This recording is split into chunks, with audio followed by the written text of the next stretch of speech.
Good morning, everyone.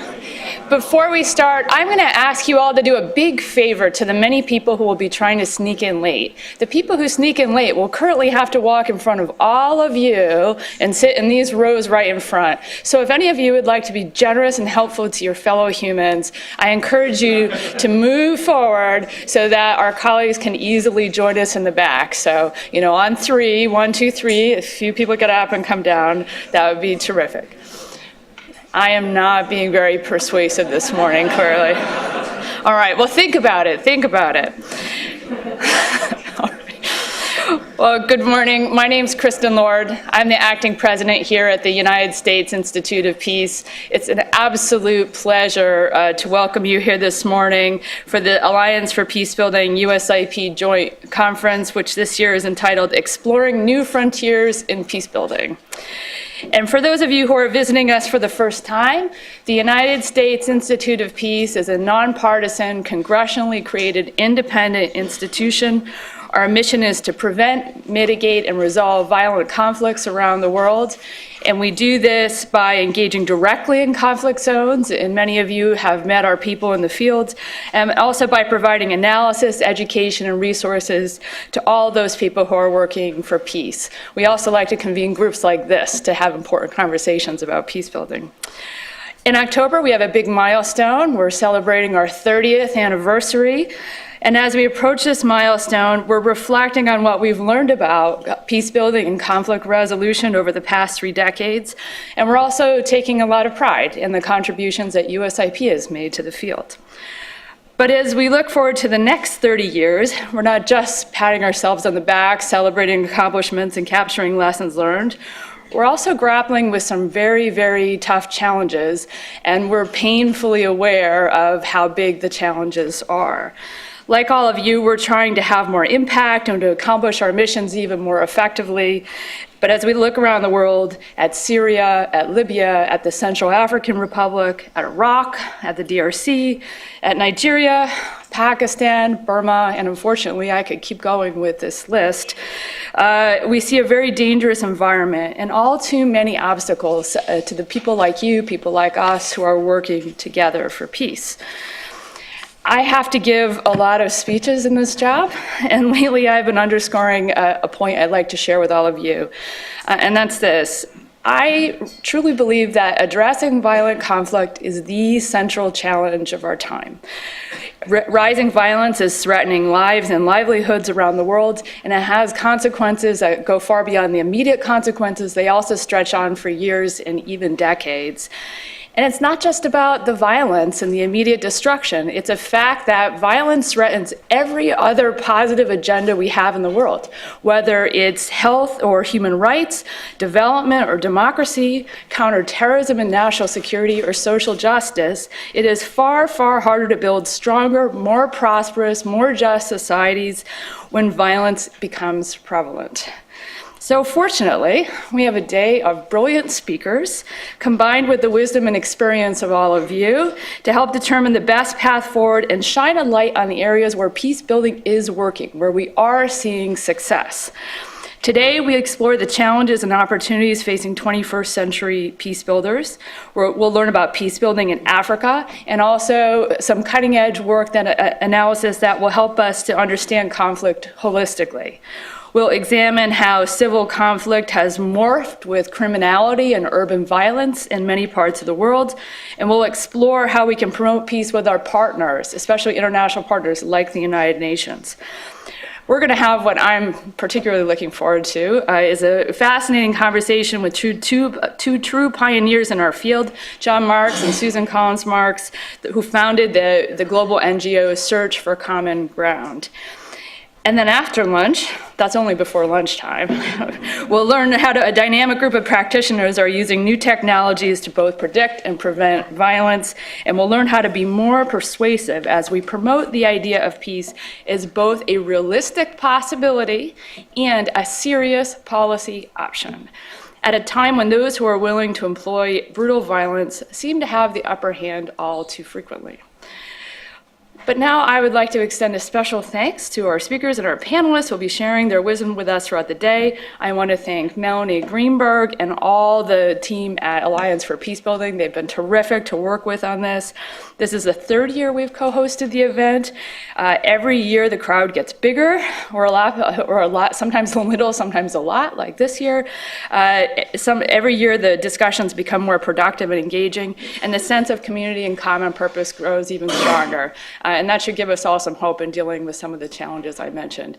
So with that, I thank you all for being here and turn it over to Melanie Greenberg.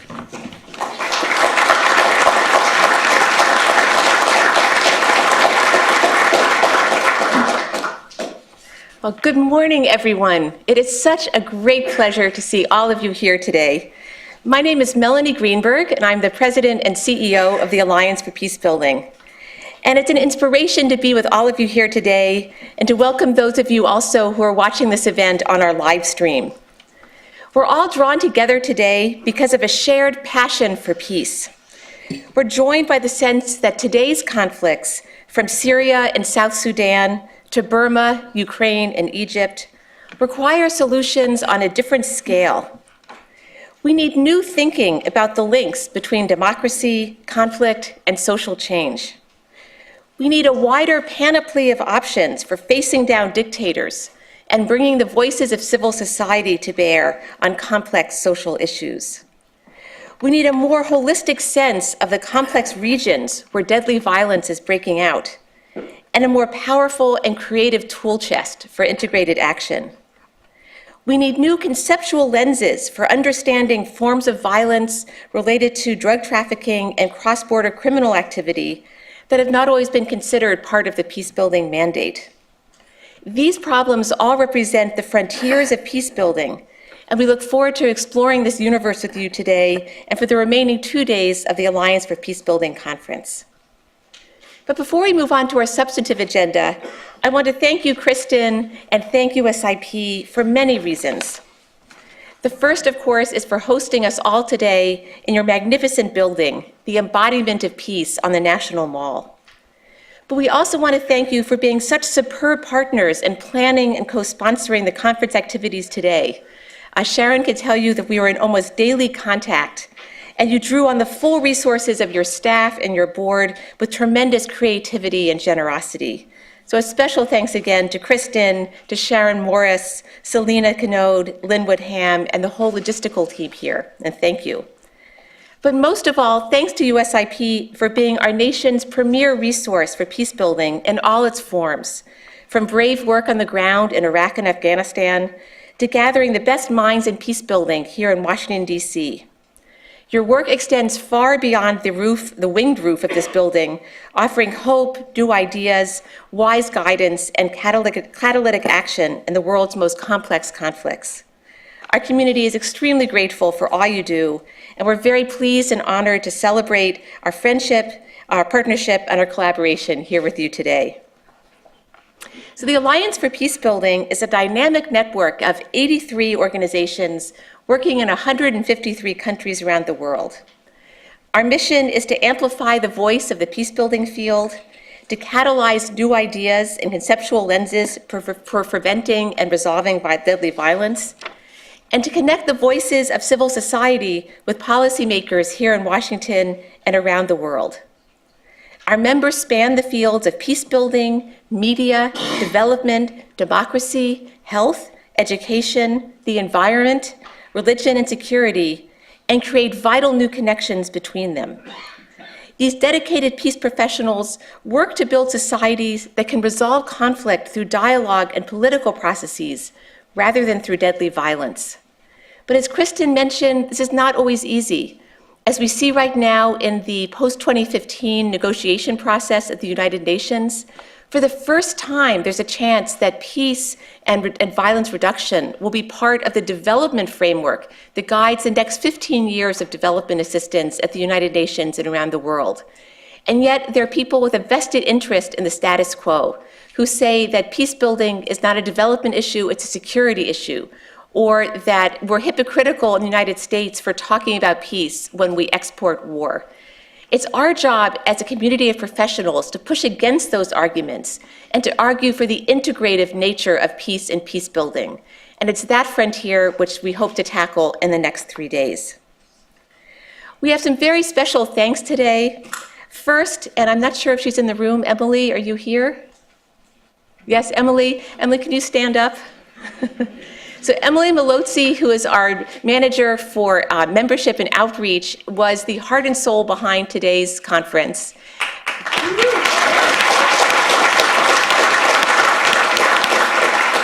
And it was a little bit touch and go about which would come first. The newest member of our peace building community who is due in July, or this conference. And we just want to say today that the frontiers that we're exploring in this conference will be old hat for Emily's baby.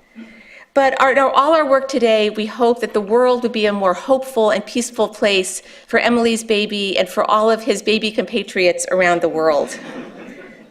And we hope that, Emily, we're creating a better future for all of you. So thank you.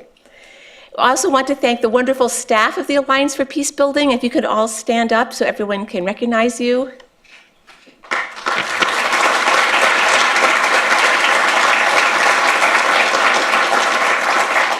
And to thank all of our board members, our organizational and individual members, and to all of you in the peacebuilding community. One logistical question before I move on to our keynote address. For those of you who are tweeting today, the hashtag is AFP2014. We encourage you to tweet and spread the ideas today around the world. To begin our journey to new frontiers today, I have the great pleasure of introducing Asi Barak. Asi is the president of Games for Change, whose mission is to catalyze social impact through digital games. Founded in 2004, Games for Change facilitates the creation and distribution of social impact games that serve as critical tools in humanitarian and educational efforts. Now, it may seem a little bit unusual for a peacebuilding conference to begin with a keynote address from a visionary in the world of gaming. But this is a wonderful example of a new frontier. Peace is not only about negotiators designing constitutions at a peace table. Peace is also about priming people's minds for new forms of engagement and sparking people's imaginations for what a peaceful future might actually look like. And it is in this inspirational and aspirational realm that Asi Barak works. He is an award-winning game creator, tech executive, and social entrepreneur. As a president of Games for Change and the executive producer of the Half the Sky movement games, he orchestrated partnerships with Zynga, Frima Studio, some of the world's leading NGOs, and Pulitzer Prize-winning authors Nicholas Kristof and Cheryl Wu Dunn. As of August 2013, the Facebook game has reached 1 million registered players and raised $410,000 in sponsored and individual contributions. Prior to Games for Change, Ossie co-founded Impact Games, the creators of the internationally acclaimed Peacemaker and Play the News gaming platforms. He also served as a consultant to organizations such as EON Productions, Newsweek, and McCann Erickson around the strategic use of games to further brand engagement. Thank you, Ossie, so much for being here, and we look forward to hearing your thoughts on how to address the challenges of our time with creativity and innovation.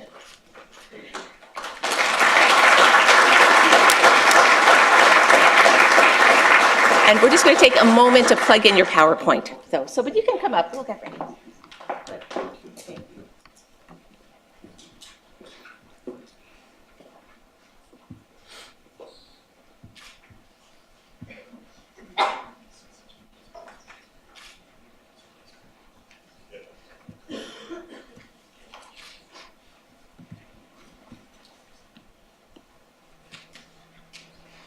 Hi everyone. So until we set up, I wanted to get an idea of who's in the room. How many of you are playing games? It doesn't matter the frequency. Okay. Not at this very moment. No, not at this very moment. Could be once a month. So I would say we have 30-40% here. How many of you are playing console games? Like console, Xbox, PlayStation, we're probably like 5 to 10. How many of you believe that games in any platform are becoming the most dominant media form of this century? Oh, that's a nice. Okay, so I did my job. I'll try to convince the other half. I think we had like 50%. So what I'm going to talk, you'll see the slides in a minute. What I'm going to talk about today in a talk that the title of it is "With Great Power Comes Great Responsibility," is that idea that is definitely becoming, if not the most dominant, very dominant media form, especially with the young generation. Games are not only for kids. We have in our community of Games for Good, we have games developed for any age. But certainly the young generation is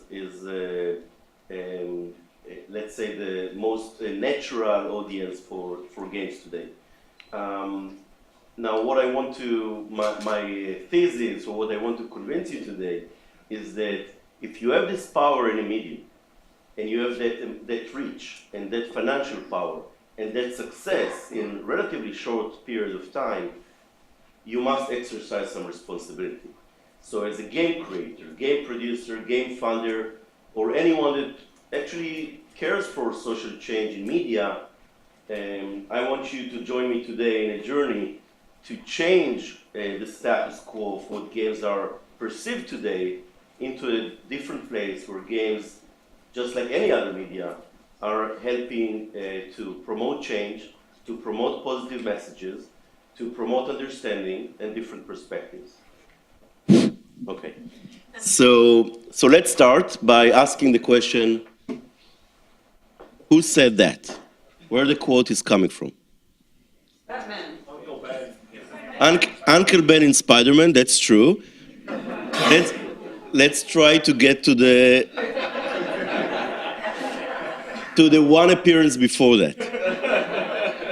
Who said it before Uncle Ben said it in Spider-Man? Or Stan Lee used it?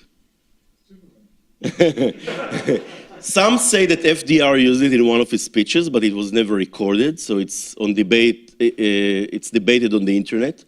But I found out, giving the talk at the American Library Association, that Voltaire said it in the 19th century. So it's actually coming from a place where Voltaire is commenting on the inequality of his days and saying that, you know, the powerful and the rich must do something to bridge the gap. I want to tell you a bit about my background. The intro was great, so I'm going to skip that. Just saying that the work that I'll show you today, whether it's done by me or by our community, was done by two hats. So I have this experience of being the president of Games for Change today, which is a non-profit, but previously I ran a company that is a for-profit company called Impact Games. So I have this dual experience of doing it both as a non-profit and doing it as a commercial enterprise. I'm coming from a small place called Israel. It's so small that the red dot is covering like 3 neighboring countries there. And what I want to show you is an authentic drawing that I did when I was 5 years old. So my mother saved it, I don't know for what reason, but I decided to use it in my talks. And the idea, think about it, you know, I have a 5-year-old now, I live in New York, and she would never draw something like this. So the idea that these are your symbols, these are the things you're using in your vocabulary, in your visual vocabulary, means that the conflict is with you wherever you go. And if you've been to Israel, if you lived in Israel, you know that the news are basically surrounding you. Every 30 minutes you hear the breaking news. It's always more important than culture, more important than art, more important than sports. It's the first thing on the priority list. Then 13 years later, I joined the army. I did, by the way, 5 years. I was I was a captain in the intelligence corps. And this is another moment that even if you try to dodge the news or the headlines or the real events in your life, you have no choice when you come to the army. Age of 18, 2 years for females, 3 years for males. I did it for 5 years. If you didn't recognize me, I'm the guy with the very big gun. And then I needed a break. So after the army, and again, this very intense reality that, and by the way, intelligence work, as you can imagine, you're even diving deeper, going kind of behind the headlines and trying to really understand what's going on in a very deep level. I needed a break. I went to entertainment in Israel, as you know, very robust IT community. I went to do mobile applications. We're talking 2000, 2001. In the US at that time, people are not even using text messages. There's no GPS. We used location-based services that were based on triangulation. So we actually used cell towers to tell you where are your friends and where you are. It was very pioneering, but because Israel is such a small country, I was mainly working with outside clients. So I was traveling, I was meeting clients in Europe. We had like 10 operators in Europe and in Asia that were using this software as kind of the pioneering data service on mobile, but there was a disconnect. And the disconnect was that, again, I'm coming, and I live in Israel, I'm coming from this culture that is so entangled with the events and the context of the conflict, and then I'm making entertainment and working with clients outside of my country. Something didn't work for me, and I decided at the age of 33, I was at that time an executive in this startup in Israel. I decided I need to make a change, and I went from one small place, Israel, to another small place called Pittsburgh, and I met this guy, and I went to his program. Anyone knows who this guy is? The name? Randy Pausch. Right. So how many of you saw the last lecture? Okay. So to those of you who didn't watch it, I really recommend you to watch the last lecture. Very briefly, because for me it was a very important encounter personally and professionally, I want to tell you the context. Randy Pausch started the program that I joined in Carnegie Mellon called the Entertainment Technology Center. And the idea of the Entertainment Technology Center was to bring together people from art and science, which is something very important in our context of, you know, we usually have one discipline or two disciplines. The idea that you bring people that are great in design and art with people that are great at computer programming, engineering, kind of right brain, left brain, was very important. Randy made the last lecture, which is a term that usually is used when professors leave from one university to the other. He used it in the context of, this is really my last lecture, because it was right after he knew that he has 6 months to live. He had a cancer that is untreatable, and it was such an inspiring talk because he spoke about how he achieved all of his childhood dreams. He basically was at 46, he was speaking to the audience at Carnegie Mellon and said, you know, I'm content. I feel that I did everything I dreamed about. The center at Carnegie Mellon was one of those achievements. And someone took it on video. And took it on video, put it on YouTube. It became viral. It was watched by millions of people around the world. And in 6 months, he became kind of a guru. Jokingly, they called him Saint Randy. But it was a very sad story because after 6 months, he really died. And at that time, he published a book. He was on every talk show, and he inspired really millions of people by his message, his very positive message. When I met him, I basically pitched a project. I came, as I said, age of, after I had experience in the industry, think about it, age of 33. All the other students at Carnegie Mellon are 23. And I had this, I guess, audacity and confidence to pitch my own project. And I said, I want to make a game about the Middle East conflict.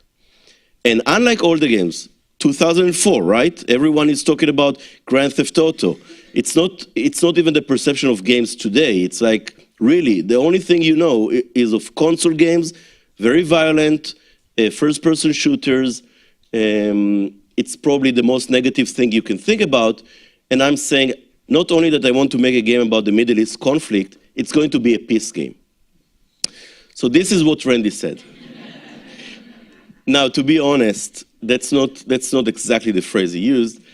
I think it was something more like widely out of scope. And to his credit, he let us do it. Think about it, as a student group tackling something so ambitious. And I recruited fellow students. It was a large group of students doing it.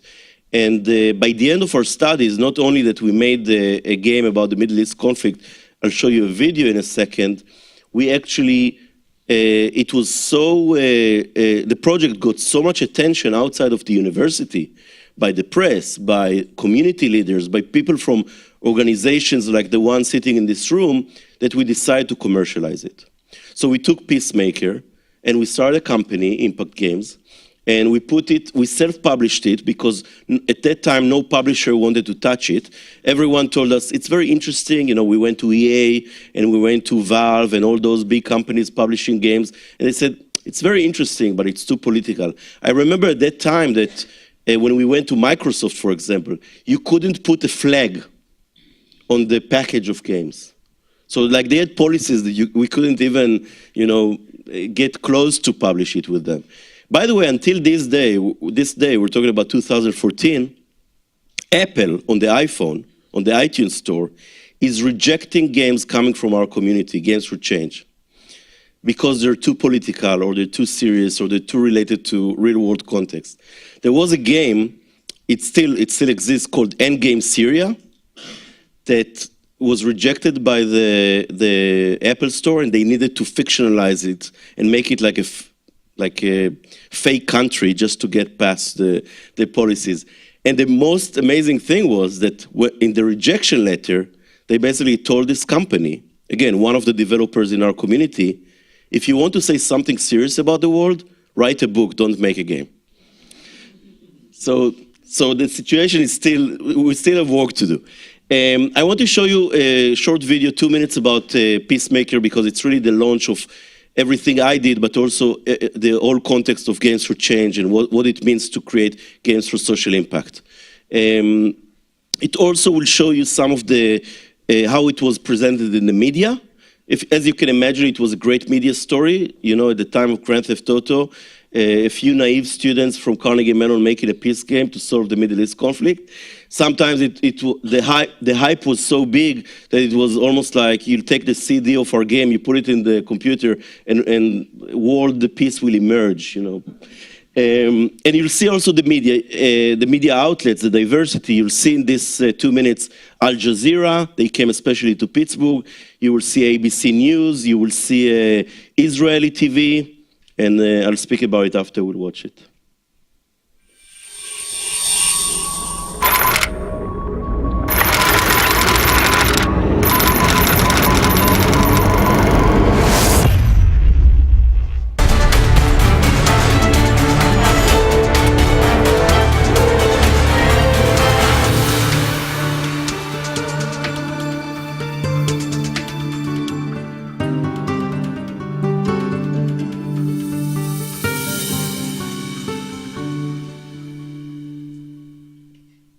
Peacemaker is a game in which you take the role of one of the leaders. You can take either the role of the Israeli Prime Minister or the Palestinian President. You can play both perspectives. And the idea is that as the leader, you have to react to real-time events happening in the world. You can negotiate with other leaders, but you also have security or military actions that you can take. And by doing so, you have to reach a peaceful solution while in office. In an Israeli high school, a new computer game called Peacemaker was launched today. Children playing the role of Israeli and Palestinian leaders trying to make peace in a virtual world of suicide bombings and Israeli military strikes. We don't expect to address all issues of the conflict. We don't expect to give all the answers. We're bringing up issues for discussion. I think the best aspect of playing this game is that, especially if you're a Palestinian student in the territories or an Israeli student within Israel, you get a chance to really feel what both sides are thinking and get a better sense of what they can do together to work towards peace. If you look at the video game industry today, there are so many games out there about violence, about war, about destructions. We say a simple thing: there is certainly a place for one little game about peace. So this is when I was younger and more optimistic. But it was really a moment, you know, the idea that you can use technology for this. And I want to tell you about some of the lessons I learned from this wild ride, which was really wild. It took us to Qatar, to CMU, Carnegie Mellon in Qatar, where we tested it with Arab students. One of them was the granddaughter of Abu Mazen, who not only helped us with the project, she stayed in touch with us until this day. At that time, she was hesitant to say she's part of the project, but she was helping with translation and content expertise. And another thing that happened, we met with a lot of politicians that played the game. One of them, Dani Atom, made a horrible mistake by playing it on live TV in Israel. Dani Atom is the former head of Mossad. At that time, he was a candidate for prime minister. His Labour Party, so we're talking about center-left. And guess what happened? Any idea? Say it again? About playing the game. He lost the game in 5 minutes. So what, by the way, just like you saw in the video, the game is real footage. So everything you see in the game, we actually licensed materials. It was the first game licensing real footage from Reuters. We had videos, we had real images, and it is still, you can still play it. It's a very intense game. So the first event is a suicide bomb. So if you play the Israeli side, when you play the Palestinian side, it's a different event. But if you play the Israeli side like Dani Atom did, the first thing you'll see is this inciting incident that immediately, as a leader, doesn't give you any grace period. Immediately, you jump into the events, and that was our intention. However, it took 4 consecutive actions that were all military actions. And what you call diplomacy, he actually says it in the broadcast, was demanding concessions from the other side. So that was the diplomacy action. And we have different losing scenarios for the different versions. In his case, he basically started the third intifada. So the reporter is asking Dani Atom, I mean, what happened? What do you think about the game? He said, the game is completely unrealistic. I lost because the computer says I lost. I did all the right moves. And this is a bit what we saw with others as well, especially in that level of decision making, that it's like there is this status quo, this idea of we're doing the same things, but these are the right things to do. So we understood more or less that this is not going to be our target audience. And we went to the young generation. Now, something very cool happened to us with a partnership with the Perez Center. So I'm sure that many of you know Shimon Peres, the president of Israel, who started the Perez Center. I'm sure that in this community, many of you know about the Perez Center. And they bought from us, purchased 100,000 copies. Now, 20,000 of those in one day were distributed through the newspaper. for free. So subscribers of Haaretz and El-Quds in the West Bank, in the same day, open the newspaper and got a free CD of Peacemaker. So as you can imagine, in such a small country, it was the talk of the day, and people spoke about it in the media. But the other 80,000, which is more important, they saved for their work years to come. And they started working with students, in both Israeli and Palestinian students. Now they even do joint workshops, which was very hard to do at the beginning. And they started getting a lot of feedback, and told me and invited me to come to one of those workshops. Which, again, I want to tell you the story because I think it's, to me, it was a huge moment of understanding. A bit, let's say it's bittersweet. So one thing that I saw, and that was in Herzliya, okay, in Israel. We're talking about an urban suburb of Tel Aviv, more or less. Educated community. We're talking about kids that were 1 year from their service, so 17 plus, and they play the game. And like kids do usually when they play games, they test the boundaries in the first 5 minutes. And the way the session went, they started without moderation. So they left the discussion for later, and they let the kids just play the game. Obviously, everyone did what Danny Atom did, tried to test the boundaries, bomb the hell out of the other side, see what happens. And then the teacher asked the students, why did you respond like that? I mean, explain to me the logic behind your actions. And the sad part of the story is that the level of ignorance that I saw there in that classroom was stunning. I mean, basic information, geography, who are the stakeholders, what's their agenda. And it's not anything to do with the kids. It's because it's really not taught in schools. It's outside the curriculum. It's actually something that the education system prefers not to deal with. And in a way, the game, and that was my more positive moment, I understood that, yeah, we had those big ambitions about promoting peace and building peace. But at the end of the day, the game was more powerful than anything else in opening the discussion, in being that safe environment and that opportunity for the kids to speak to each other and to the teacher about something that the system is avoiding any discussion with. And it happened also in Qatar. And another thing that I saw, that because the games include role-playing, there was something really cool about the fact that the kids were talking about what they did in the game as if it's a bit remote from them. So again, they felt very safe to say, when I was the Israeli Prime Minister, I did this and that, as if they're taking another identity.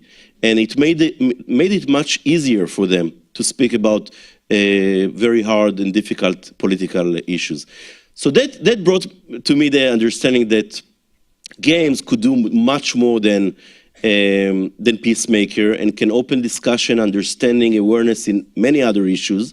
And in a way that these are the first steps. Before we're talking about, again, from my perspective, before we're talking about the end of the road and building peace, let's start with the basic blocks of understanding the other side, of understanding what the other side even wants. And one thing that also happened to us, that we got the same quote from players again and again. I played your game for 2 hours, because Peacemaker is relatively short. I mean, you can win both sides, each one for 2 hours. If you're playing well, I mean, some people are just stuck. But if you play well, you can finish the whole thing in 4 hours. So people came to us and said, you know, I play your game for a few hours, and I understand the Middle East conflict more than watching the news for years and years. And that's, again, it's not our power of design, it's the power of games. What happened, and we didn't necessarily anticipate it. What happened was that the game connected the dots to people. If you think about it, you spend a lot of time watching the news, or especially people outside the expert community, right? Watching the news, watching isolated events. And it's very hard to connect them. How many if we'll go to the street and ask people, how many really know what's going on in Iraq or Afghanistan? What are the factions?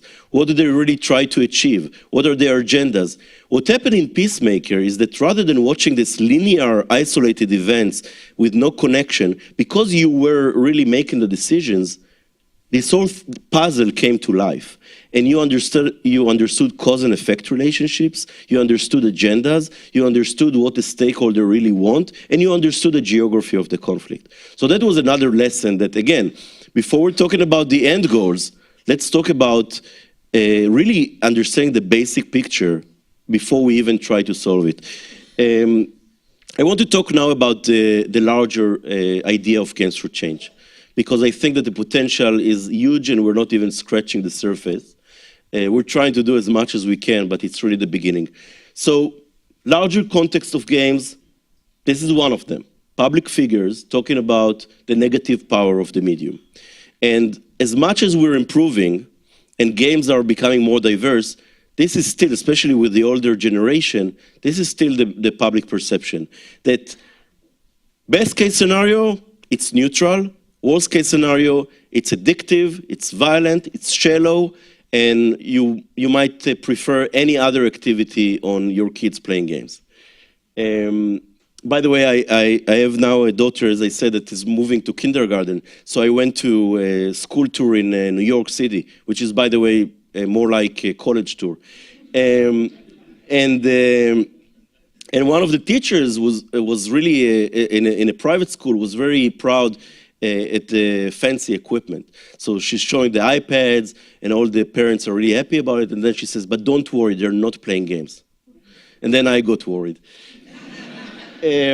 So this is one perspective. The other one, the late Roger Ebert, is a different perspective that we get a lot from traditional media, which says, no matter how hard you try, you game makers, game believers, you'll never get to the masterpieces of films or books. So it's like a lesser medium, right? And this is another thing we're fighting.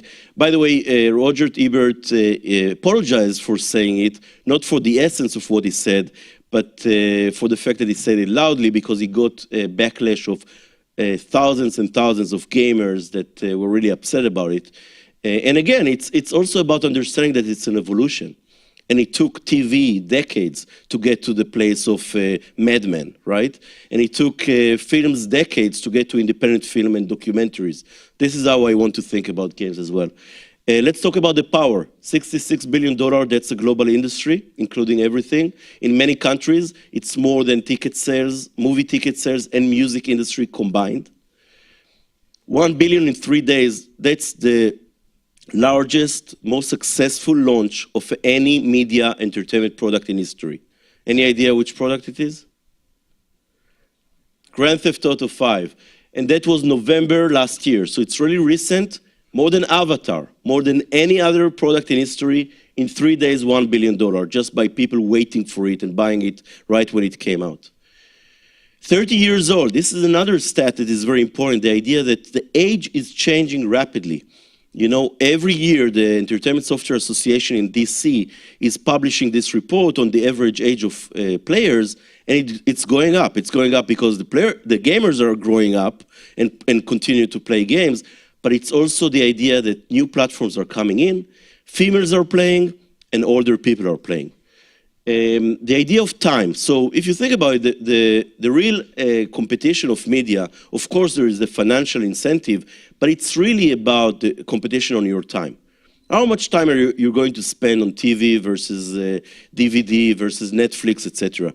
And games are really winning this competition. This is the number of the Nielsen published on US usage online. 407 million hours a month spent on online games. This is only online, and for the first time, games were more than email. So this is second, email is third, and it means that people play games more than they use their email applications. Any idea who's number one? Social networks. And arguably, social networks are also driven with a lot of game usage and gameplay. And this number is obviously just going to grow. By the way, there's another thing about games that is related to time, which is continuous engagement. If you compare games to any other media, it's not about watching a movie in a dark room for 90 minutes and going home. Yeah, maybe you'll watch the movie another time, maybe twice, not like my kids watching Frozen for 30 times. But in the case of games, you're talking about games that can be played over weeks, months, and sometimes years. The game doesn't end after two hours, and sometimes the value of buying a game for $60 is actually about how much time is there in the game. It's one of the bullet points on the value. Now let's talk about responsibility. This is my daughter that I already mentioned like 4 times.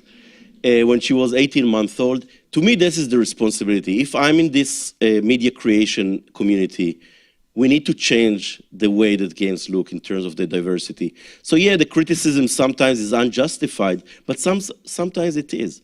And if we're talking about 95% of games today being about sports or action or first-person shooters, why not have more diversity like any other media? Look at any other media. It's not only about being different, it's being different but being successful in being different. You know what I mean? It's not that you do educational stuff versus commercial stuff.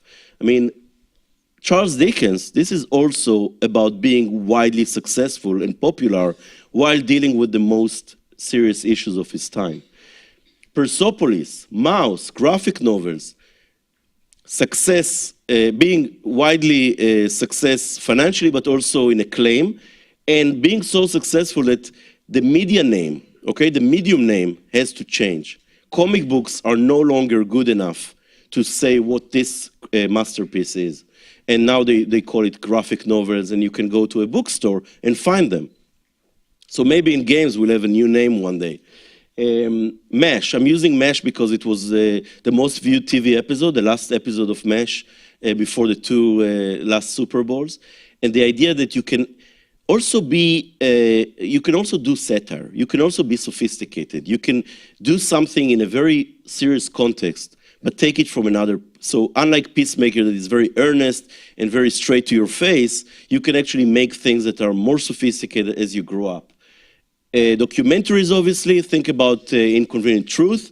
A PowerPoint presentation like the one I'm giving you now, take it on film with some talking heads, changing the conversation of the day. And again, it's not about convincing you necessarily. I mean, they obviously try to preach for one direction, but opening the discussion, bringing that to the top of the headlines.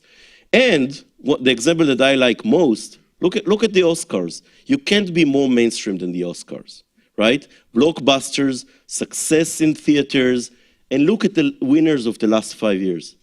Look at the social context, right? Race relations, conflict, war, domestic, global, and actually if you look at the nominees, you will see that around 50% in the last few years were with strong social political context. So we think that games can do the same. Games for Change is a community of organizations and entities and funders that are trying to put together the field, the idea that we can build a field. So think about us more like Sundance. This is what we want to be when we grow up, the idea that we build a sector, not only build products.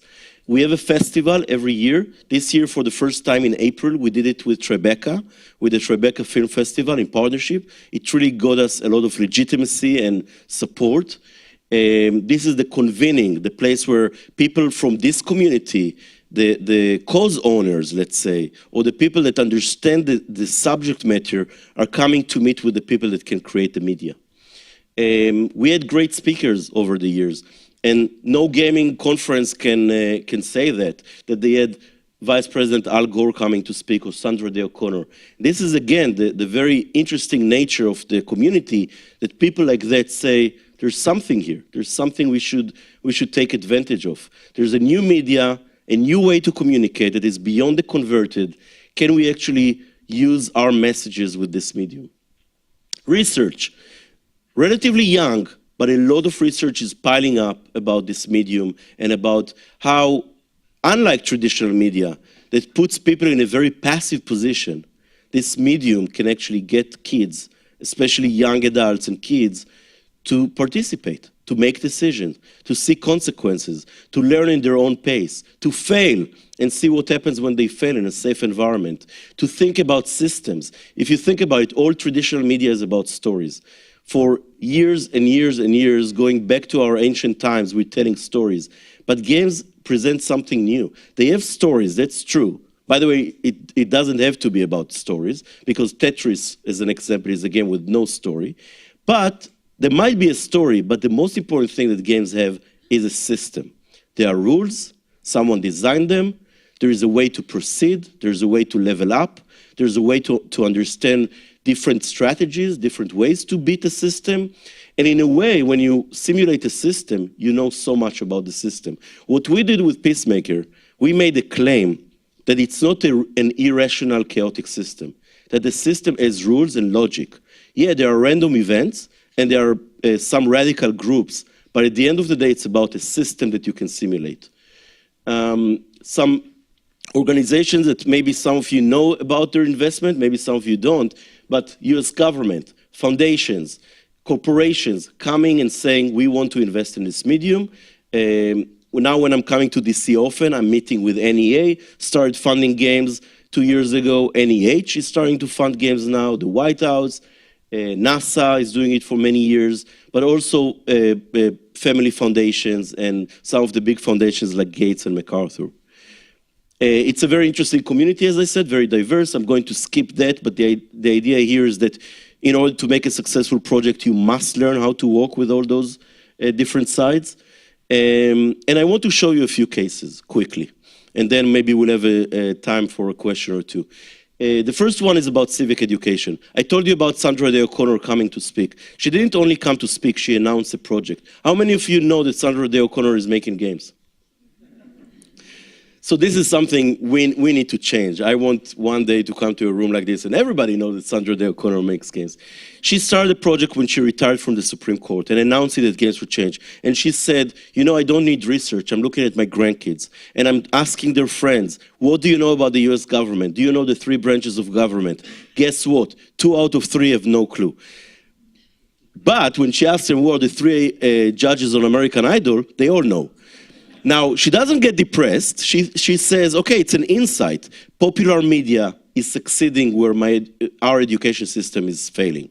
And she started to do this project called iCivics, making games. Since she announced it, they have over 20 games around civic education available for free. Teachers all over the country are using them. 1.2 million students, 50 states, very strong evaluation results from teachers, but something very interesting. 1 out of 2 students is actually playing the game at home, not as homework, just because he enjoyed it in class. So this is something we want to get to, the balance between the compelling nature, the engaging nature of games, and the learning capacity. Another one, let's talk about raising awareness. Let's not talk only about learning. This example, mobile phones, we were inspired by this company that made it in India, took very simple mobile phones, made this project that got to millions of people around HIV/AIDS.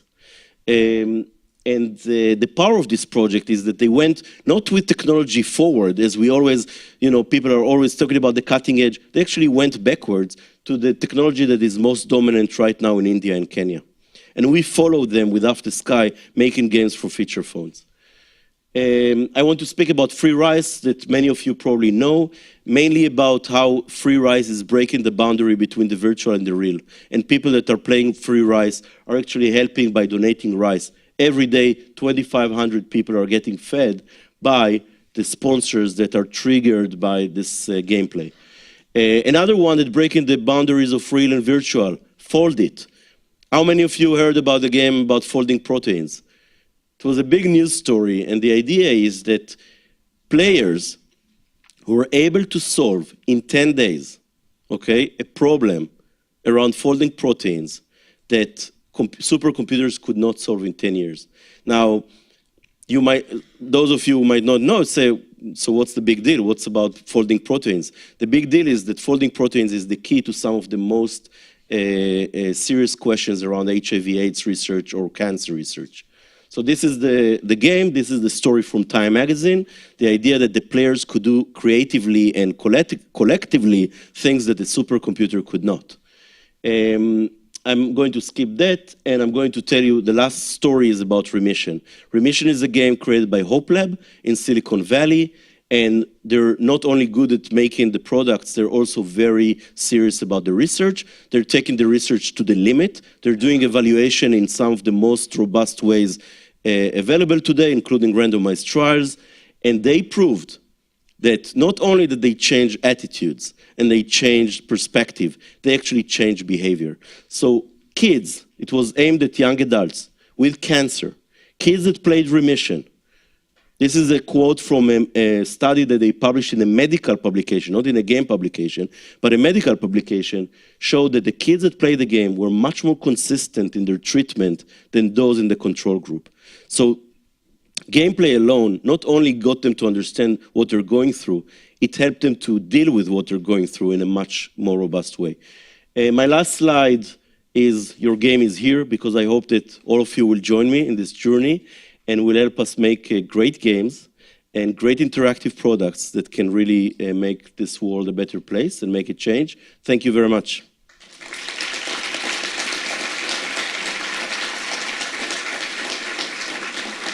Do we have time? Okay. Yeah, please. So let's have, I wanted to leave a few minutes to questions. Yes, start in the back. Hi, my name is Michael Shapiro from Search for Common Ground. Fantastic presentation. I wanted to ask you about marketing.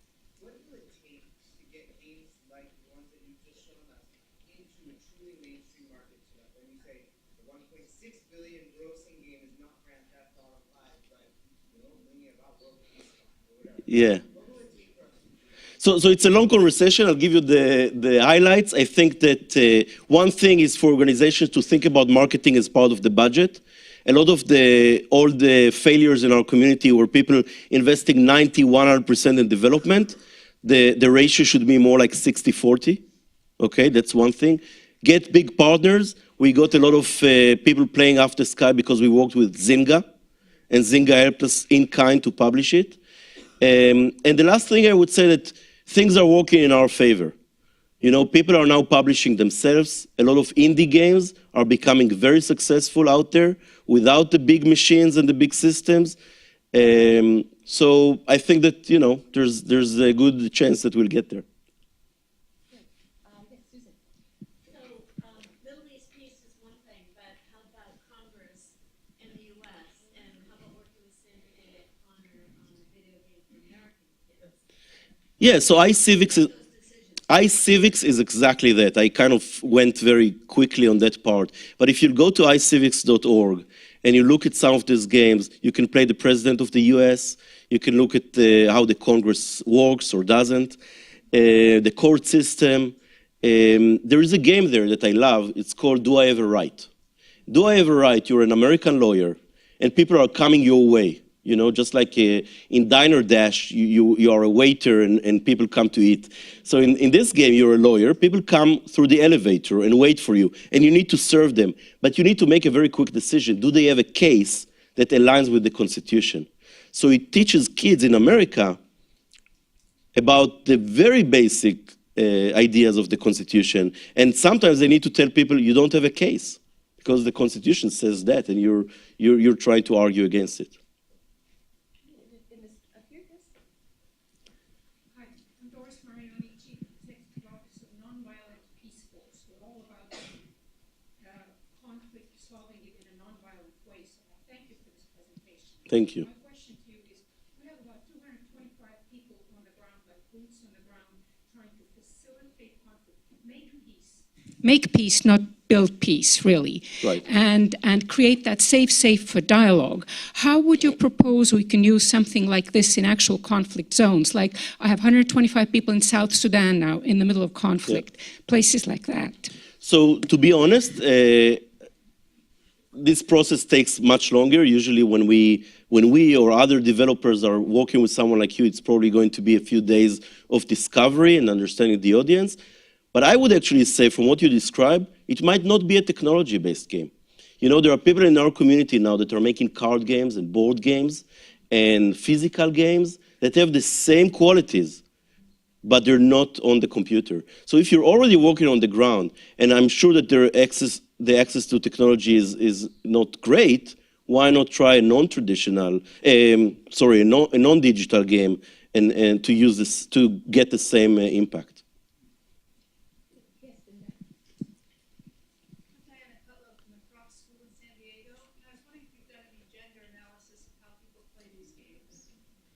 It's interesting. I mean, there's more research mounting on females versus males playing. There is something that comes out is that women are more successful, or let's say also more attracted to games that are about building and you know, The Sims was a very, very successful game with females because it's about building something and watching it, while males are much more comfortable with games that are about destroying or, you know, fighting, eliminating objects from the environment. But The Sims was successful with both. You know, The Sims wouldn't be the most successful franchise in history if males wouldn't have played it as well. A lot of it, I think, is also about our perception and what we're used to see. And I think that, you know, when I go to the Game Developers Conference, which is the largest event for game makers, when I look around, I see 90% white males. And that says something about the product that community is going to produce. And another way to change is to change that community and have more females making those products. By the way, females are 10% of the gaming industry, but if you look at how many women are actually programming, 3%. So to get the tech and science stronger in the journey there by females, I think is part of the solution. Yes. Is there any evidence that the research of this movie came with people's attitudes and it's changed after they actually played the game? Yeah, I mean, there were a few evaluation studies on Peacemaker that I can maybe send links to. Very interesting about changing attitudes and perspectives. The one that I like most, by the way, was testing how you play the game and what you get out of it based on your pre-assumptions and your beliefs and religion and culture before you play the game.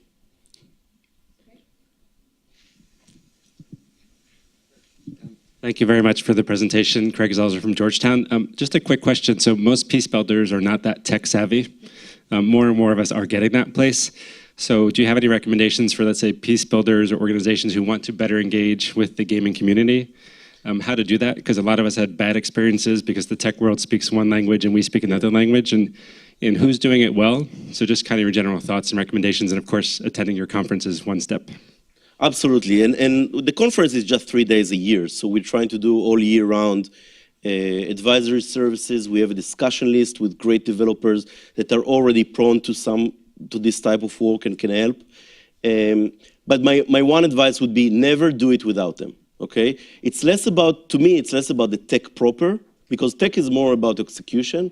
To me, it's more about the game design. So if you go and make a game, go with a game designer.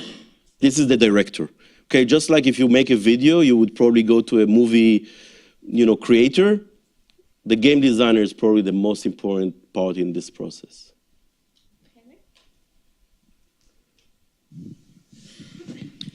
Hi, Cameron Chisholm from the International Peace and Security Institute. I'm interested in retention rates and if you have any sort of hard data on how the information is processed and remembered over a long period of time versus traditional educational mechanisms.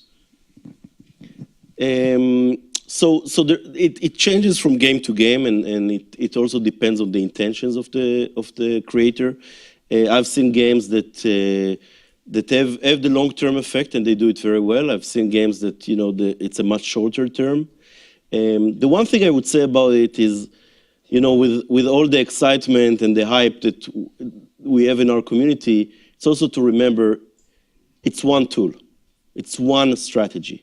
And usually when we see successful projects, the game is part of a larger context. Maybe there's other media that supports it. it's embedded in a program that already has good results and it augments it. So I think that the expectation that just playing one game will have very long-term results, sometimes it's just unrealistic. Yeah, Jackie Wilson with USIP. I had a question about language issues. I saw that Peacemaker was in 3. 3. Okay. Yeah. And how that works. And the second question is whether your presentation is available on TEDx or YouTube or something to share that with people in other countries. Yeah, I think that you recorded it, no? Yes, it's being streamed, and I believe will be on our website and the USIP website. Okay. And in terms of language, it's pretty simple. I mean, games are doing it for a long time, also for commercial reasons. Some games are translated to 20 languages.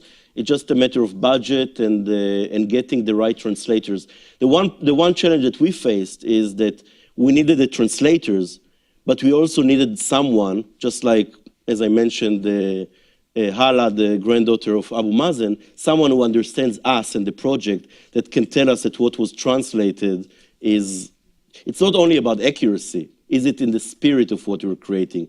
Is it in the right vibe, the right tone?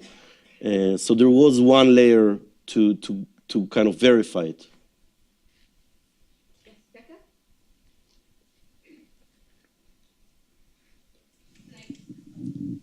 Hi, I'm Becca. I'm from the Alliance for Peacebuilding. What I think is really interesting about digital games versus like on-the-ground games is that not only are there rules of design, but you get to create your own narrative, whereas in a basketball game, you really don't have that option. And I'm really interested in sort of what happened with that in Peacemakers in Israel. Can you talk a little bit about how the discussions after the students played the games about how they were able to take what they had learned in creating their own narrative within the conflict and then transforming that after into how they can implement that sort of rewiring of identity and narrative into their own lives and how they engage with people from both the other side afterwards? Yeah, so it's a very big question. I would say that one thing that we saw and we're very excited about is that the most profound impact or conversation happened when people analyzed what they saw and had comments even on the way we designed it. What happened often is that people were very critical of the way we presented their side, right? So they told us, oh, you missed it completely, and they had very specific comments on what they would have what they changed, but then they told us, oh, the other side was really amazing. It was such an eye-opening experience, because they knew so little about it, right, to begin with. So that critical discussion was very important. As I said, it was also in this idea of common vocabulary, the idea that people spoke about things that they both, or more than 2 players experienced. So they said, you know, when I got the suicide bomb at the beginning, this is what I do. And someone else said, no, I thought that the right thing to do is this. So they had this it's almost like a shared experience they could respond to. The one thing that I skipped in the presentation, and your question brings to my mind, is the idea that kids can make games. So there's a whole trend that says if games are such a creative thing, especially in the whole system thinking that I mentioned, the whole idea of rewire, like you're saying, restructuring a system that you know from the real world into this environment. There are many tools now that are available, from Scratch to Game Maker to RPG Maker to GameStar Mechanic. They're all available for free, and kids can actually make games pretty easily on anything. And a lot of teachers, rather than just bring games to the classroom, they bring those tools, and just like you do writing with kids or art making, you do game making. One more question. Peter? I'm Peter Dixon with Concordance International, a peacebuilding organisation. And my understanding, which is probably 2 generations out of date, is that many games are kind of solo players. And yet, what you said a few minutes ago was that the greatest sort of benefit came when people discussed what they've been doing and how they played the game and so forth. So it would seem that such a game as Peacemaker that played by a number of players interactively or just a team working together would actually be very productive. So Peacemaker is not the example for most games. Actually, the most successful games are those that are played by many players. World of Warcraft, that many of you heard about, multiplayer game.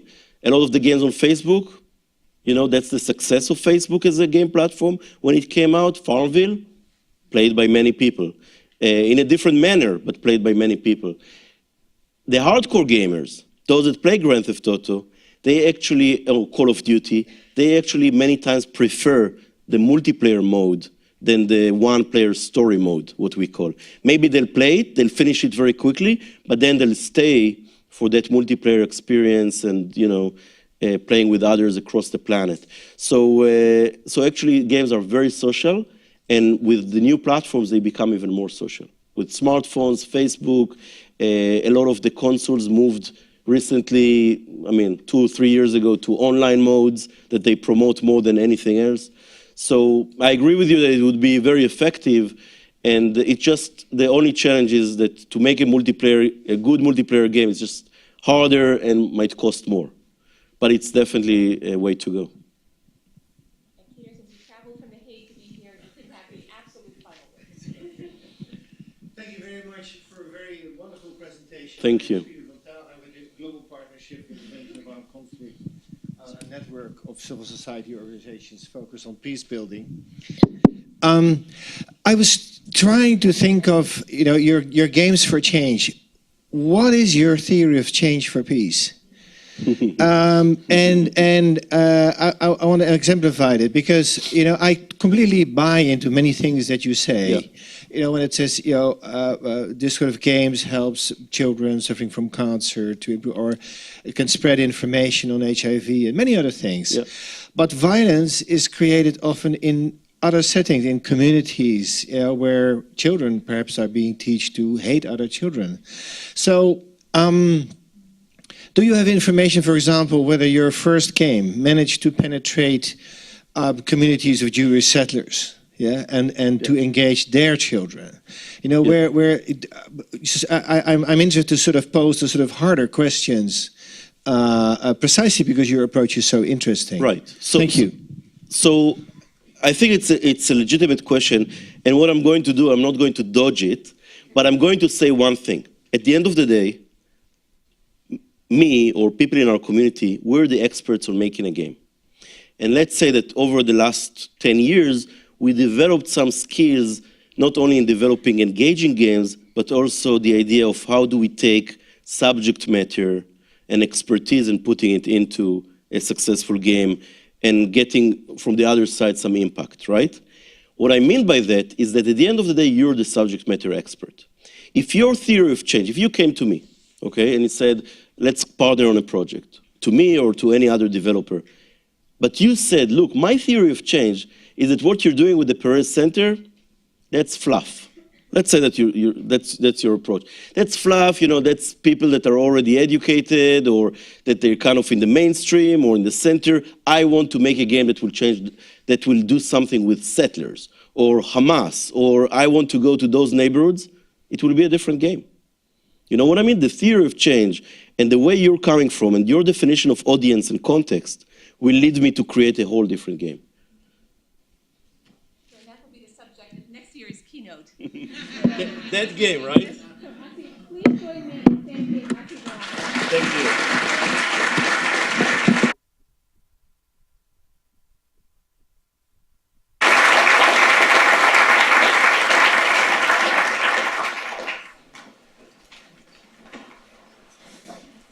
We'll be joined in just one moment for our Africa panel.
I might. I'm just not sure they've turned it on. Well, they're supposed to turn it on when I start, so. Yeah, no, I think.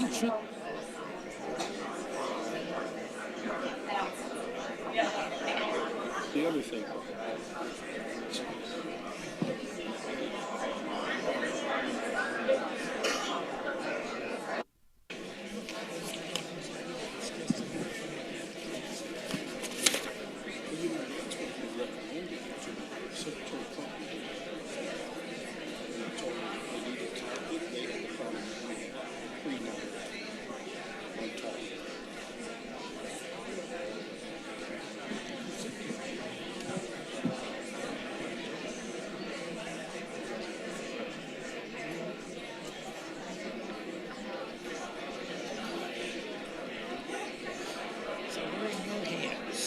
You are in my hand, Ms. Sharon.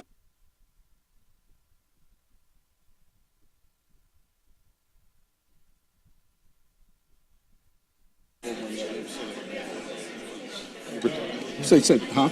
Over here. He's here. Just use I it. said, would you want him to sit here? I think this is pretty egalitarian. That's all right. I'll let him sit here. He's out there doing it. Do you feel our born and raised? I don't feel minor.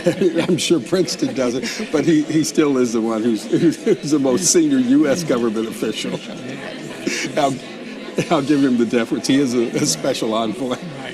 And I thought I would start with a question of asking each of you, what are some of the underlying forces driving the conflicts that you're working on now? Is that too general? I thought it might give a little framing. You could do that. Sure. I could talk to Sudan. You could talk to whatever. Yeah. There's no shortage. And of course, Senator Franklin too. Yeah. Be glad if you talk Sudan. If you ask that kind of a question, it's a nice way to talk about Nigeria for me. That would be wonderful. Yes. But yeah. Okay. Yeah. But you want us all to be fairly brief, so we only have about an hour. We have 45 minutes, so it's just scratching the surface. Yeah. No, absolutely. Absolutely. Is he there? He's there. I think it's probably better for him to be in the middle, I think. The middle? Yeah. You stay where you are, Prince. Instead of, I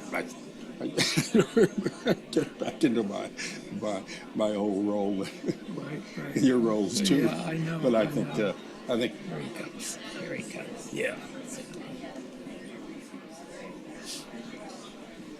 Senator Howard, hey there.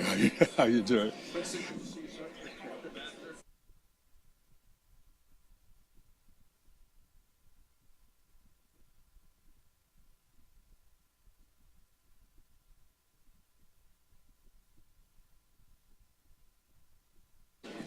Why don't we get started? Can everyone hear me? No? So are all of your mics turned on? We can hear me now? Wonderful. Well, welcome back, everyone. We are now having a change in gears. I'm sorry for the delay. Senator Feingold is able to deal with the great difficulties of DRC, but Washington traffic has proved daunting this morning. So we're delighted that all of you are here. This panel is on peace building and diplomacy, challenges and opportunities in Africa. And the challenges of peace building in Africa seem overwhelming, with heartbreaking conflict going on now in South Sudan, CAR, Nigeria, and precarious situations across the Sahel, the Great Lakes, and the Horn. But today we are tremendously fortunate to have with us three of the country's most experienced diplomats and policy experts to talk about their own experiences in peace building and diplomacy in Africa. You have full bios in your packet, but just to highlight, former Senator Russell Feingold in the middle is a special advisor for the Great Lakes and Democratic Republic of the Congo for the U.S. State Department. He represented the state of Wisconsin for 18 years, and during this time served on and led the U.S. Senate Africa Subcommittee, traveling frequently to the continent. I should tell you, we have a robust delegation from Wisconsin here today, so I'm sure you'll hear from them. Immediately on my left, Ambassador Princeton Lyman is a senior advisor at the U.S. Institute of Peace and served most recently as special envoy for Sudan and South Sudan, and over the course of a long and distinguished foreign policy career, served as the ambassador to Nigeria and South Africa. And Ambassador Johnny Carson on my far left, former Assistant Secretary of State for the Bureau of African Affairs, served as ambassador to Kenya, Zimbabwe, and Uganda over a 37-year foreign service career. So welcome to all of you. And we wanted to structure this as an informal panel to really have some back and forth on the difficult issues, and then, of course, to open the floor for your questions. Unfortunately, we could have 3 conferences dedicated to these questions. We only have 45 minutes today, but at least we can scratch the surface. So I would love to ask each of you, starting on my left with Ambassador Lyman and moving down the line, a question about what are some of the underlying forces driving the conflicts that we're seeing in Africa right now? Well, let me speak quickly to the Sudan situation. You had 2 conflicts, really, that we've had to address over recent years. One is the separation of South Sudan from Sudan, a long, complicated peace process, and achieving that without a return to war. That agreement was a result of 2 civil wars, the last one lasting for 20 years before it was resolved. But the issues between the countries, even after South Sudan became independent, were threatening and involved a great deal of diplomacy, which we can get into later. Then we had, 2 years after South Sudan's independence, a complete breakdown in that country and civil war. And there's a lot to think about as to what was missed and what was lacking in South Sudan, that it wasn't able to manage its independence. And it's really, in my view, a failure of the political structure of the country. It was able to fight its way to independence. It was able to set up a government, but it was not politically equipped to deal with political tensions and rivalries. So failure of political structures. Thank you. Senator. Well, the first thing to say, I think, is that there is no common theme for all the conflicts on the continent. There are some common themes that exist, and I think one would be the consequences of the colonial decision-making about the boundaries of countries. When you look at a place like Nigeria, if you've ever worked on that, as I know these gentlemen have, the idea of putting together a country with that kind of composition is almost begging for some of the problems that exist at this point. But each situation is separate, and the one with the Great Lakes is that I'm involved with is really sort of unique. Of course, there have been difficulties with regard to these countries for many years, but the intertwining of the countries in this conflict in Eastern Congo is a relatively recent development that relates in part to the Rwandan genocide of 1994 and the consequences of those who are now known as the FDLR, but their predecessors, the genocidaires, coming over into that region. And then others seeing an ungoverned region as a window of opportunity. The ADF using it as a base to threaten Uganda. And then the reverse, where the M23, with a clear relationship with the country of Rwanda, having a relationship across the borders. So this enormous human tragedy is coupled with these international boundaries and windows of opportunity of an essentially ungovernable region or ungoverned region that needs to be changed. But that's That's not the pattern everywhere, but is one example. Certainly where you are. Thank you.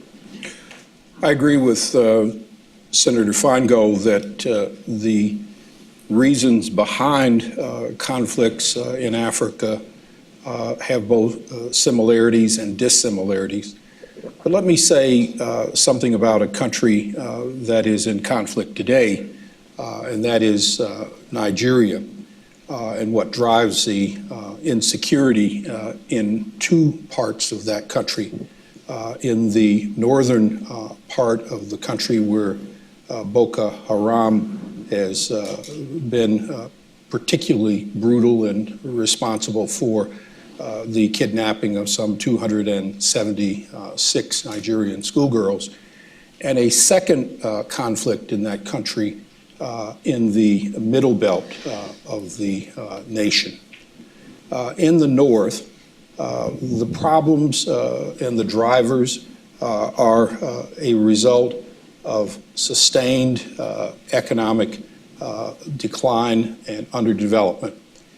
Northern Nigeria is the poorest part of the country, and in the northeast, where the greatest amount of violence is occurring, is absolutely the most impoverished part of that nation. So we have seen economic decline and large-scale immiseration. Equally, we see political marginalization. People in the north feeling as though their issues are not properly cared for in Abuja.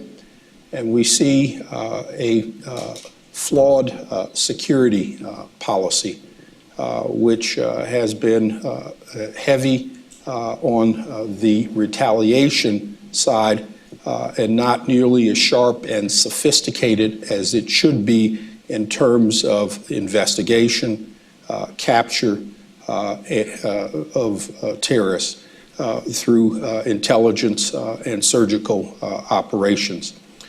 We also have not seen the kind of policies which are designed to win over the hearts and minds of people in the north. A need for a social and economic strategy deals with the poverty to go along with a much refined security strategy. But if you look at the second crisis in Nigeria, in the Middle Belt, that is a crisis which some people label as religious. Between herders, House of Fulani from the north, and settled populations that have traditionally been farmers. That's largely a resource conflict, a conflict driven by environmental changes, by climate changes. As we see herders increasingly desperate and in need of more grazing land for their cattle, more water, they have pushed south into farmlands that have been traditionally farmed by the people in the Middle Belt. So that is a resource crisis and one which has its roots in environmental change. Good. Thank you very much. And I'd like to ask you about a question that's relevant for all of the regions in which you work and where we as peace builders feel really strongly about engagement, and that's around elections. And what is your analysis of the dangers in upcoming elections in your regions? What do you feel that civil society can do to help prime the ground for a more peaceful election process? And what is your role as envoys in assuring that these are not just elections in name only, and that they really do further a legitimate political process? Well, to be very candid, in the Sudan peace process that was laid out in 2005, there were to be elections in the north and the south before the separation of the two countries. It was supposed to democratize both entities. It did the opposite. It solidified one power rule in a party rule at each side. And the peacemakers, all of us said, we'll let that go because the bigger thing is to get an agreement on the independence of South Sudan. Now in both Sudan and South Sudan, you see scheduled elections for 2015. I think neither country frankly, ought to go forward with those elections. In Sudan, they really need a much bigger political transformation so that those elections will be more meaningful. South Sudan, I think there has to be a much bigger reconciliation process and political change. Otherwise, the elections there will be meaningless. So elections are very important, but the question is, do they represent a political moving forward, or do they solidify power relationships that are not sustainable? And are you saying that no election is better than election which is would not be legitimate or timely? Deferred election. Deferred election. Good. Well put. Thank you. Let me distinguish between the general issue of elections and what a special envoy does, because he or she has to sort of talk to a number of countries at once. And then the particular importance of the upcoming elections in the Democratic Republic of Congo in and of themselves. You know, as a general message, both the United States and the international community, of course, wants to encourage countries to have free, fair, and transparent elections. We want them to respect their constitutions. We don't want them, we think it's in their best interests and all of our best interests if they don't change the Constitution in terms of term limits for their presidents for an individual. They do it in a forward-looking way as to the next office holder, as the United States did when it created term limits for its president.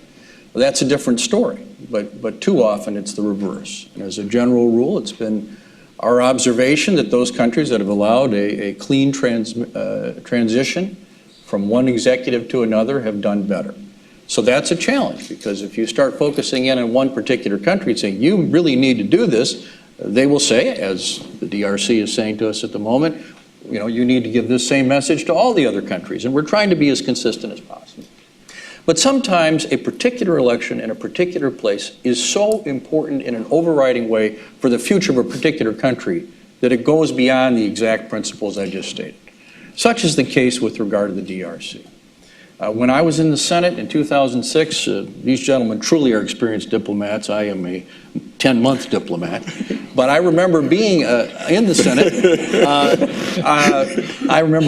Senate. And we were very surprised in a positive way by the elections in the Democratic Republic of the Congo. They were far better than we might have expected, given the fact that President Kabila only became president because his father was killed, and he was chosen to become president.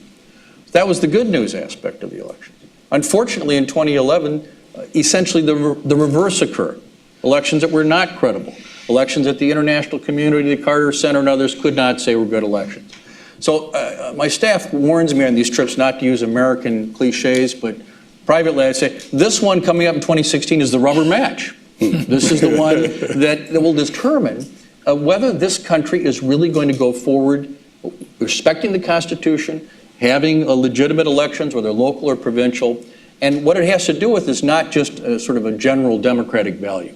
The very credibility of this country as an economic unit, as a political unit, and in particular, its ability to govern the eastern part of that country that has suffered so much will depend on the people of that country believing that they really are represented by their government. So, not to say that the other elections aren't terribly important. They are. We're going to Burundi next week because we're concerned about the elections coming up there. But this DRC election in 2016 and those that may precede it are fundamental to the future of that country. Thank you. Elections are an essential part of the democratic process, whether it is in the United States, Canada, India, or Botswana or Ghana. We also know that elections generate tensions. And far too often in Africa, politicians use elections and to generate support in ways that inflame the tensions by appealing to ethnic loyalties, religious loyalties, to territorial loyalties, to old grievances. These tensions raise the stakes of elections across the continent. I think in looking at African elections, we all need to be as proactive as we possibly can be in working with civil society, with media, with community groups, with youth and women to put in place mechanisms that will reduce the prospects for violence and tension in elections. One great example of what has been achieved is to look at Kenya.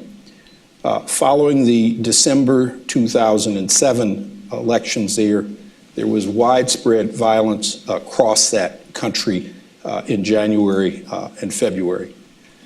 Some 1,500 people were killed, and it required the intervention of Kofi Annan and a number of other leading African statesmen and women to come in to quell that violence. Indeed, following that violence, people realized that 70% of the violence that had occurred as a result of young men being involved. To its credit, USAID, working with a number of private sector partners, including World Vision and Mercy Corps and Winrock, set up a program called Yes, Youth Can. Yes, Youth Can. And it helped to mobilize, this was in 2009, helped to mobilize hundreds of thousands of young Kenyans to effectively to discourage them from participating in violence, encouraging them to be more civically responsible and active, helping them to create jobs, hope, and opportunity for their communities. And as the election cycle approached, the last election cycle approached, these young Kenyans were out preaching a message of peace and tolerance. Today, this Yes, Youth Can movement across Kenya has over 1 million young Kenyans across the country. And in the run-up to the elections, they held peace rallies, they had soccer games between different ethnic communities, constituency meetings in which they made the candidates all swear to peace pledges, and worked with communities to ensure that the level of violence would not repeat itself in the elections that occurred in early 2013. But the important thing is to be proactive in all of these elections, whether they're elections that are forthcoming, and I think Senator Feingold is absolutely right in his strong message on the Congo, whether it is in the Congo, whether it is in the elections that took place just 2 days ago in Malawi, whether it's in the forthcoming elections that we see around the continent. It's important to serve as partners to those communities in Africa participating in elections to put in place programs that will reduce the level of tension that always comes with elections. These are electoral contests. They should never be the basis or grounds for the violence that we've seen in some of these places. Good, thank you. And this raises something of an existential question, especially with Kenya, where the issue of prosecution by the International Criminal Court was a factor both in the eventual slate that ran for the presidency and also in the prospects of peace there. And I wonder if all of you could speak just a little bit to the tension, if you feel it, between justice and accountability and reaching peace agreements, and if that's something that you wrestle with in a very concrete way. Well, it comes up in both Sudan and South Sudan now. It comes up in Sudan that the president of Sudan is an indicted war criminal. And it has to do with how you interact with Sudan on the peace process, but it's also a challenge to those inside of Sudan who want to change the political system and undertake a serious political transformation, but frankly say to us, what do we do with the president? Because we are not politically able to turn him over, and we don't know how to move beyond him. In South Sudan, where we've seen some very recent, very serious, terrible human rights violations and ethnic killing, etc., there's a demand for accountability. But if you look at the South Sudan situation and you watch what people are saying, you realize that South Sudan has a long history in which accountability has never been addressed. So people are saying, I remember what they did to us in the 90s. Somebody else said, well, I remember what they did to us in the 70s.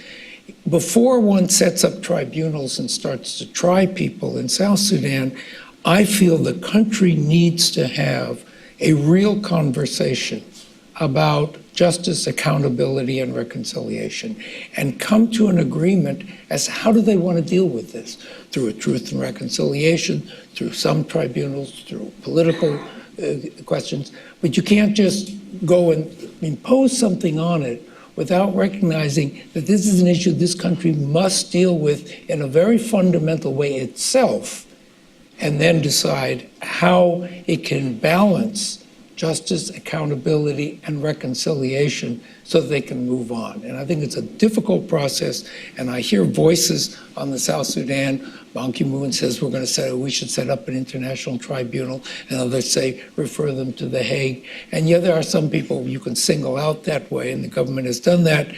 But I think it's a mistake not to deal with this more fundamentally in the South Sudan case. Ideally, you would be able to do that in Sudan. I think it's going to be harder in Sudan. And are you saying to do that at all levels of society? Yes, that it has civil to society be, would have a voice? because ethnic groups have been at war with each other in South Sudan and in Sudan, and they have to have a voice, whether it's through civil society, the churches, or otherwise. Can't just be through the political people who've been manipulating those violent confrontations. Thank you. Of the many dilemmas we face in the Great Lakes region, this was one of the very first that we confronted very directly. Our first task as a group of international envoys was to go and to try to cause the Kampala talks, which had to do with getting the M23 to stop their rebellion against the DRC, to succeed. But there had been negotiations with the M23 and their predecessors on other occasions where the DRC agreed to the peace side of the equation as opposed to the accountability side of the equation, where leaders of the predecessor groups were given amnesty, and not only amnesty, but the ability to return to the Congolese military in charge of their own units and keeping their units intact. This had happened twice before. So fortunately, there was a unity of interest on the part of both the DRC. Their negotiators, as well as the public, felt strongly that this kind of impunity should not continue, and the international community felt that this was a red line. So this became the basis of some very heavy-duty negotiations. There were two particularly long sessions in Kampala where the issue of amnesty was among the most central issues. So it was finally resolved that there would not be amnesty for those who had committed war crimes or crimes against humanity. Individuals who had simply waged rebellion would be given the opportunity, and are given the opportunity under the agreement, to sign a pledge that they will renounce rebellion and not do that anymore, and if they haven't committed other crimes, they can get immunity from prosecution, but not those who have committed war crimes. So this was one of the most important aspects of what became the Nairobi declarations, where we had to balance this. But of course, there's always the irony, which is that this was signed in the State House of the president and the vice president who were under charge of the ICC and in our presence. So it's always a little complicated. Thank you. It would be ideal and almost utopian to have both justice, peace, and stability going along together. But in fact, the reality is that in different places, justice is frequently set aside in order to get both peace and stability. This is, I think, the case of Kenya, where indeed you have a president and a vice president who were both ICC indictees for their alleged activities in fomenting and supporting the violence in Kenya in 2007 and 2008. There has really been very little domestic justice for the victims of the violence, and the international process has been very, very slow and delayed. But while there has not, in fact, been justice and accountability, there has been a higher level of peace and stability. The 2013 elections were not violence-free, but they were substantially and significantly less violent than the elections in 2007 and 2008. The trade-off is seen in different places around Africa as well. We've seen flawed processes in places like Zimbabwe, where untold pre-election violence has been meted out against the opposition, and justice has not been delivered there. Only a slow form of peace. So it differs from place to place. We'd like to have both. It's important to have accountability for those who commit crimes or alleged to have committed crimes, but sometimes the justice part of it is in fact delayed.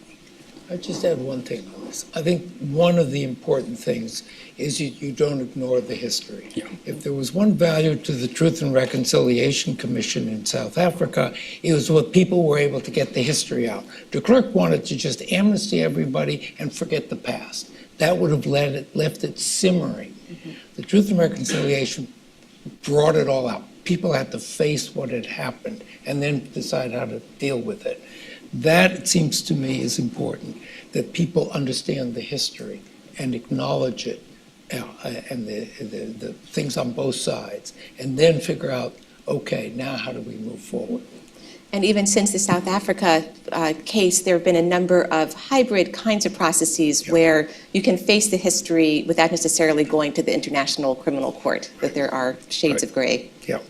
One of the issues with Burundi is that they are still expected to do a Truth and Reconciliation Commission years after the agreements that led to a relatively peaceful period, and that has not happened yet, and I think it's essential that it does.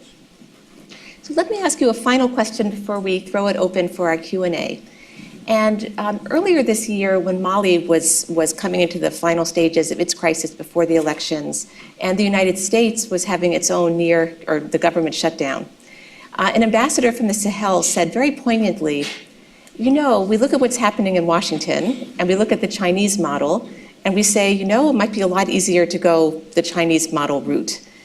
Could I ask all of you, in your experience as American envoys and ambassadors, to what extent do you feel that you're bringing with you a certain set of American values around governance, around democracy, and to what extent are you feeling that there is receptivity to that, or is there pushback? Look, I think each situation is a little bit different in terms of what our influence is on the particular crisis. We can go into that. I don't like the idea that peacemakers are neutral. You're not neutral in terms of the settlement you want, because you don't want a settlement that's a false settlement that just says, oh, well, it looks like it's settled. I used to call that in Sudan, I used to call that the whale, war after I leave. You just get it done enough so you can get out. You're also not morally neutral. In South Africa, ending apartheid had to be part of the solution. In Afghanistan, You don't want a solution that means all those girls that have now got education are suddenly going to lose it all. So you're not totally neutral. We bring values, we bring certain values to the situation, certain belief in processes, et cetera. Yeah, are we perfect on it? No. But those values, if they're relevant to the society, and usually they are, and if you're honest and can build credibility about what you're about and that you're respecting the parties you're dealing with, I think you can deal with that question of whether America is the right participant, if you will, and sometimes the leader in this process. Thank you. Well, and from a practical point of view, I feel that a lot of the countries in the areas of Africa that I've worked in do really value being positively associated with the United States and its values. And I think that even though, of course, they will say to you, fairly enough, that they're sovereign countries and we can't dictate every aspect of their system, there's a general desire to aspire to these values that are also reflected, of course, in terms of international norms of how elections should be conducted and the like. So there is a power in that. And, I think, frankly, the Chinese are now going through a challenging period. They've had an enormously strong involvement in China, but now they're becoming an issue in elections. In Zambia, their political parties are sometimes using this against a candidate or a government. So they are even struggling with the aspect where some of these values don't come associated with the approach they've taken. Of course, for many African countries, the Chinese approach is a lot easier, at least for the leaders. A lot is not asked.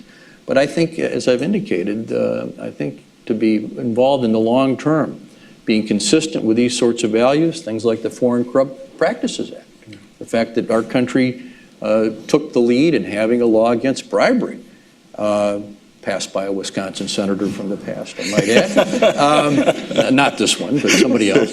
And that even though sometimes it disadvantages us, when you see the centrality of corruption as a problem in Africa, the fact that there is a country that's able to function and be successful in this kind of law does have some impact, I think. Thank you. Our diplomacy is strongest and at its best when it represents the best of what our principles and values at home are. This is in Africa, and as we deal with the concerns that many raise about China. I think that we are strongest when we continue to point out the strength of our Constitution, our Bill of Rights, our freedoms of speech and religion, and, of course, our accountability through the strength of our courts. That set of democratic values underpins and should underpin the basis on which we do a lot of what we do and the success by which we've done it. I think that our economic system is a lot stronger and a lot better than that of the Chinese. We have transparency.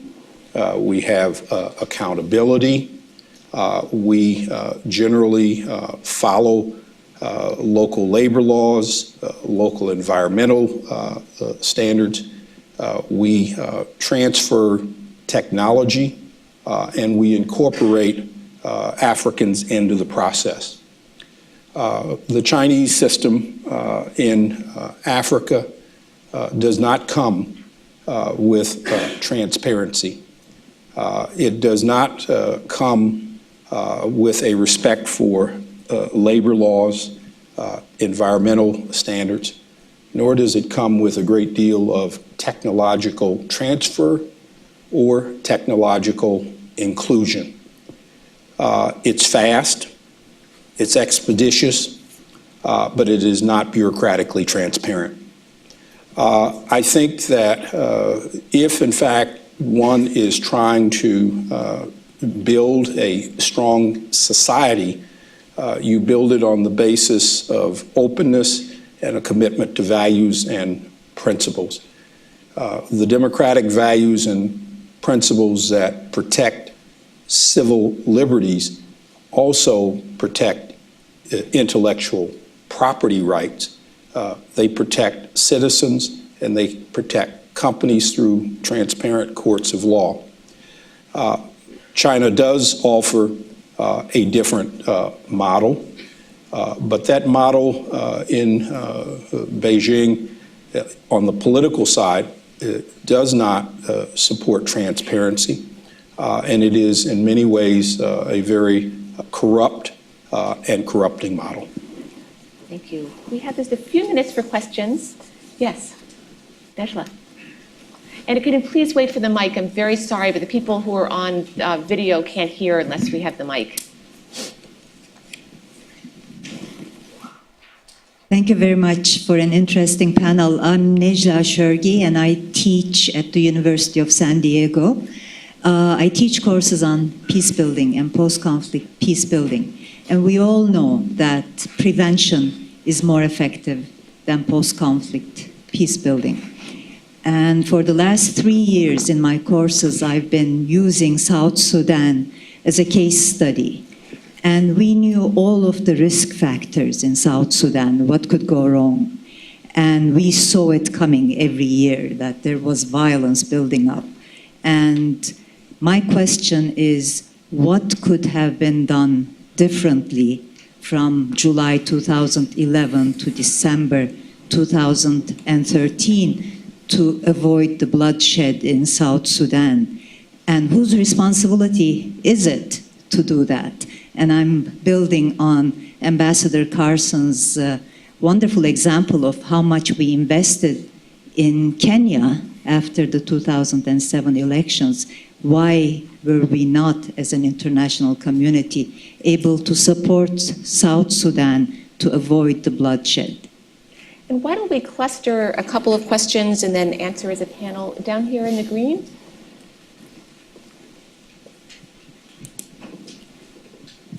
Thank you. My name is Cornelia Weiss. I'm here today in my private capacity, and I have a question for Ambassador Carson. You talk about U.S. fundamental values, and so, for example, the freedom of expression of speech. And I look back at Rwanda, and part of what was happening there was the radio incitement of hatred. And if my memory serves me, I believe that General Dallaire reached back to the UN and said, look, we need to take these radio stations out. But that never happened because of the concern about freedom of speech. And I'd like for you to go ahead and address that. And certainly that is part of some of what's going on there right now. Thank you. One more, yes. Hi, Rob Risugliano, on board of the Alliance. Rob Risugliano, I'm on the board of the Alliance and also from the Partnership for Sustainability and Peacebuilding, University of Wisconsin in Milwaukee. So I want to focus my question on the once and future senator from Wisconsin. I take that as a yes.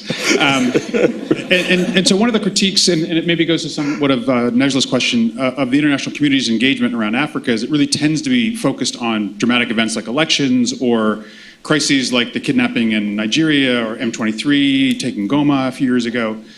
And so I wanted you to reflect a little bit on your experience as a special envoy. What potential are you seeing or are you able to have to change that so that the engagement is more holistic, that it actually draws in a lot of the diversity of the people that are in this room and is more sustained at a sufficient level of intensity to really engage these longer term patterns and problems that you're dealing with all the time? So why don't we stop there? And it sounds like each of you had a question directed to your particular area. So why don't we start with Sudan, Well, South Sudan? the question is the one I lose a lot of sleep over, thinking about could we have seen and prevented what happened in South Sudan. First of all, there was an enormous investment in South Sudan. In helping them set up government structures, getting an election, setting up an administration, setting up a government. Much of our attention from 2011, 2013 was on helping them resolve the conflict with Sudan, which continued after independence and threatened war along the border and diverted their attention from their domestic requirements. We saw the political crisis coming. We were discussing it with them. We knew Riek Machar was making that bid for the presidency well in advance.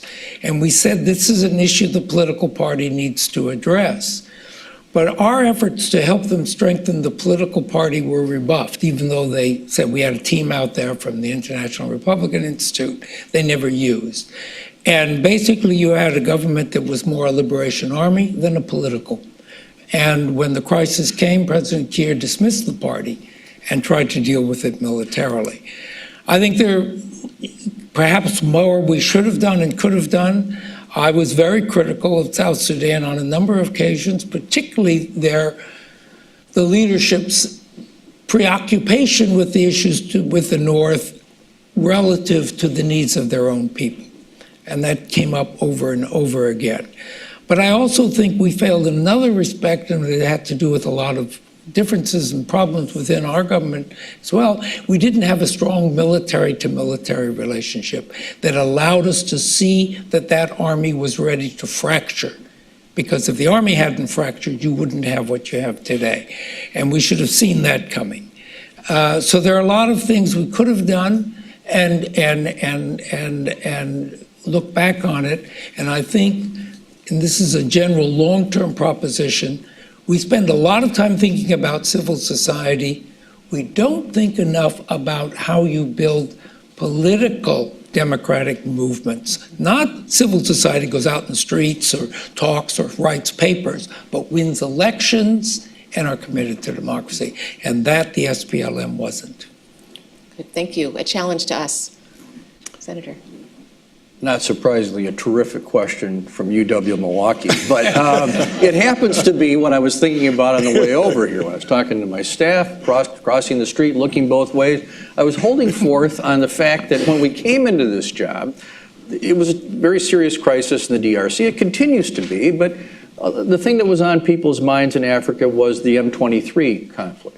So just as we get that put in a good place, we're coming back from Africa, and in France, we look on television, it's a car conflict, South Sudan, now there's Nigeria. It is an enormous challenge for the State Department and any administration to maintain any kind of sustained attention on a place that maybe is getting a little better, but still needs a lot of work. And this is, I'll do an advertisement for the people I work for. The Secretary of State and the President had a golden opportunity after the defeat of the M23 to say, look what we did, we're done now. That's not the instruction I got. The instruction was create a process, and it turned out that Angola's helped us do this, to get at the root causes of the problem. Maintain, sort of my motto on this job is sustained attention. Now, the Congress is not as structured, in fairness, to do that sort of thing, even if it's operating well. That's not the nature of the place.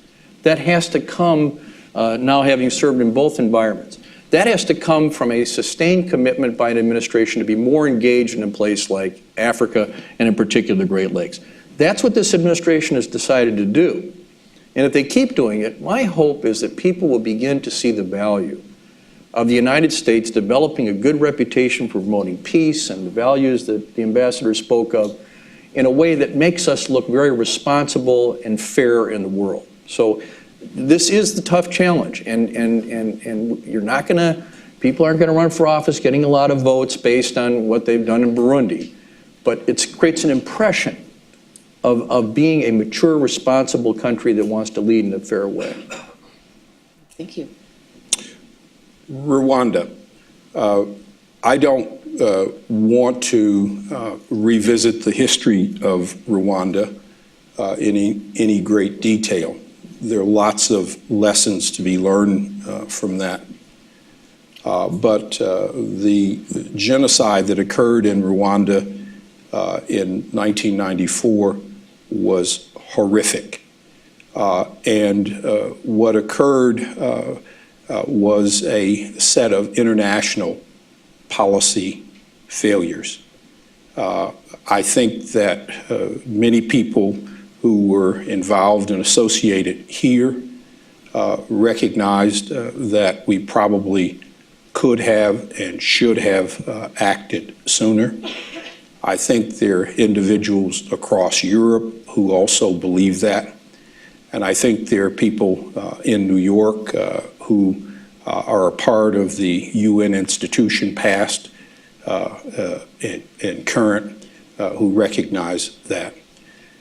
Clearly, Radio Mill Colleen was spewing enormous amounts of hatred, flaming the ethnic tensions that had existed there for a long time. It's also very true that General Romeo Dallaire's appeals back to New York were in fact not heeded, and he did not get the kind of resources and support that he genuinely deserved. Coming out of Rwanda, I think we in Washington have learned a lesson. I think we continue to learn important lessons about how to prevent genocide. I will give compliments to President Obama and folks at the NSC and the White House for creating a atrocities prevention review board, a mechanism that is used worldwide to signal the possibilities of atrocities, and interagency meetings here in Washington on a regular basis in that atrocities prevention review board to look at places where atrocities could in fact happen. Rwanda sensitized us, made us much more aware, and I think as a result, I think we have tried to respond more rapidly and quickly. A vignette, I heard again the senator say sustainability and attention, having dealt with a number of ongoing crises and working alongside both of these gentlemen and Ambassador Lyman too on Sudan-related issues. We suffer from a number of deficits. One is a resource deficit, and one is that sustainable attention deficit. And the resources come both in manpower and womanpower to have eyes on the issue and sustain it.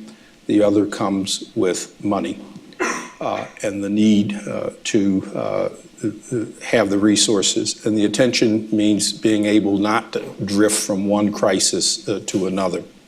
And we can, from time to time, have resources, serious resource problems, and we can have crisis overload, which is something that is important.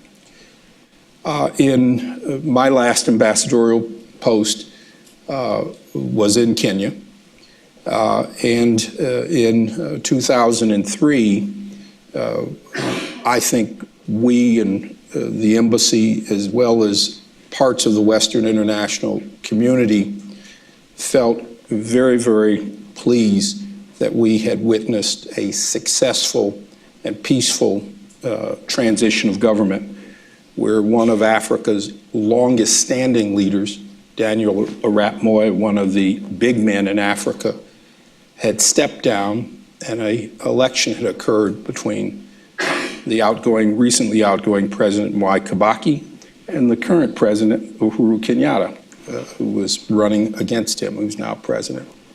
Those elections were largely free and fair. People thought Kibaki had won fairly, and that Moi had played his part and stepped away after 32 years in office.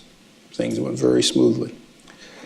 I remember getting a number of telephone calls and accolades saying how wonderfully we had done in helping the Kenyans move the democratic process forward.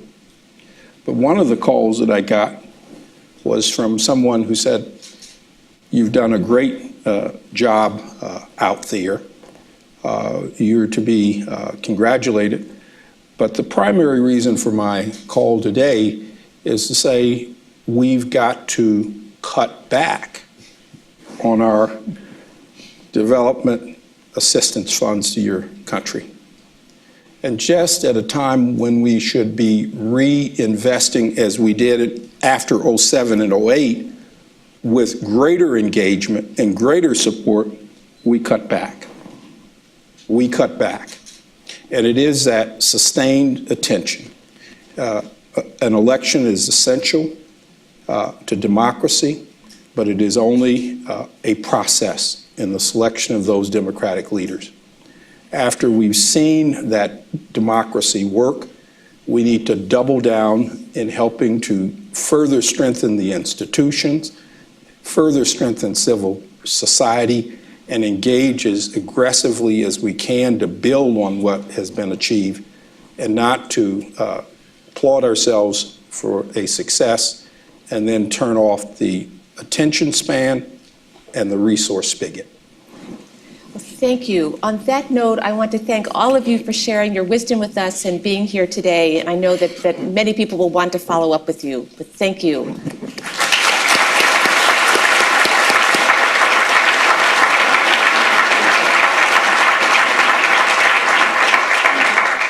And now, while we're all pondering the wonderful term of whale, which I know will be included in all of our curricula, we will take a 5-minute, I'm not even going to call it a break, I'm going to call it a deep breath.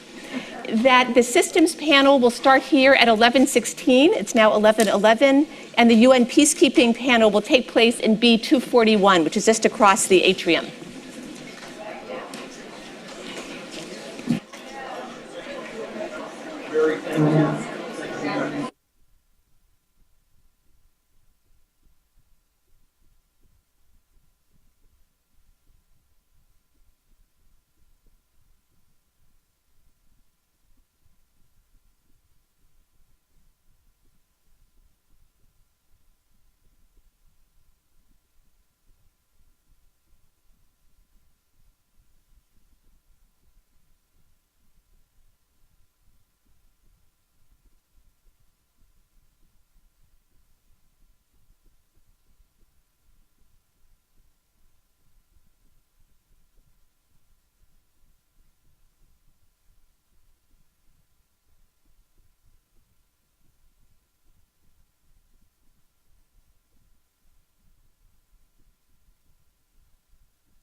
Great. Is everybody here for the panel?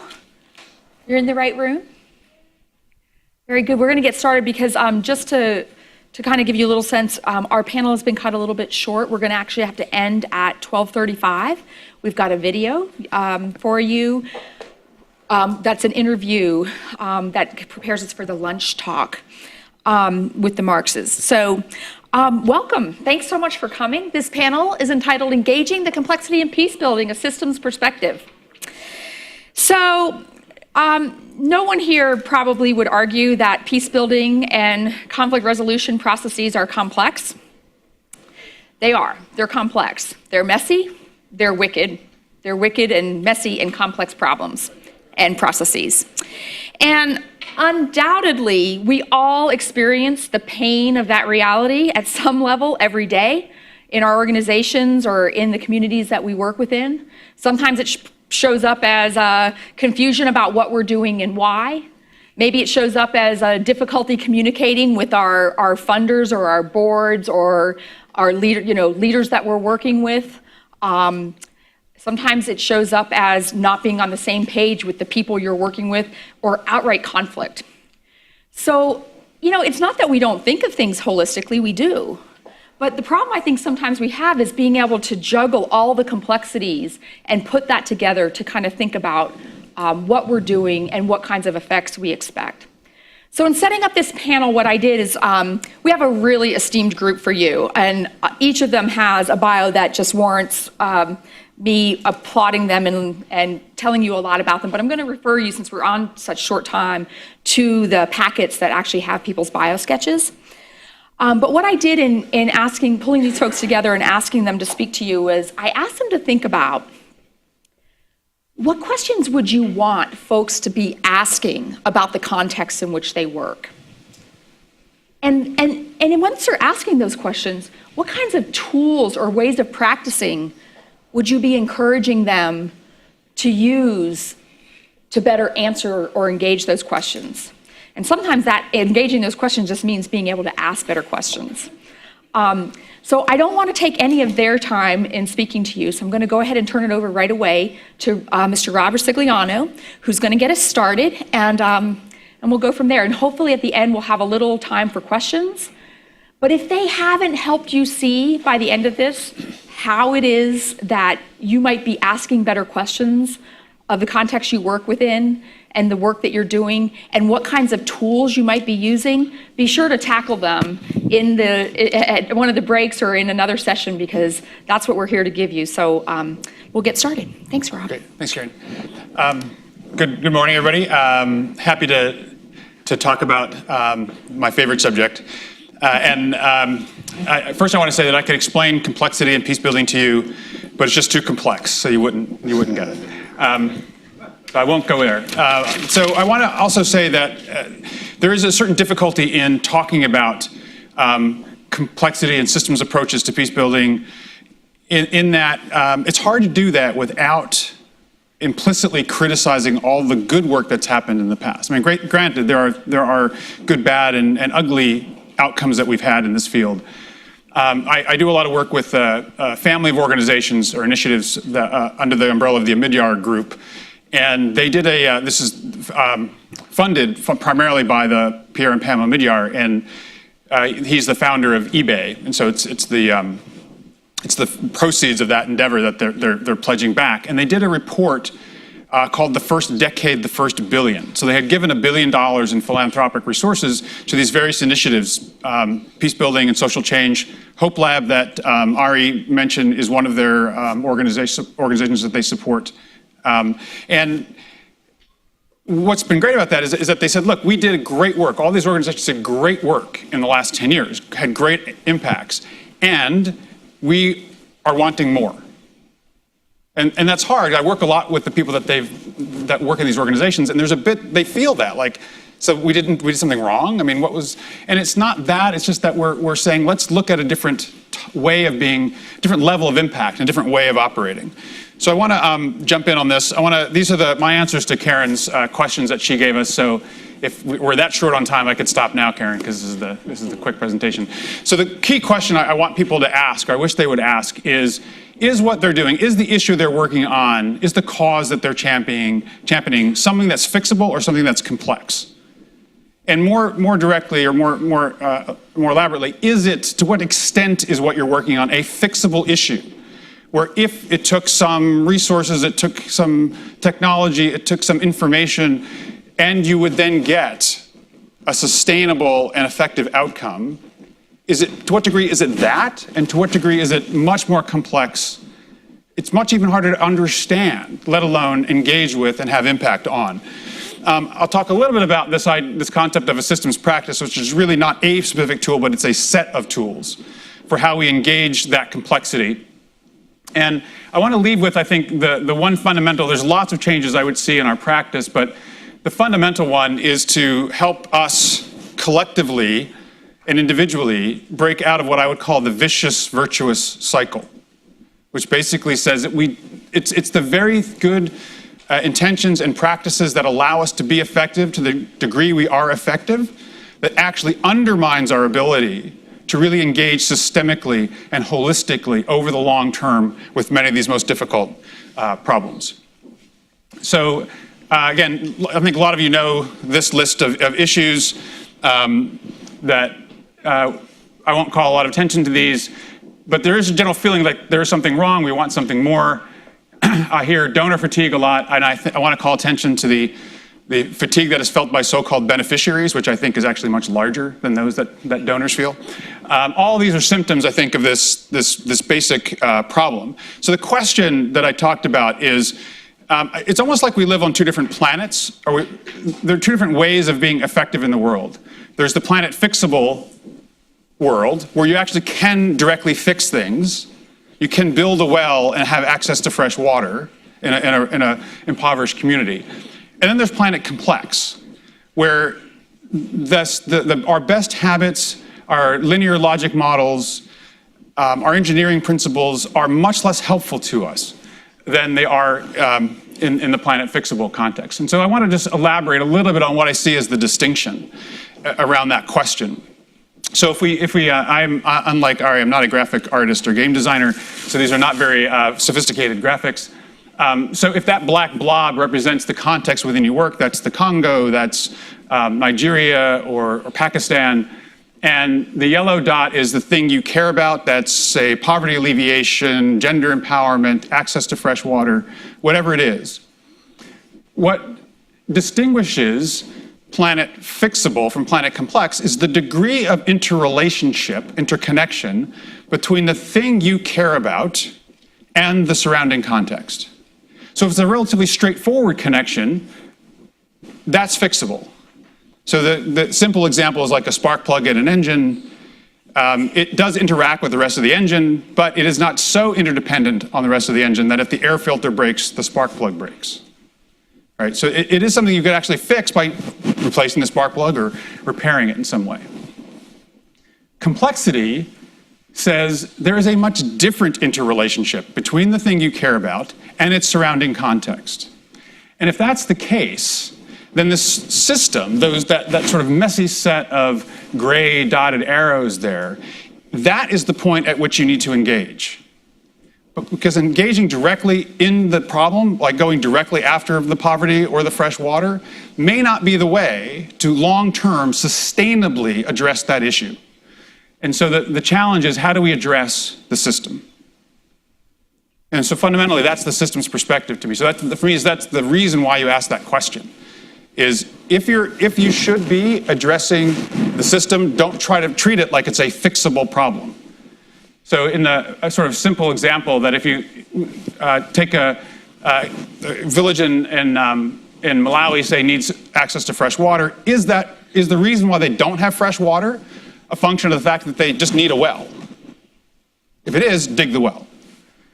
If it's much more interconnected, so the reason why they don't have access to fresh water is because there are entrenched economic interests. Someone gets paid to tote water from 10 kilometers away into the village 3 times a day. Is it about religious and clan conflicts? Is it about poor governance? Is the community taking its scarce resources and using it to bring in health practitioners rather than access to spending it on fresh water? If that's the case, then you're in a complex situation. So just digging the well doesn't work. And actually, I use this example because I build off a TED Talk by someone from Engineers Without Borders in Canada who gave a really illuminating talk about their project that dug 103 wells in villages in Malawi. After about a year and a half, 81 of them broke down.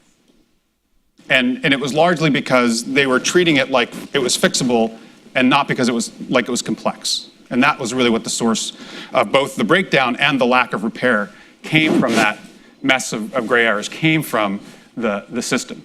And so what does that look like in terms of how we engage? This in some ways skips down, actually, Karen, to your third question. So if what we're trying to do is engage the system, by engaging the system over time, we can improve, whether that's the level of peace or level of poverty, whatever you want to put on the vertical axis, is that engaging the surrounding system over time indirectly affects the issue we care about. It's just a different model of how we engage and how we be effective. So that's the fundamental sort of, for me, reason why you ask that question and what it does to your practice. The second question, so what are the tools? What do you do this? I break it down. This is my organization of my toolbox. So there are ways, there are tools we can use to listen to the systems. So systems are very difficult. There's not like a label that says, here's the system of Congo. They are mental constructs that can be very difficult. We run into huge problems of information management, which I'm sure Nate and Scott, you're gonna settle for us, right? Right. Okay. So how do we do that? Whether it's through a visualization technique, it's a data management technique, but it's still difficult, poses challenges, but there are ways to deal with this. Engaging the system, as opposed to intervening in it, we got to get off of the addiction to projects, which again is really maybe structured by a lot of donors, that we want to think about things that can be done in 6 months, a year, maybe 2 years at the most. Engagement doesn't have a beginning and an end. It doesn't have a before and an after. It has an always. And that's, again, a different way that we think about engaging, but there are also tools for engaging effectively. And same on learning and learning systems. So also I think a lot of what Scott and Nate may talk about are the ways in which we do learn over time. We do learn from multiple and big data sources. Just a quick, I won't spend a lot of time talking about the tools, but things like systems mapping, more holistic analysis of systems, key things about engaging, finding leverage points in the system, working in networks, but really networks that are effective, that really lead to effective action. Monitoring, outcome harvesting type approaches, building these larger learning infrastructures that are multi-party, that pull information and data out of lots of places, that work across organizations. These are all just, again, some of the particulars in that toolkit. But I wanted to finish up with talking about the harder issue for me, which is this idea of the vicious, virtuous cycle. And I think that, again, we all play a part in, and I play a part in, and we also play a part in both executing it and being stuck in it, but also disrupting it. So this is the system I think we are trapped in as peace builders in a lot of ways. And so it basically starts with this idea that there's a strong need and desire for assistance. There are any number of problems out there, right, that we could assist with, which leads to those of us, like in this room, in government and non-governmental organizations and academic institutions, feeling a need and a desire to help. And it drives us to this idea of fix. Can we find a fix? Can we alleviate suffering now? Can we open up the access to the fresh water? Can we help conduct an election? And that does lead to some positive impacts, which again, increases the desire, hey, that worked, let's do something else. But unfortunately, in the complex space, so in those areas of the world where we work, where there is true complexity at play, oftentimes those fixes tend to fail. So that either they're unsustainable, they last like the 18 months of the well project I mentioned in Malawi, or they actually have negative impacts. So what looked like a good idea to begin with ended up having negative consequences because the system, sort of as the Empire Strikes Back, the system finds a way to counteract and undermine whatever that change was.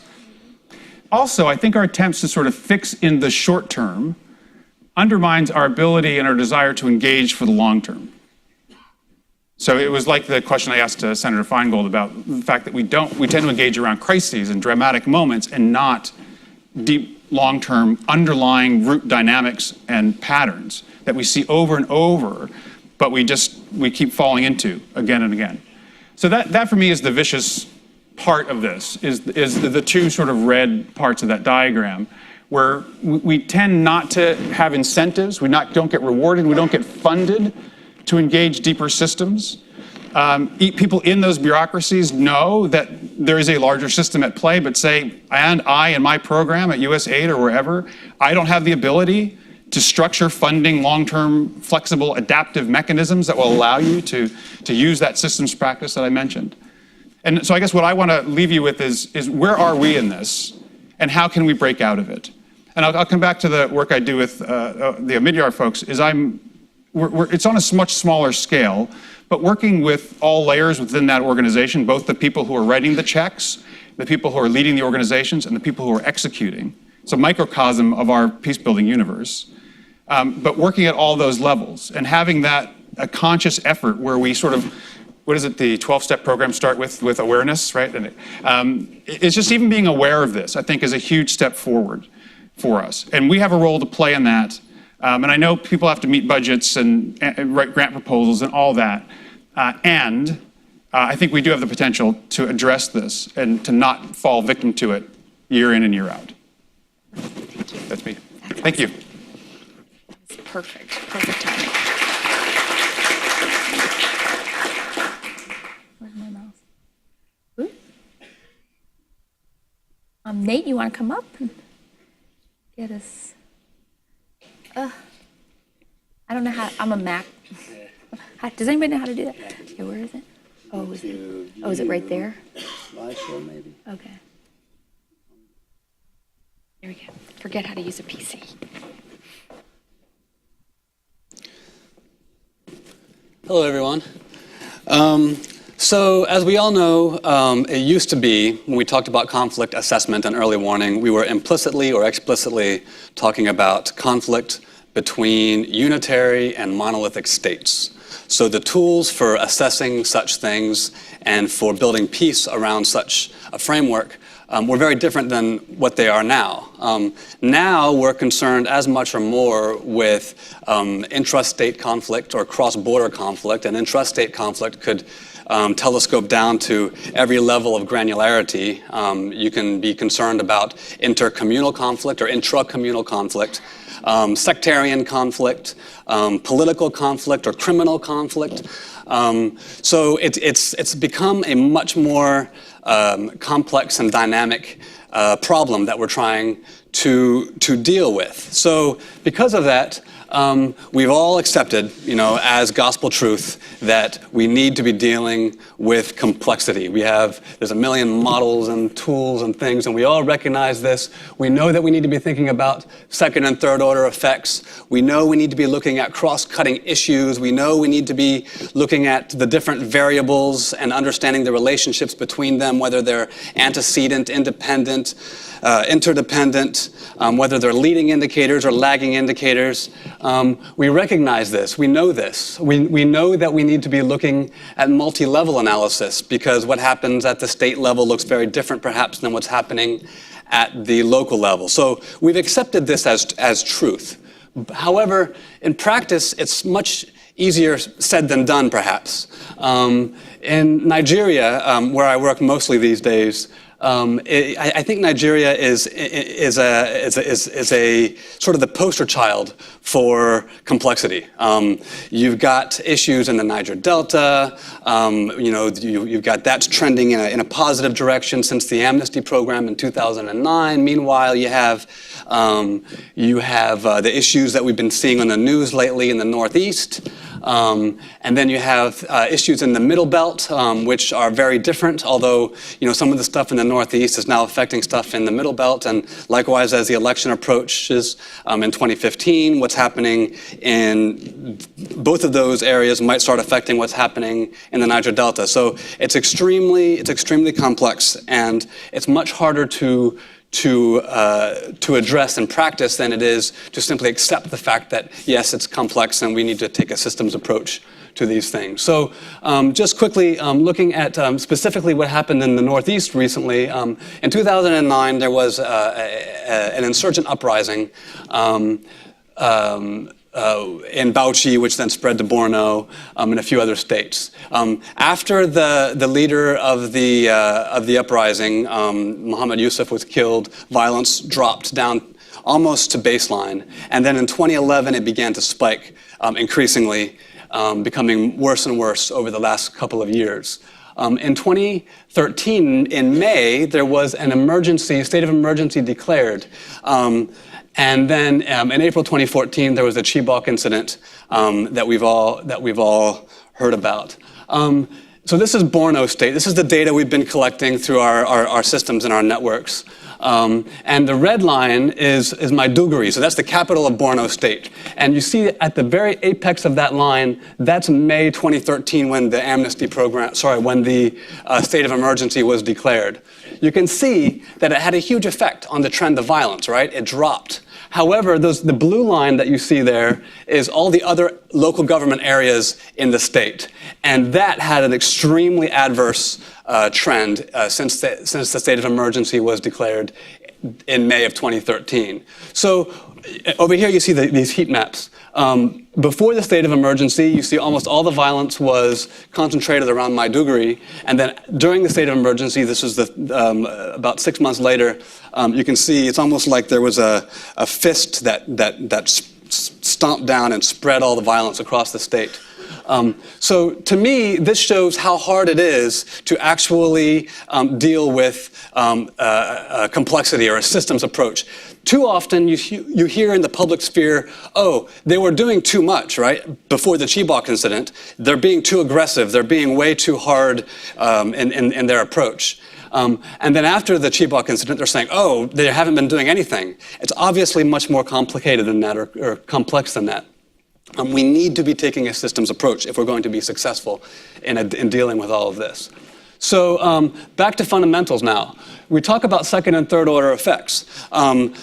Clearly, we need to do a better job of dealing with this factor. Whenever you have any kind of an intervention, it's not going to be enough just to defeat the enemy. You're going to have blowback, and you're going to have implications for civilians that are then exposed to insecurity as a result. So that has to be a part of your calculus. You've got to look at cross-cutting issues, social, economic factors, political factors, security factors. You've got to look at gender as a cross-cutting issue and youth as a cross-cutting issue. Right now, one of my colleagues is in Kano, and she's doing a workshop to try to create some data around violence against women and girls. Antecedent interdependent variables, multi-level analysis. We talked about how it's very important to understand that it's not enough just to look at Borno State. You got to be able to look at the local government area levels as well. And most importantly, the framework has to be iterative, flexible, and relevant. And in order to be relevant, it has to be locally defined. You've got to have stakeholders on the ground who are defining what you're going to look at and how you're going to look at it. And finally, don't forget about the back burner. I mentioned Niger Delta as another dynamic in Nigeria. You can see, based on the data that we've been collecting, that I said that it's been trending in a positive direction since the amnesty program, but in the last couple of years, as a measure of the number of incidences, it's been steadily climbing as we move towards an election in 2015. So we're all looking at Borno right now, but in a couple of 6, 8, 12 months, we might have to be starting to look at other parts of the country as well. So don't forget about the back burner. So how can we do this? How can we begin dealing with issues of complexity when we look at a country like Nigeria, or any country for that matter? What we try to do is we try to bring together data sets, whether it's the Unlocked data set, which is one that I've been working on in Nigeria now for a while, where we work with civil society to gather information on pressures on peace. whether it's Nigeria Watch data set at the University of Ibadan, whether it's the Nigeria Security Tracker at the Council on Foreign Relations has a great data set, whether it's ACLED. As of now, we have about 7 or 8 different data sets, and we're uploading those all the time and coding those.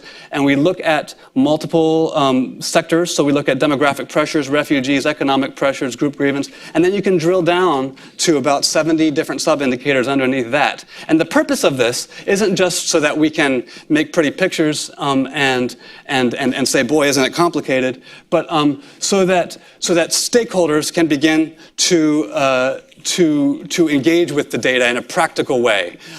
Whether it's the traditional leaders, whether it's the USAID conflict advisor in Abuja or anybody else. And finally, we try to map stakeholders. So we go out and have workshops all over the country, and people identify their organizations and initiatives as peace agents. And then we map that so that folks who want to work on stakeholder mapping, networking, scoping, can be more effective in that. And you can make that link between the hotspots and who's doing what where to address it. Delta state, just to illustrate another way this data can be looked at, you can drill down to the sub-indicator level, and you can see this is a picture I took in northern Delta state, which illustrates the conflict between pastoralists and farmers. But you can see how the issues have changed over the years. From militancy in 2009 to now it's more about ethnic and communal tensions and criminality. So multi-stakeholder collaboration is essential. Without that, it's not going to work both on the data side and both on the implementation side. Because people know different things. You need to have buy-in by everybody. They need to have collaboration. But at the end of the day, you've got to take this data back to the communities themselves, which is something that we're doing throughout the Niger Delta and the Middle Belt now. Because all of this will tell you a lot about patterns and trends. It will tell you nothing about causes and effects. So to get to the causes and the effects, you need to have people on the ground who are working with the nitty-gritty to actually analyze the patterns and trends and begin to strategize around solutions. So that's the website where it's an open tool for anybody who's interested in Nigeria, the p4p-nigerdelta.org, and I've got a bunch of cards if people would like to have that website and take a look at it.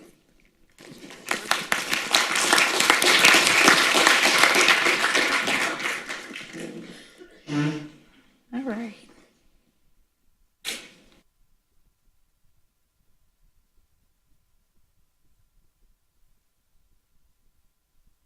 Very good.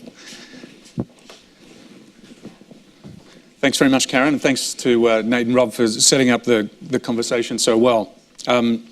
What I'd like to talk about today is, and what I'd like to do is show you a series of examples of how to navigate through complex systems and complex problems using a mapping platform that has been developed by colleagues of mine in San Francisco, a new tech company called Vibrant Data, that has just started embracing all kinds of challenges in this space. And the basic message that I want to get across is that when we confront the huge complexity that we often do in the conflict and peace-building world, we don't have to despair or bury our heads in the sand and push it to one side. We can actually embrace it, dive headfirst into it, and come out the other side with some simple but hopefully robust guidelines for creating priorities about how to take action and how to intervene, or as Rob put it, much better, to engage with the system in question. So I guess in terms of the questions that Karen set up for us, what kinds of questions should we be asking in the peace-building world, and what sort of tools should we be using? I just wanted to start with a question that I was asked when I started my previous job at the Skoll Global Threats Fund. I was told on day one that our mission was to find a transformative or game-changing intervention that we could make in Middle East conflict, in Israeli-Palestinian conflict in particular. Yes, laughter. So if you've been following the peace process lately, you'll know that I've failed completely and utterly and miserably in that, but I feel like I'm probably in good company there. John Kerry and Martin Indyk couldn't fix it either, so I don't feel so bad. But what I did at least take out of that was to begin to grapple with what that question actually meant. What would it mean to create a transformative intervention? And in the process of grappling with that question, it led me to this collaboration with my colleagues at Vibrant Data and some of the work that I'm going to talk about today. So just perhaps to frame that question in a different way. How, when we have a multitude of options for engaging with a conflict system, how do we choose one over the other? And on what basis do we make that decision? How do we justify that decision as having greater or lesser likelihood of success? Also, how do we avoid what Daniel Goleman called in a recent book systems blindness? That is the possibility that we'll make an intervention at some point in the system and then get totally blindsided when that intervention unleashes a cascade of effects that circles around and hits us from behind in some sort of unforeseen way. And we've all heard examples of that, and Rob and Nate just spoke quite eloquently on that point as well. So in trying to avoid that, it occurred to me that the first thing you would need to do, at the very least, was to create some kind of map of the system. So you had some kind of idea of the basics of the architecture of the system. So you wouldn't be entirely groping in the dark. And exactly where that led us in the Middle East, I'll circle back to. But for now, I just want to take a sideways leap. And here is a map of a complex system. And we all know this beautiful example that hit the front page of the New York Times and was on the Daily Show, and everybody took a shot at it and had a bit of a laugh about it because it was, how could you possibly understand something like this, right?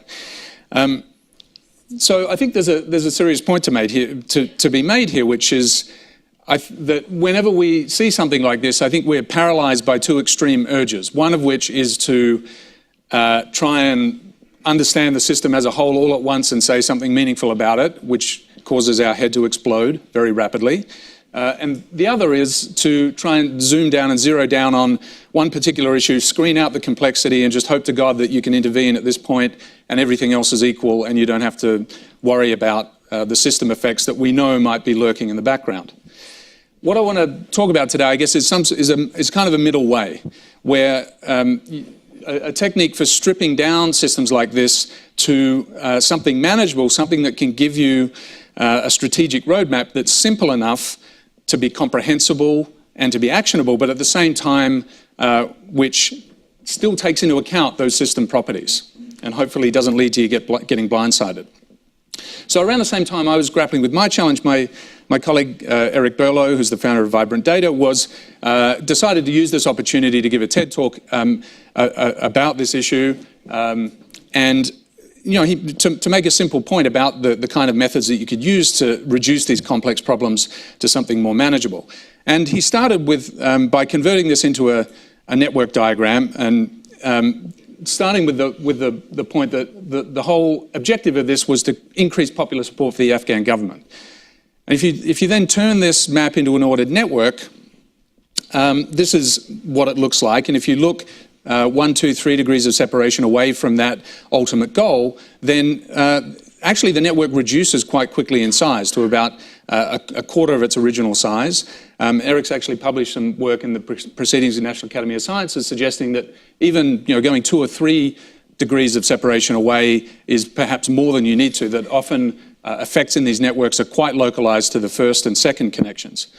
But then you can look more closely at these 25 connections and you can categorize them into different categories. If, for example, you were a nonviolent civil society actor trying to get involved and engage with this conflict somehow, you might screen out those that are not actionable, things like the terrain. You might exclude actions that require military capability, and you might come down to actions that as a civil society organization you could actually take, and there's about 7 of them colored in orange there. And you might notice that they can also be grouped into 2 main categories. So after starting with this incredible hairball of a complex map, all of a sudden you're down to a couple of sort of basic strategic directions that you could potentially take back to your organization, you could take to your community of NGOs and try and move in the same direction to engage with the conflict. So to be fair, that was a bit of a throwaway example. Everyone was using that as a throwaway example. Eric's not an Afghanistan expert. He didn't develop this analysis in consultation with Afghanistan experts, as ideally you should. But I want to switch gears now and talk about an example where he has just done that on the issue of personal data, on an issue that's increasingly pervasive in our society and increasingly pervasive in peace building and conflict. So the challenge is to do with the personal data economy, and Intel Labs actually came to Vibrant Data with a question, which was, what are the core challenges at the root of the personal data economy, and how can we influence them? So if data is the new oil, as is often said, how can personal data be made to work to the benefit of the public at large, rather than having people be exploited as a result of it?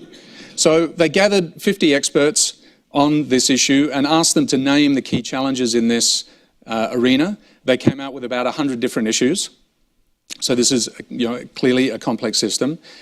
Things like the growth of a market for data services, the development of tools to anonymize personal data, the ability to see personal data exhaust, increasing the amount of data voluntarily shared, and so on.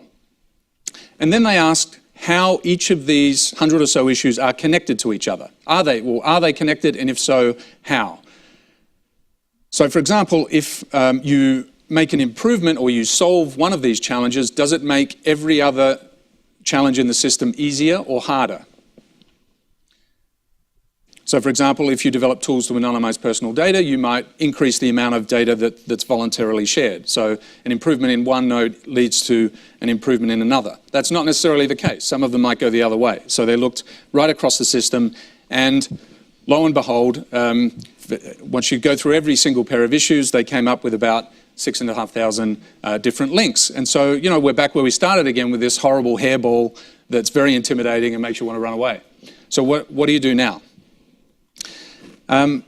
So this is the key point that I want to make today, is that as awful and impenetrable as this looks to begin with, it does have structure. There is structure within it, and you can look for it, you can find it, you can tease it out, and you can use it to your advantage. So for example, you can look at the asymmetry between links. So for every issue in this network, does it have a lot of links going out of it, affecting other issues, and not very many coming in, which is something you might like? So you don't have much competition to influence that particular node, but if you do influence it, it impacts a lot of other things. You can also look at how strong are the effects that particular node has on other issues in the system. And you can end up with this subset of issues that have a disproportionately strong effect on a disproportionately large number of other issues in the system. And you might argue that that is a subset of issues that maybe fit the definition of transformative, potentially transformative, or potentially catalytic. They then asked the experts to look more closely and zoom in on that group of issues and see if they could be categorized in any way. And they managed to categorize them into 4 different groups, and then came out with these sort of what they call 4 grand challenges of the new personal data economy: platform openness, data literacy, digital access, and digital trust, which Intel Labs are now creating incubators around to try and engage with this space. So an example of how you can get from something terribly complex to something relatively simple. So I mentioned we were looking at the Israeli-Palestinian conflict. We did a similar kind of process, at least a pilot process with a small group of experts, to ask the question, what issues could impact the ability of a nonviolent movement to get to a successful resolution of the conflict, defined in terms of creating security, mutual recognition and reconciliation, and civil and political rights for all parties concerned. We identified 73 issues, 1,874 links, and identified 6 issues with that characteristic of high link asymmetry. That is, not many issues affected them, but they affected many others. We also looked at positive and negative feedback loops. To go to Rob's point about vicious and virtuous cycles, if an issue is embedded in a positive feedback loop, its effects could potentially be amplified. So if you improve that issue, if it then links to others that feedback and amplify it again, then you can get into a vicious or virtuous cycle depending on whether you want that thing to happen or not. So there were, a number of, this is very much work in progress still, but there were a number of promising signs there that we could actually whittle that very complex system down as well. We've also been dabbling with a visualization of the regional dynamics in Syria, which we think also has some potential. But I want to finish with, on a slightly different note, it doesn't have to be issues that are the nodes in the network, it can also be organizations. And you can look at the ecosystem of organizations and ask the question, does the ecosystem of organizations that you work with have a structure, and can we use that structure to identify potential synergies, inefficiencies, overlap, and new ways that we could collaborate together, for example. So this is data from the water and sanitation funding space. This is from data from Brad Smith and his team at the Foundation Center. And it's a clustered network diagram of funding organizations. Every node is a funding organization, and they're clustered together if they fund a lot of the same grantees, and they're far apart if they don't fund many of the same grantees. And you can see that using this clustering algorithm, it sort of sorts out into about 8 different funding communities, which are colored different here. But you can also zoom in and have a look at the funding profiles of individual organizations. So Google.org is sort of funding in a small space with relatively similar funders. The Gates Foundation has a more diverse profile. Hilton Foundation, a more diverse profile again. And even smaller organizations like the Peninsula Community Foundation is really sort of punching above its weight in terms of funding a high diversity of different organizations with a relatively few grants. So I'll leave it there, but I just want to finish with just reinforcing a couple of simple messages. That we don't have to be paralyzed by complexity. That we do have tools now that can help us navigate through complex problems and extract some simple guidelines for prioritizing action. Even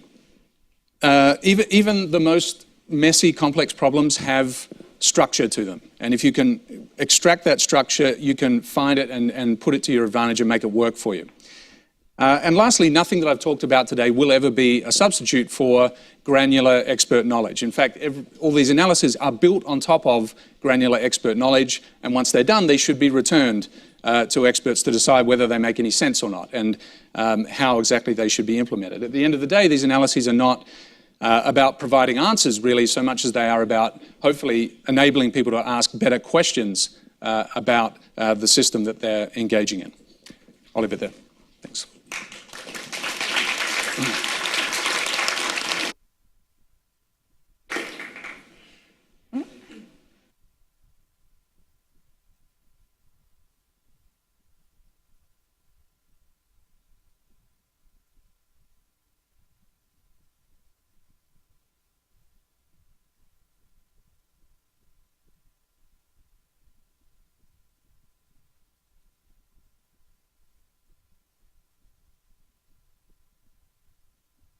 Thanking you for framing so clearly what the questions are about systems and systems thinking and the path that goes from seeing patterns to working with them. So there are 2 main distinctions that we see in the systems thinking. One is using these models and methods to look backwards. So how can we use the data, the perspectives, the relationships, the linking models, the networks, to see what happened in the past? And there are lots of wonderful models and methods to do that. And that was where I began my work in systems. But I'm also an actor, I'm a decider, I'm a leader, I am a practitioner. And so that wasn't enough for me. I needed a way to think about systems that would take me forward and lead into action as well as sight. Now, it's important to be able to see the patterns. It's very important to see the patterns, and you can learn lots from them. And in a moment of action, you need patterns that will also lead into action. The other piece is a distinction between system models that come from the top, deductive models, where you have a conception, a picture, an understanding of the pieces that would be important, and then you build a systems map from your beliefs down into reality. The other is an inductive model, where you take data, as Nate does, and you build up from the detailed data. So as you're thinking about doing systems work, those are two very important questions you need to ask. Are you looking back with your systems work, or are you looking forward? And are you going from ideas to a system model, or are you going from data up into a systems model? No naughty or nice, they're all useful, but they're important questions to ask. Now what I want to share with you today is a theory of change that is based on one particular systemic perspective. So I loved the question this morning about what would be the theory of change for the gamers in peace. And I think this is a theory of change that works with gaming, though I loved his solution that the theory of change builds the game and not the other way around is lovely. So what I'd like to do is to define for you the way we think about systems. Now, this is a complex adaptive system. Individual agents, they have the freedom to act in unpredictable ways, but when they interact, patterns emerge that are systemic patterns. Agents, interactions, and patterns. So you can imagine that there would be multiple ways that the agents might interact, and as they do over time, the pattern appears. Now this pattern can be a peaceful pattern or a conflictual pattern. It can be a pattern for an individual in terms of fear or courage or wisdom, or it can be a community pattern of ethnic or cultural perspectives or rituals or choices. It can be a political pattern of governance at any level. Patterns emerge over time.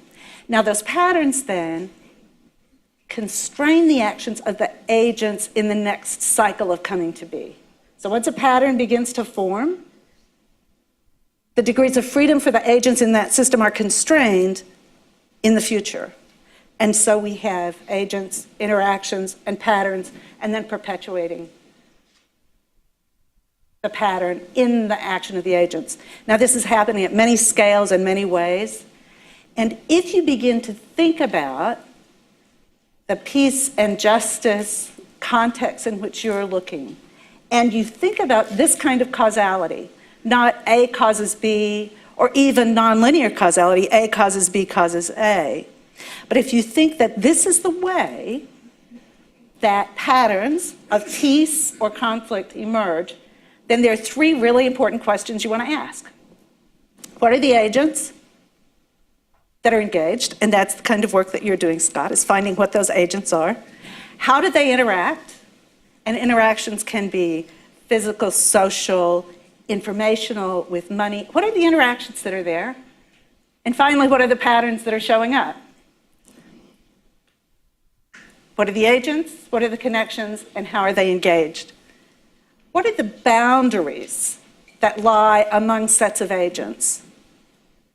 How can you change the conditions at the local level so that the pattern shifts itself? Right? So an intervention does not become, we're going A to B. An intervention becomes, how do we look at the existing system, understand the conditions that are shaping the pattern that exists, and then influence those conditions so that different patterns might emerge.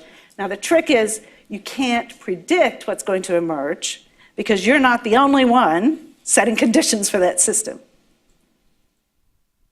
So these are questions that you can ask if you think possibly this is the way things are happening. Now the next set of questions is, if you see a pattern in this way, how do you deal with the fact that you can't predict or control what's going to happen in response to your intervention? And so all of you talked about the fact that action had to be flexible, iterative, local, sensitive, multiple scale, and we call that adaptive action. And it's three questions. What? What do you see? What do you think? What are you thinking? So what? And obviously the last question, we could do it in unison, right? Now what? So what's the current pattern that's coming out of this complex system? So what does it mean in terms of the potential for violence or nonviolence, for support, health, coherence, or dissonance? Now what can I, given the resources and access that I have in this moment, what can I or my institution do to shift those conditions? But because the system is complex, because we at least part of the system is living in Rob's cloud, we have to think, well, now what's going to happen? So that total iterative engagement with the system, what, so what, now what? So as each of you was talking, I was thinking about the ways in which this is an operationalization of the complexity that you were looking at. One other important distinction and set of questions that I'd like to ask. Adaptive action can be very short. In fact, we find that practitioners in the field do this spontaneously and very well. And the distinction between someone who is good in a moment and not good in a moment is the quality in which they do this process. It can also be very long-term. One of our associates is working with the World Bank and looking at agricultural policy from an adaptive action perspective at multiple scales. So it can be microscopic, macroscopic, same process. One other distinction I want to share with you, and this is also one that everyone else has pointed toward. We like to talk about the distinction between a finite game and an infinite game. And a finite game, you know what the boundaries are, you know what the measures are, you know what the goal is, you can get better and worse. There is such a thing as prediction and control and expectation, and the purpose of such a game is to win. These were the ones that you were talking about, Rob, in terms of, let's solve this problem. Is this a fixable problem? If the problem is fixable, if it's a finite game, there's a fix and there's an expert who knows it and you can get them in to fix it. Unfortunately, those aren't our real sticky issues. We get stuck on the others. The others are infinite games. And an infinite game has no boundaries, has no set scorecard, has many, many different ways to keep score. You don't know who the players are and who the observers are, and they switch all the time anyway. And someone can be your opponent and then your partner. Is this sounding familiar in many of the contexts that you're working in? Infinite game. And the purpose of these games is to keep playing, not to win or to lose. So that what you're doing perpetually, and this I think is what Rob was talking about, is engagement, is engaging with that system to play an infinite game. Now, you can play a finite game inside an infinite one. So you can zoom in on an individual project. You can put in a well, even though you know the real issue is a cultural transformation and climate change in the community. You can go in and do a finite game and put in a well, and know still that that's in the context of an infinite game. So you zoom in and do a fix that is possible. You zoom out and realize that you're continuing to play the game. And so it isn't that either one of these is the only way to play. To have capacity in both and to be able to choose wisely. What are you seeing, finite or infinite? So what does it mean for your options for action? Now what can you do? And then yet again. What, so what, now what? So the questions that you'd ask would be, what game are you playing? So what game is most fit to purpose in this moment? Should we be playing a finite game or an infinite game, and how do we go about doing that? And now what can we do to frame that game in the deeper complex system where there are the parts becoming coherent as individuals or families, the whole becoming coherent as larger governance spaces, political spaces, cultural groups, and the greater whole, which is the massive interdependency of the multiple scales that you're looking at. What, so what, and now what? And there are resources here which we'll share, and I'm hoping that we'll have a good opportunity to speak more. Thank you. Thanks, Carrie. Great. So we do have about 20 minutes for discussion. Thank you, everybody, for your comments and for being so succinct. And amazingly, I was worried that when I saw the slide decks, I'm like, please be sure it's not more than 15 minutes, and you all were fantastic. So thank you. We've got time to to talk. And since I'm up front and got the mic, I'm going to start, but I will open it up here in a minute. And I want to kind of draw attention to the role of visualization in grappling with complex systems. I mean, all of you at some level have really talked about visualization. We talked about, the problem with levels of analysis and the connections. No one really talked about time, but obviously time is in there. Some things happen slowly, some things happen fast, and some things are truly dynamical, where some very small input to the system creates a whole dynamic that you would never have imagined.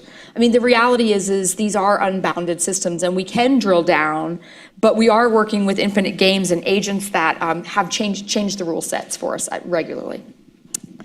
So I guess I want to see if you guys can help us a little more effectively speak to the role of visualization as a practice and in working with our communities and our colleagues as a means to reify some section of the system so that we can align ourselves more effectively for not only for that first step of action, but for the learning. And then and also if we could talk about, and I don't know, I think we will have a space to put more resources, but some of these things are high tech, and some of us are in environments where we need really low tech solutions. I mean, we need techniques that help us to visualize and elicit these kinds of things without the data required for a heat map or the complex networks. What kinds of things are available to us to start to do this with our communities and our networks to not just have this a non-holistic and a non-systemic. So basically like the role of visualization and I guess since we haven't heard from you for a while, Rob, I'll start here. So one thing that all the visualization techniques have in common, and I actually want to place those on a continuum from more quantitative models and more qualitative sort of maps of a system, that all of them, though, I think what they have in common is that they are ways to help you see the whole, even though you are stuck in a piece. And those that you're working with are stuck in pieces. And until you can see the whole, it's just like it's like looking at the Grand Canyon from the top of the ridge and down in the valley. I mean, or from 10,000 feet up. And different possibilities will suggest themselves. And I want to maybe call attention to two, I think, really important impacts of the visualizations. One is on the more qualitative side. Visualizations become, these more complex systems maps that I work with, are really just narratives. They're rich stories that capture a wealth of information, but tell you the interconnections and talk about the patterns, that talk about help you get to the so what that you were talking about, Glenda. And so you can think of the narrative, and this all goes to the low tech question. So it is the most ancient form of human technology is the story. Right. And if you change the story, if you get people to tell the story from the perspective of the whole, they see what they should do, they see their agency, they see opportunities, as you were saying, Glenda, they see the what to do differently if looking from that point. And I've had a couple of experiences in presenting systems maps to an audience that tends to have a very short attention span, systems ambassadors in various missions. And in both cases, in the one case, this one ambassador went from being highly skeptical, we could show her anything she didn't already know about this particular country, to having viewed the systems map, and I'll credit Chip Walker, who's in the audience, be the master who presented it. At the end of it, she said, when the systems maps went up, my eyes kind of glazed over. But it was the most useful presentation I had ever heard, in this case, Cambodia.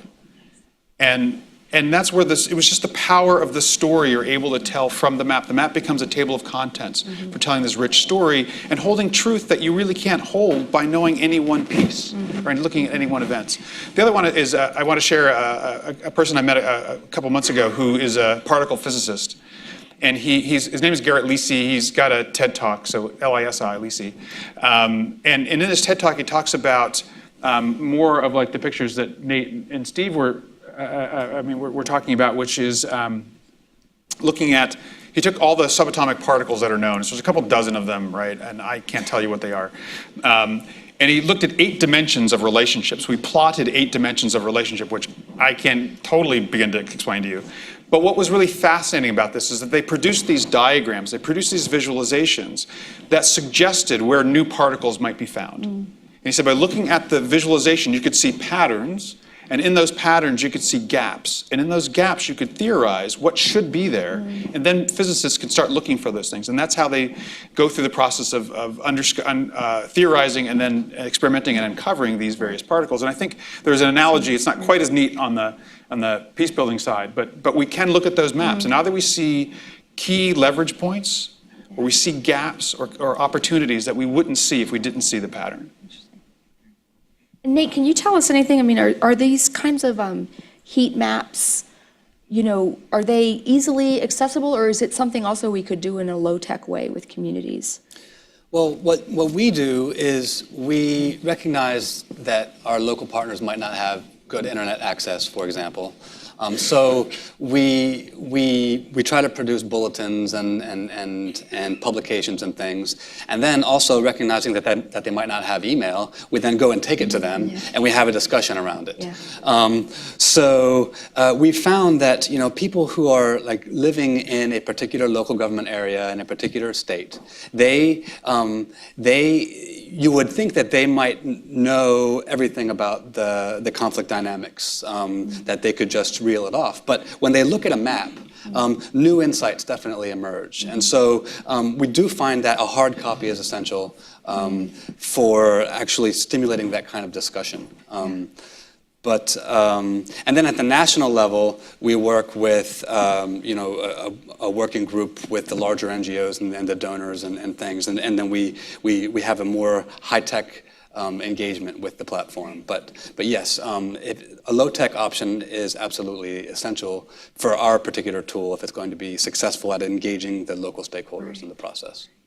That's awesome. And I guess, similarly, Scott, like some of these tools that you're doing, do you imagine, could people draw simple, maps of connections? I mean, it wouldn't be quite the same, but do you imagine that there are ways that you could start to map your networks or your stakeholders or your organizations and how close they are to an issue and do that kind of thing? And then how do you use those with policymakers or communities? Yeah, well, I think the tool that we've produced is I think it's of relevance to the peace-building community here in terms of figuring out where to engage with communities on the ground. You obviously, if you want to use the platform, you need an internet connection at a minimum. And technology is hard to build and it's complicated. But once the platform is designed to be as simple to navigate as possible. One point I would make, and I just want to go back to what you said about the time aspect of this, that what we're doing, generally when you create a systems map, and it's a snapshot of a continuous process. So, you create this map, you put it on the wall, and 6 months later, in a sense, it's out of date. And one of the hidden assumptions of what we were doing, I guess, is that all of these connections exist, these 1,900 connections amongst different issues in the Israeli-Palestinian conflict. The default assumption is they're all acting similarly at the same time, whereas in fact, a few of them will be on the front burner today, some different ones will be on the front burner 6 months from now. So there's not an easy way to get around that, but one point I wanted to make, which may not have been immediately obvious, is that this is not intended as a snapshot. This is intended, so in the personal data economy example, we've got 50 experts in the room, and the idea is to create engaged communities of experts who will continuously, iteratively use this platform to improve their understanding of the system as it changes over time. It's not a sort of once for all time thing. There's actually, embedded in that platform a spreadsheet that can drop out that has all the data in it that anyone in the community can edit and update at any given time. So it's an iterative process, and it can be done, if there's an internet connection or if there's a possibility for collaboration with communities in the conflict zones that we're talking about. And the one other thing I'd mention is that what participants in these workshops universally said was that just the richness of the conversation as they tried to decide what are the issues, how should we bound them, how should we define them, and how should we decide whether they're connected or not, was in itself an enormous virtue that in the sort of narrow day-to-day, they never took a step back and considered the system like that. So everyone found that very beneficial. I think if that's done in collaboration with communities on the ground, it can be a really rich source of engagement, as I said, which can be iterative over a long period of time. Well, I'm going to jump on that, and I know Glenda will have some thoughts, because I think one of the ideas too is that these reifications, these little maps or these diagrams, are really meant to be, continuous, and so it really does involve developing a set of practices and communities of people who want to work in this way. And Glenda, I know you work with some organizations that are trying to do that. I mean, is there some things you can tell us about how you get people engaged in that way? Why does it take someone really convening for people to realize, wow, we should be having this conversation more often and more regularly, and then everybody runs back into their hole, and I'd love to see, where those things are taking place, and after this I'll open it up. Here. Yeah. Well, there's so many points in what all of you have brought up that are really, really key. And I think one of them is that the model itself is an occasion for conversation. Right. So it's an occasion to collect relevant data. It's an occasion to make sense of that relevant data. It's an occasion to build action together. And so I think it's really important. Sometimes that complexity, folks think that the complexity is an end in itself, but it's really a means for setting conditions for a better conversation. So keeping that in mind is very helpful. One of the things about that makes it much more tractable in a group is to realize that you're not modeling the world. So often when people start to do a model, they think they have to model everything. But if you say instead, as the French do, problématique, right? So you're modeling an issue, modeling a challenge, modeling a question, then it helps you simplify the models from the get-go. So it's a smaller set of agents to interact with. And the fact that there are multiple methods. So no one of these methods is going to be right. Sometimes it'll be one, sometimes it'll be another. So the broader capacity you have for systems approaches, the better off you'll be. Then in terms of the way that we visualize in just grassroots fundamental is that when we talk about a pattern coming out of the complex system, we say there are three things that mark the pattern. How are things the same? How are they different? And how are they connected? And if we can just get a group to talk about how, in a problem, what's the same, what's different, and what's connected, then that's a model that they can begin to work from. So even that very simple kind of conversation helps people not just get a better picture of the whole, but a shared picture of the whole, so that everybody has put into the same picture. So the notion that we work with is this idea of collective sense making. Yeah. And also Peter Woodrow's in the audience, who's back there from CDA. But we were working on presenting a map once, and someone who's a mathematician said, "Oh, I get what you did. You did performance art." And what he meant was it wasn't so much the map that was important. It was the act of creating it and interpreting it and living it and talking about it. That was what was important. And Rob dances on the stage when he talks about his map. So. Interpretive dance. Interpretive systems. Yeah, I'm going to go ahead and start taking, if people don't mind speaking loudly, I can just, we don't have to get to mics or whatever. No, they do. And, they want. Asked. So the people on the webcast, if you could wait to ask your question until you have a mic, that would be great for all those watching online. Let's get a mic to Dan Rothbart, because I know his name. And then the gentleman, let's see, how about if we come down here and get a mic there? And then go ahead, Dan. I'm Dan Rothbart, School for Conflict Analysis and Resolution. I'd like to thank the panelists for really providing an exciting perspective here that's very valuable in many contexts. My concern or question is involves the use of this for interventions. It seems to me, I'm reading between the lines here, that to determine whether an intervention is positive or negative, that itself raises a whole series of questions about predictability.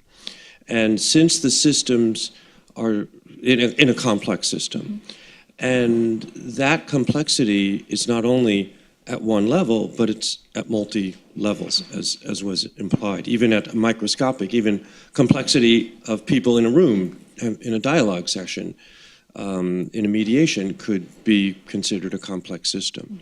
So my question is, how do you deal with that, the layers of complexity with prediction that seems to be necessary to determine whether it's positive or negative? I'm going to go ahead and take another one before we start, and maybe even one more. Go ahead, sir. I'm Matt Levencher from George Washington University. I was very taken by a couple of remarks in this panel. One was this notion of the transformative intervention, which seems it's a lovely ideal. And then on the more sobering side, Karen's comment about we should have this conversation more often, and then everyone goes back into their hole. And I think we have conversations about transformative interventions, and then we return to our respective holes, and that is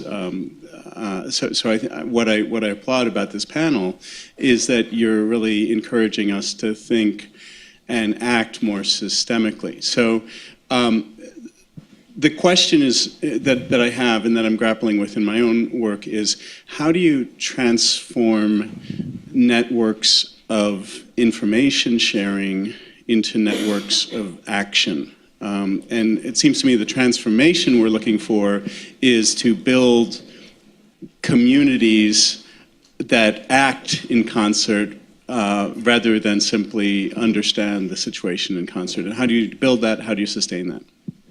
Okay, and unfortunately, I'm getting because we're going to have to start a video in 4 minutes. So we have the idea of the causality question and how we can judge our interventions and the need for an understanding, what the problem with causality, and then Matt's question about the transformative aspects of working systems. So who can I get to start? You want to start, Scott? Yeah, I can just say on the positive negative thing, if I understand the question right, I think there's never any substitute for having a clear objective when you're in engaging with any problem. And I think in the Afghanistan example, it was popular support for the government. In the Israeli-Palestinian example, we had those sort of 3 benchmarks for getting towards a resolution of the conflict.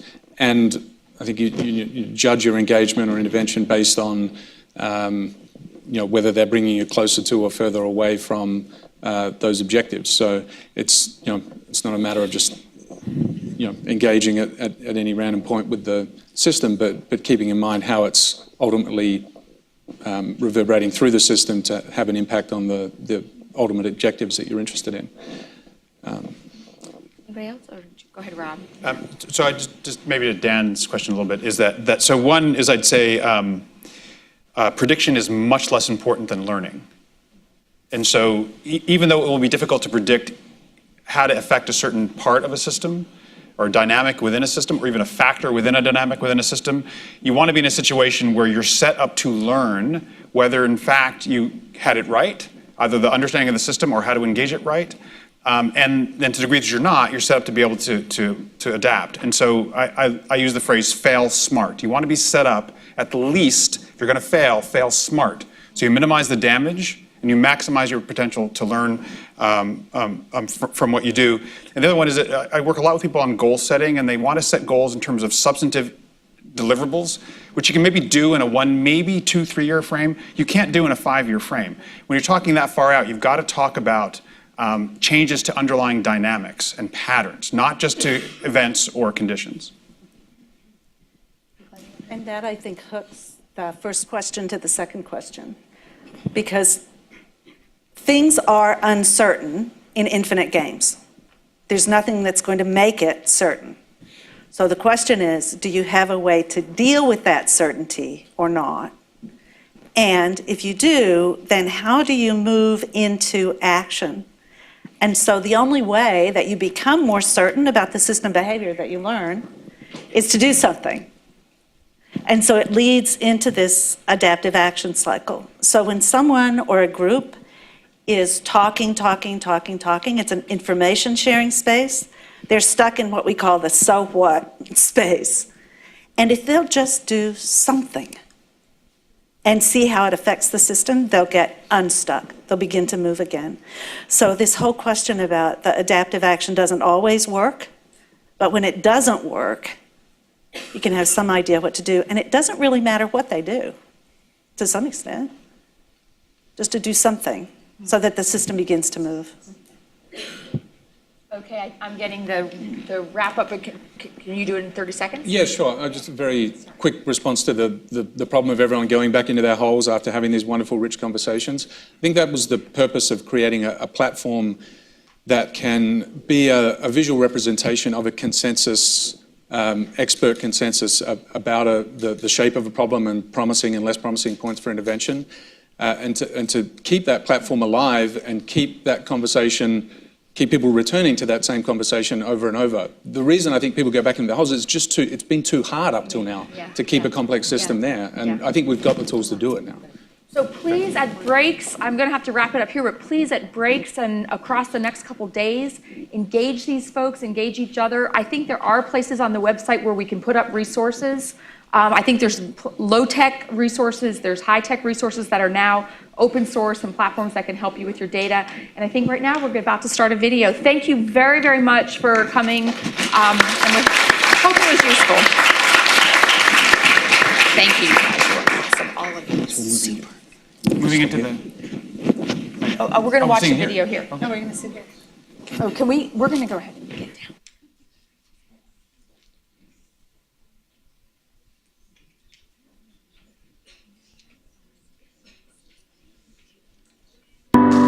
During some of the darkest days of the Cold War, John Marks had a vision that there had to be a better way to achieve a just and peaceful world. He understood that while conflict is an inevitable part of the human condition, violence is not. He saw the possibility of a win-win, non-adversarial world, and he founded Search for Common Ground to achieve it. Let me tell you a little about John, who has not always been a peacemaker. He first worked as a Foreign Service officer, including a spell in Vietnam during our war there. He was, like so many others, disillusioned by what he saw, but he wasn't discouraged. I met John during his journalism career, and then I watched in awe when he switched from provocateur to peacemaker. He started Search for Common Ground in 1982 and has tackled many problems, but he's always aimed for the big prize. Our focus tonight is on yet another aspect in the extraordinary evolving relationship between the United States and the Soviet Union. If you find it difficult to believe that the CIA and the KGB may be on the verge of cooperating with one another in the near future, your instincts are probably right. Nevertheless, high-ranking former officials from both agencies have been meeting out in California this week at a conference sponsored by the RAND Corporation and an organization called Search for Common Ground. In 1993, John traveled to Cape Town to make a television series called South Africa Searches for Common Ground. After a day's work, he went out for a few beers with his South African producer, who asked John if he were married. "I'm divorced," said John, "but I'm looking." "Looking for what?" asked the producer. "A tall, beautiful mediator," replied John. The producer said, "I know her." And the next day, he introduced John to Susan Collin. Within 30 hours, they realized that this was it. There's something about a shared vision and a shared love going together. And for us, it was when we first met each other, it was that sense of the love that we felt for each other, of course, was just the overwhelming. 9 months later, they married, and Susan moved to Washington, where she quickly established herself as John's partner in running Search for Common Ground and in transforming conflict around the world. What's unique about Susan is this ability to meet people and present herself in such a warm, open manner that you're inevitably drawn to her. She makes you respect her, and you can trust her. And that trust is just so important going forward in her work and in her life.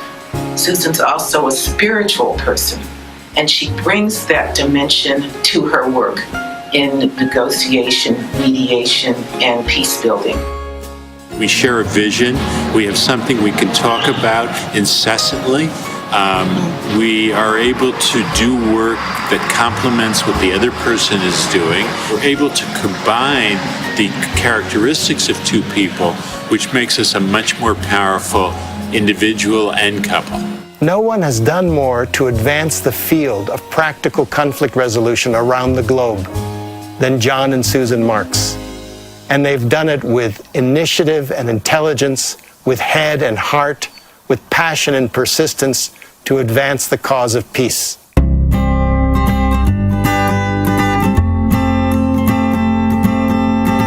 John and Susan believe that the genius of search lies in the committed, gifted colleagues who share their vision. And the right people always appeared when the organization started opening field offices in such places as Macedonia, Burundi, and Angola, and when it launched a major initiative to improve relations between the U.S. and Iran. Here, for the first time, I experienced a kind of atmosphere, a kind of spirit in a conference, in a gathering, which permits people to open themselves up without reservation and speak out of their heart. So what did two presidents in Washington and Tehran do when they want better relations, but are afraid the effort could blow up in their face? Well, they move carefully, and they turn not necessarily to diplomats, but rather to private individuals who hold no official position. At this week's conference, Iranian and American diplomats spoke in generalities. But it is someone like John Marks who is actually doing something. Marks organized the visit of American wrestlers to Iran in February. It was the first time the American flag had been displayed there since 1979. When the wrestlers returned to the U.S., President Clinton invited them and Search for Common Ground to the White House in order to signal to the Iranians that he wanted to improve relations. Today, Search has grown into the world's largest conflict prevention organization, with offices in 34 countries and a staff of 560. Its largest program, which Susan started 13 years ago, is in the Congo. This is a countrywide effort to build peace and prevent sexual violence. It includes retraining tens of thousands of soldiers and police. We see the media as a really important and profound tool for working in conflict areas.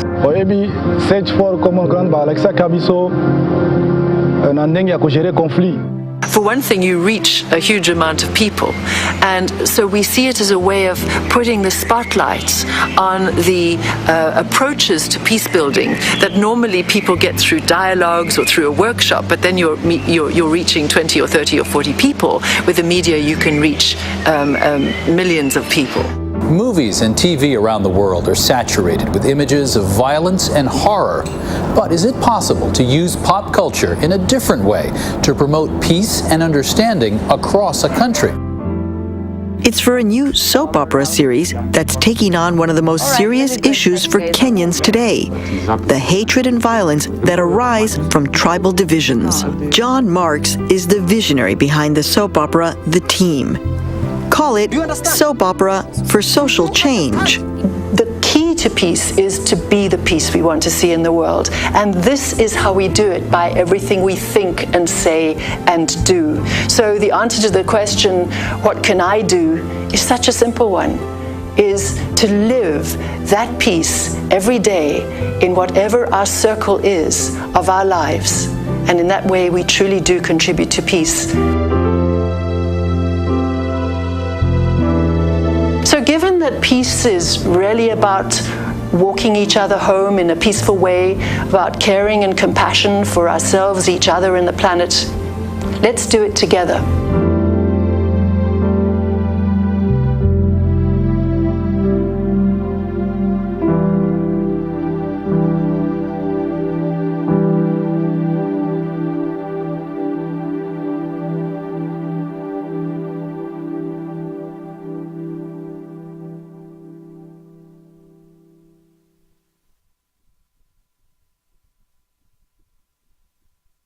So right now we're having the lunch in the Great Hall. So if you have a little star on a star sticker on your name tag, you can feel free to move in to the Great Hall down through the front.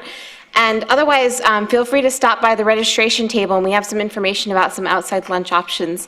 And the program with John and Susan Marks will begin around 1:15, right here in the Great Hall.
Wait a minute, yeah. There you go. Yeah. Right here. Yep. You got it.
Welcome, everyone. Woo. Sorry, I don't have a glass to hit against here. Thank you, Sandra.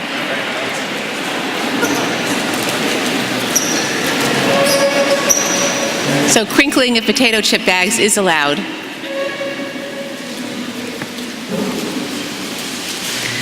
Well, it is such a great honor and privilege to be in this beautiful, airy, open room, introducing this segment of a conversation between John and Susan Marks and Kristen Lord. And I found myself very emotional over the last few months, thinking about the transition at Search for Common Ground. But John and Susan have been so much more to us than colleagues. They've been deep friends to many of us, fellow travelers on a very, very difficult road in peacebuilding, and members of our community who will be in our hearts no matter where they are. And it's just such a great honor and privilege today to be able to welcome you here to USIP. As all of you saw in the very moving film that you saw before lunch, John and Susan's vision was to see peace where no one else did. And the tribute film highlights that vision and the deep humanity that both of you bring to the deep enterprise of peace. It's amazing that over 30 years you've had optimism that's always been tempered with a clear-eyed view of reality. And that optimism suffuses all you do. It inspires all of us. In Search for Common Ground, the organization that you have founded and nurtured embodies the deepest values of our field, and indeed, in many ways, has come to define our field. In all of your work, you are locally led. There's never a question of your coming in and imposing a vision on people in conflict. It's endlessly creative, whether it's soap operas or media or training security sector actors. You find the solution that works best for the people there in conflict, and you run with it in ways that are, again, endlessly creative and multifaceted. You always think about the balance of what works locally with what we can learn globally, and have tremendous generosity in sharing the lessons that you've learned and thinking about how you transpose that work from one setting to another. And you always care about building the field and the broader enterprise of peace. That it's never just been about search, but about this larger common enterprise. Search for Common Ground has served as a training ground for some of the most talented people in our field. And it's not at all surprising that the transition has been handled with your trademark brilliance, creativity, compassion, and integrity. And we look forward to the next chapter in your own lives and in the wonderful organization that you founded. And you can count on all of us to carry on the values and the tradition of the work that you started. So we all look forward to hearing your conversation today. And before I get teary-eyed, I just wanted to thank you again for everything.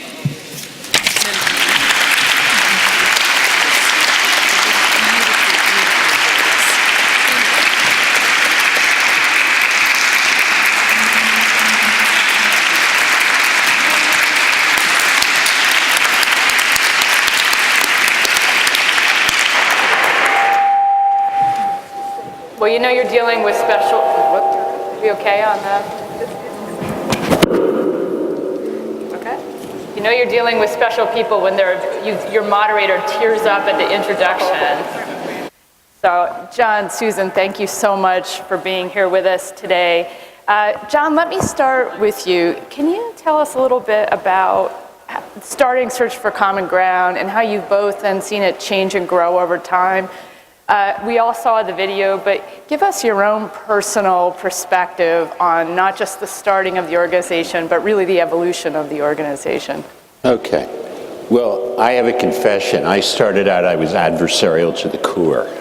And I was a committed activist against the war in Vietnam, against the abuses of the intelligence agencies. I worked for a U.S. senator who, Clifford Case in New Jersey, and the Case Church legislation was what cut off funding for the war, and that's what I did for 3 years. And I got to the point in my own life when I saw that what I was doing, the work I was doing that defined me, was defined by what I was against. And I saw that I wanted to start a new way of being. I wanted to build rather than to tear down. And it was out of that impulse in 1982, when the Cold War was really at its height, and to say there could be common ground in that context. And I had enough chutzpah, or enough, if you will, craziness. I had just gotten divorced, so I didn't have a lot of responsibility, and I just said, this is what I want to do with my life. And I wanted to become a common grounder. I wanted to transform the way the world worked into non-adversarial. Susan, how has the organization changed? How has it really evolved? Because it did start during the Cold War, but it's gone through all kinds of permutations. Well, go ahead. I'm sorry, we're going to do this equally, and I'm not going to. But go ahead. She'll finish my sentences. We started in a small office in right off DuPont Circle, which was about as mom and pop as you could be. There were 2 employees, and now we have 560 employees. And the big change to my mind is you have to administer them. You have to give people vacations and HR and medical things. And that's absolutely, I'm not saying it's a bad idea, but what's really changed from my point of view is I don't get to do the work nearly as much as I like. I get to administer or manage the work. You can identify with that one. I'd like to add a story to this. When we'd grown Search to about 40 people, we really began to experience the bureaucracy that was necessary, and there needs to be a balance between the program that we go out to do and the nurturing the structure that we come back to. And we have a little tiny cabin in Virginia, and we went and we sat on a rock in the river. We called it our vision rock. And we said, do we really want to do this? And what we saw sitting on that rock under the trees was that this field needed institutions. It needed to institutionalize. It needed to grow itself into a player in the world.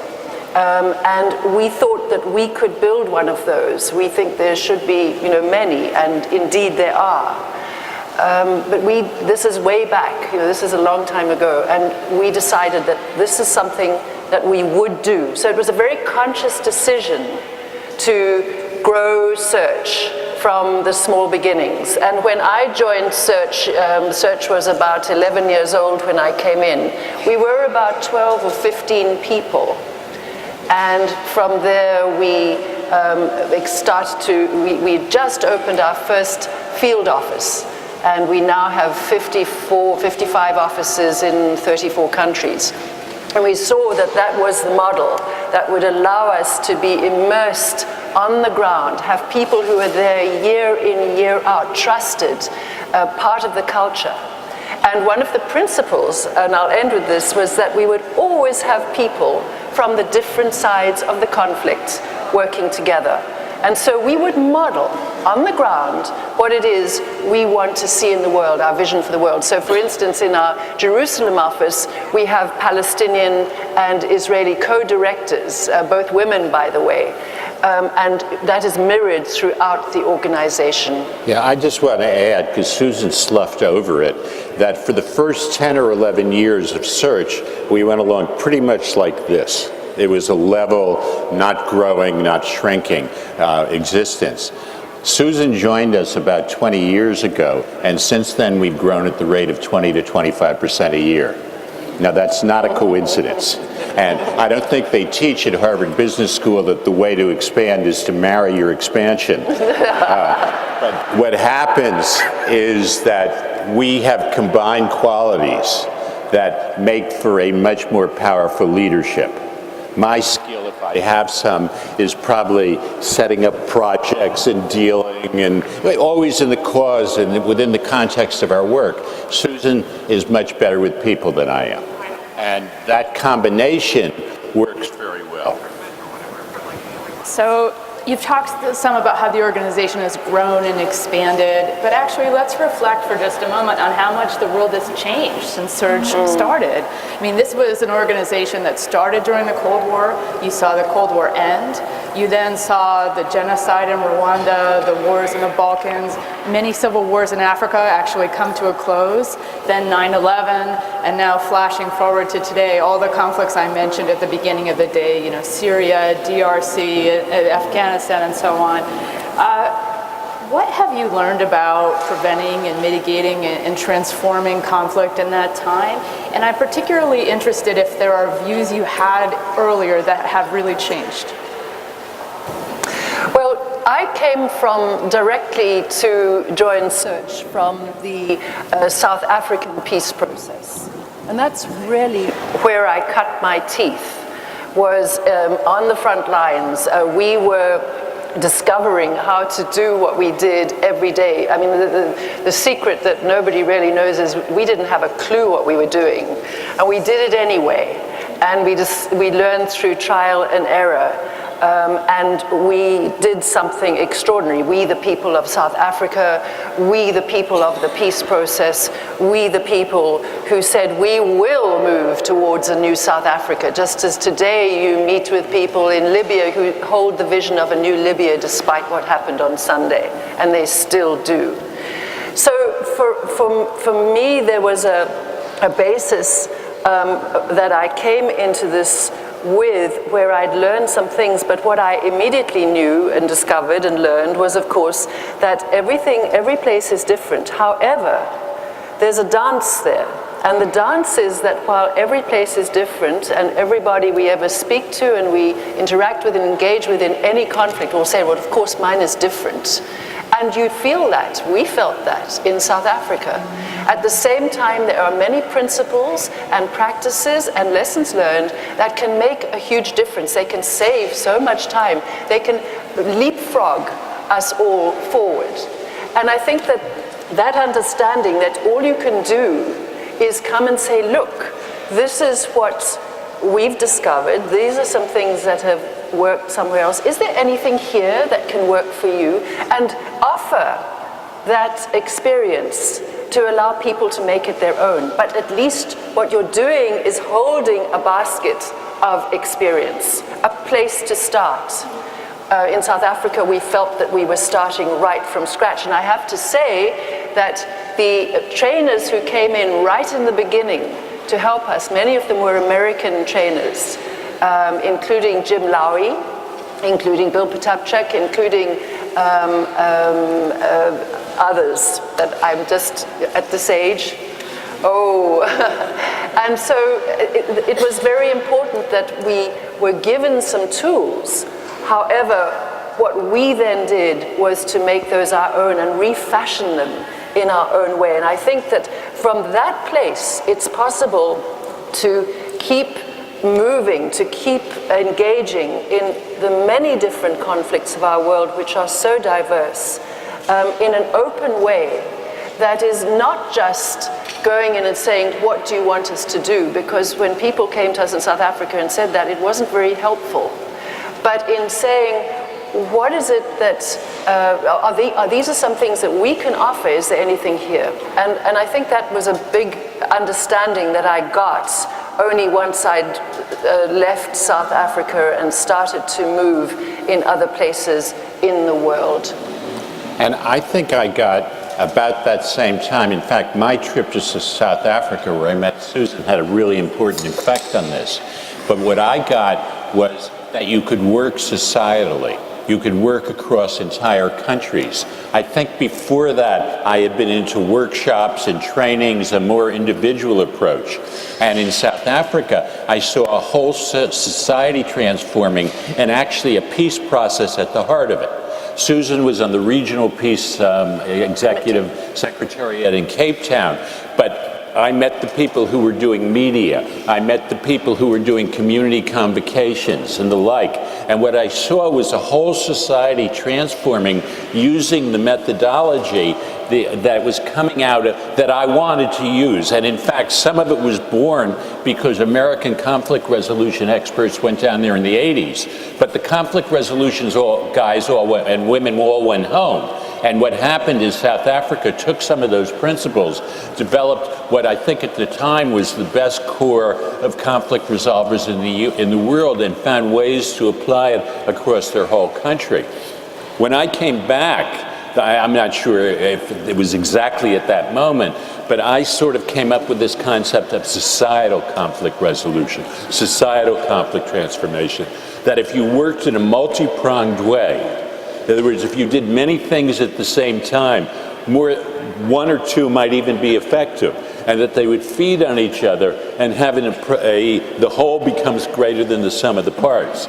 And the place where we took this out in the beginning was in Burundi. About 20 years ago, when the place, Rwanda had just gone through its genocide, and Burundi was next door with the same ethnic mix, and was, the thousands of people were getting killed every month. It just wasn't yet genocidal. I'm not sure what, actual genocide is.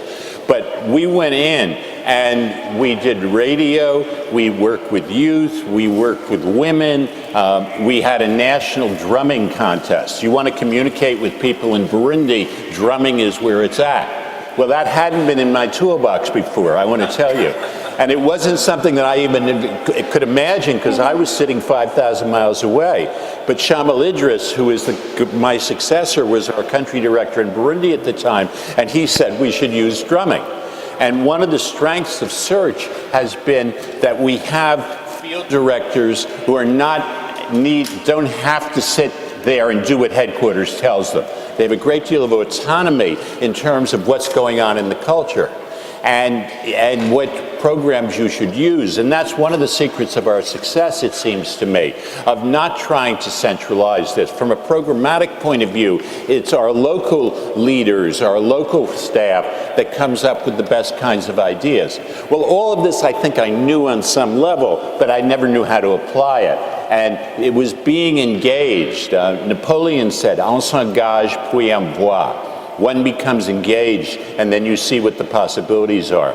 And to my mind, that's the core operational metaphor of the work we do.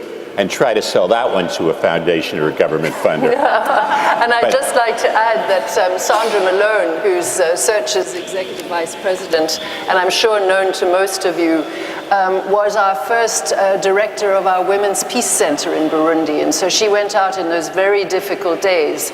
And it's that experience on the ground that equipped her to come back into Europe and then into the States to be the leader that you all know her to be. So Search for Common Ground is a big idea, and it's also an organization that's greater than the sum of its parts. But the body of work is really right now a very large collection of initiatives and projects. Do you have a favorite? Do you have a personal favorite, or is there a time where you said, now I know we've made a difference? Yeah. Do you have children? I do. Do you tell one of them you like them better than another one? I have solved this problem by having an only child. I do, but I'm not talking. I mean, some cultures you resonate with, you really like it, you get into the problem, and others don't do that for me. But I'm not going to get into which ones are which. Michael over there, Shipler, probably could guess. Well, I'd like to talk on a slightly different level about this. I think that if I look at three things that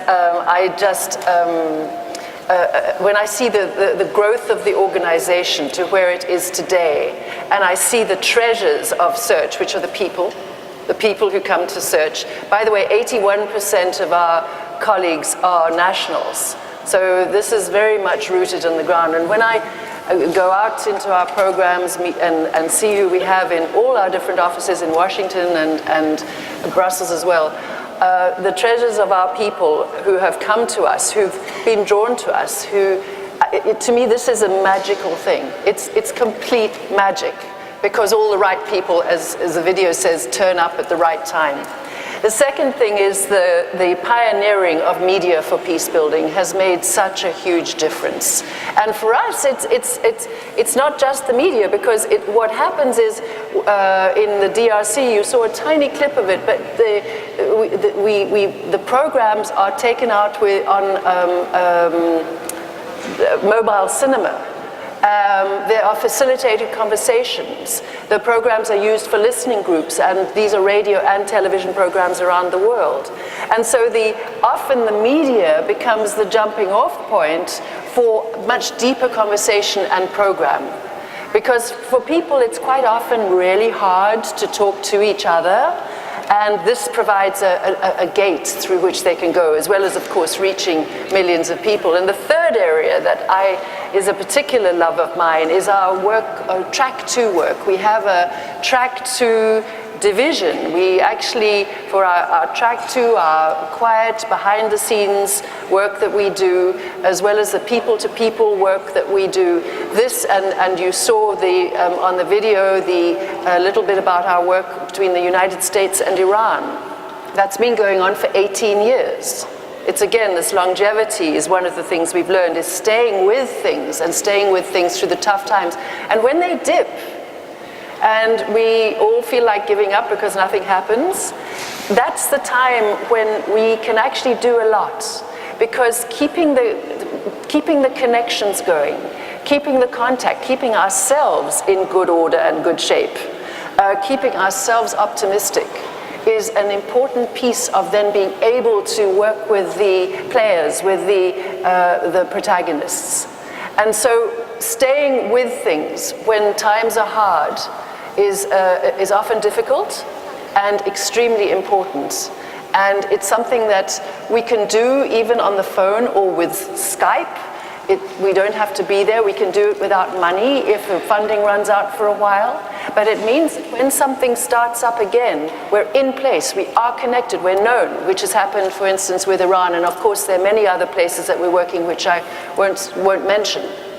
So I find that work and the facilitation of that work and holding that space for people to truly connect with each other. I know that this room is full of facilitators. And isn't it the most wonderful thing? Isn't it just something to be able to do this, to have people trust us, to allow us to facilitate them, except when they don't, but they mostly do. We are blessed. What we do in the world, who we are in the world, and I want to come to that a bit later, is as important as what we do.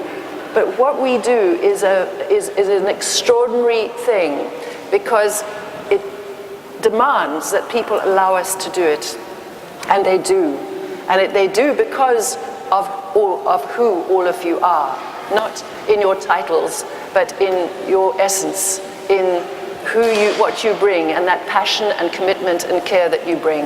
Yeah, I want to go back to two thoughts ago for Susan. What she was talking about with that long-term thing, we call the Woody Allen approach. Woody Allen and Annie Hall says that 80% of success is showing up. And you have to keep showing up in this work. This goes absolutely against the grain of the funders who want to know your exit strategy.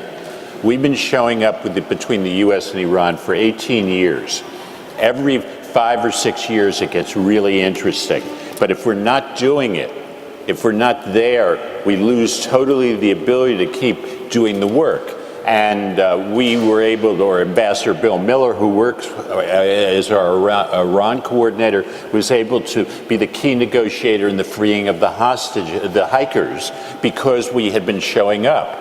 And again, with things coming near détente, we're in a position that we have the connections, we have the contacts to start Track 2 up again, to be facilitating and mediating and carrying messages and the like.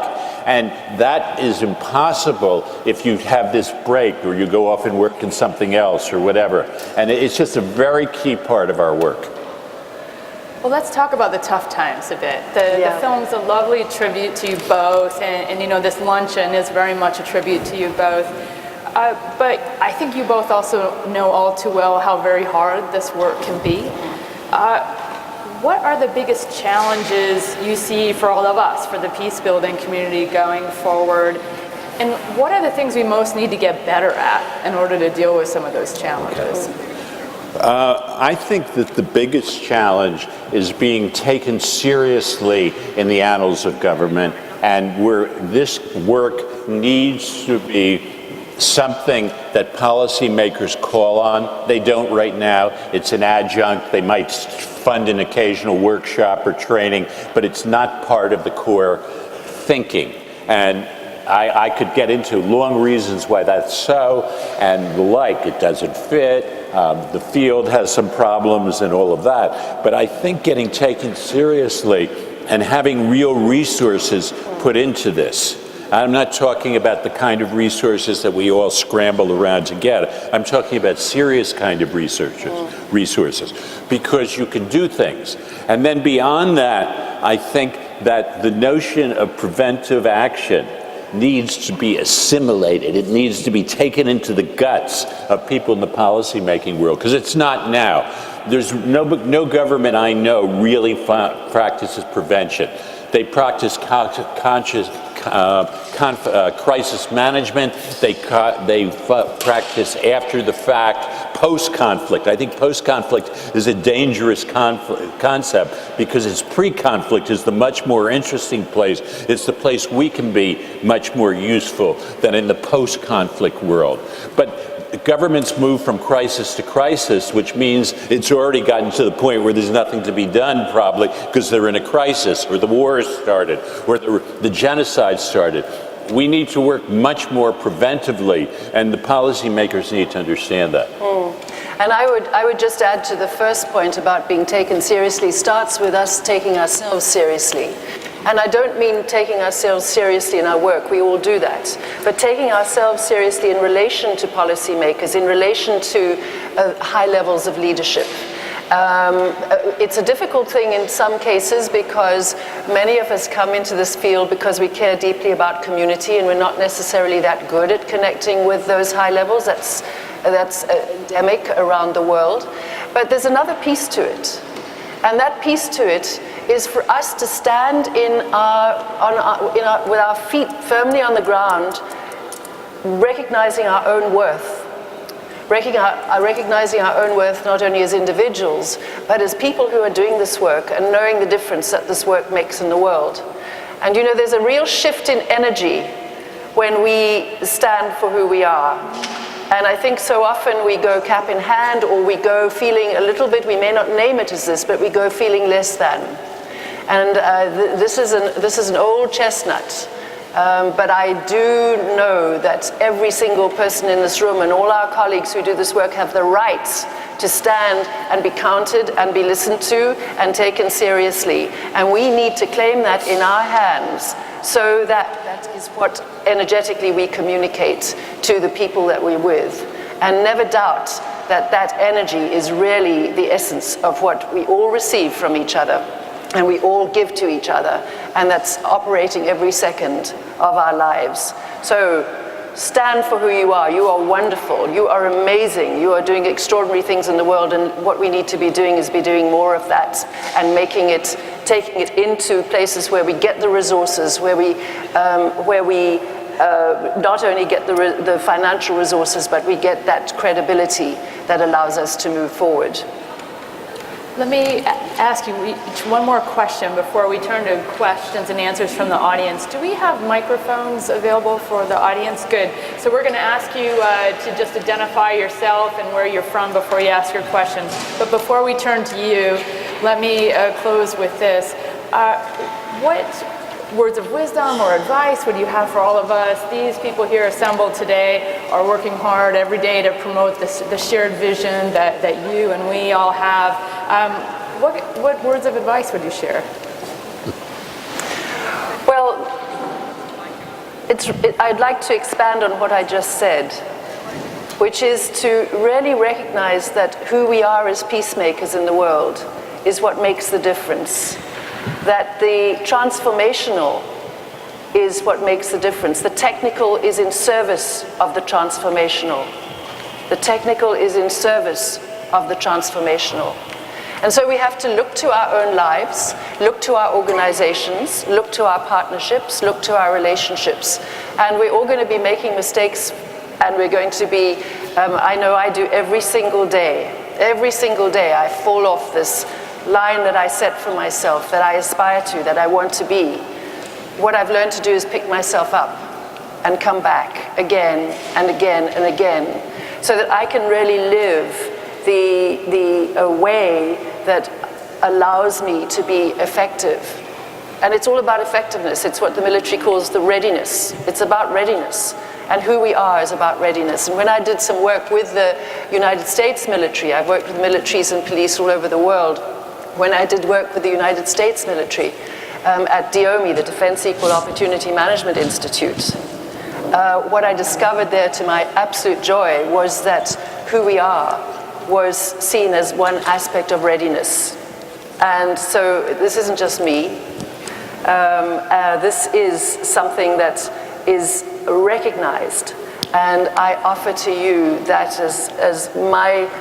from my heart and from my soul, is that we need to be the peace we want to see in the world and not just say those words. It's the best and most important thing we can do. I hesitate to say this because after what Susan just said, I'm going to sound quite technical. But I would say, don't be swept away by this notion of metrics and measurement and the like. It doesn't work for prevention. How do you prove something didn't happen? And it's very, very difficult. And I see it as a real threat to the field. And it gets people into lowest common denominator kinds of projects because you can measure them. If you have a workshop that reaches 30 people, you can do a very precise measurement afterwards. 98% liked it. Whereas if you do something like we're doing TV in Kenya, we reach 4 million people a week. You can't measure that, the effect, but it's at least as important as a workshop.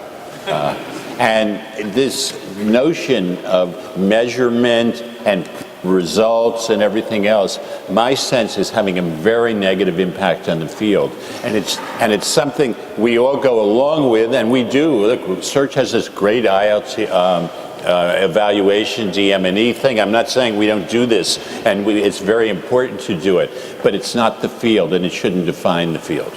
Could I just modify that a little bit, Sure. add to it, and say that I think it's a both and, that we really can do, there are some things that are measurable, and I think what the difficulty is trying to apply measurement to things that are not measurable, and much of our field is not measurable, and I would just add that to what John was saying. I agree. We have things to talk about, But there must be some common ground. Always. Mostly. It was too easy. Let's take a question. Yes, sir. There'll be a mic coming. I'm David Steele, currently adjunct faculty, Brandeis University. Also, I'm sorry, I can't hear you, David.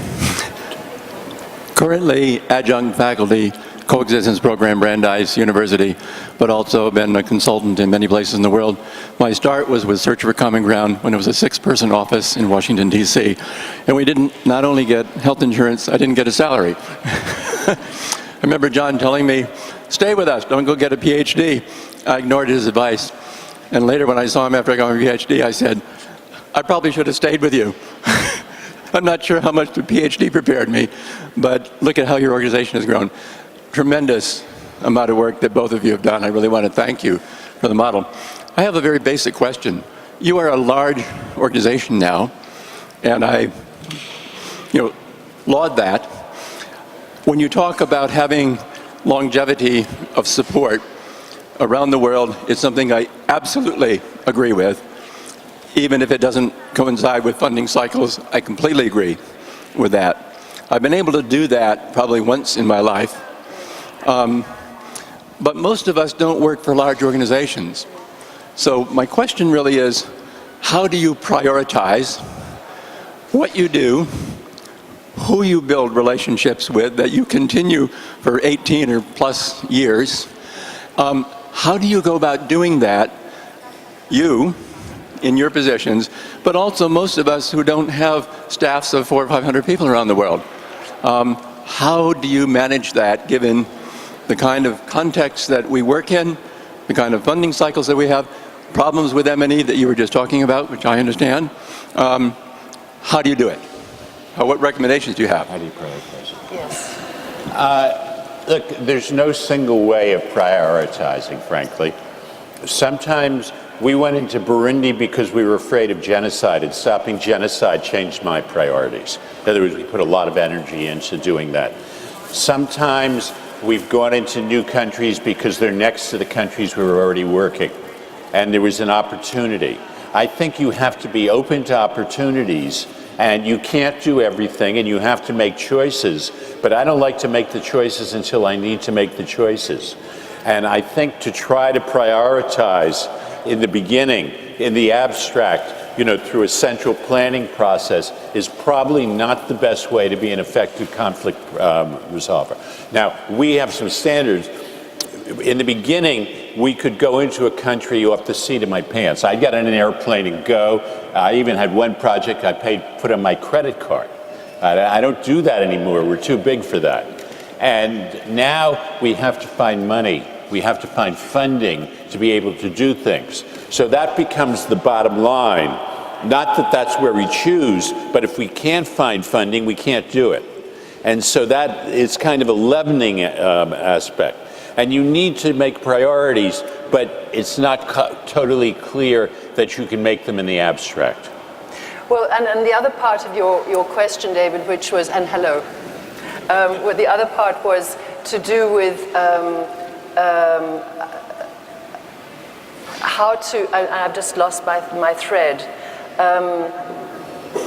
How do you build the relationships? How do we keep them from the place that we are? We don't. We're very localized. Some years ago, at one of our gatherings, bringing people in from our country directors in, there was a discussion about, are we an international organization with local chapters, or are we local organizations with an international kind of headquarters over there somewhere? It reflected an experience. I remember going back to Burundi, our first Africa program, which John and I went to open initially, and going back a couple of years later and people welcoming us to search, not search for common ground in Burundi, but search for common ground. And it was the most wonderful thing, because what had happened is they'd made it their own. So the relationships and the funding are all local now, just about. And there's, there are things that clearly that we will be doing as well. And we keep a network, a web of relationships alive, and we have now a much broader management structure. Just to finish on this, we have this very broad management structure with Sandra and others who are all making the connections. I don't know what to say to you when you say most of us don't have that. And I know that in my own life, I have, and we have at Search, is we do what we can do. And I think each of us has to do what we can do and trust that that which we are doing and that which is possible for us is what we're meant to be doing. I don't think scale, we've talked a lot about scale, but I don't think scale is a measure of our effectiveness or a measure of our success. I really don't.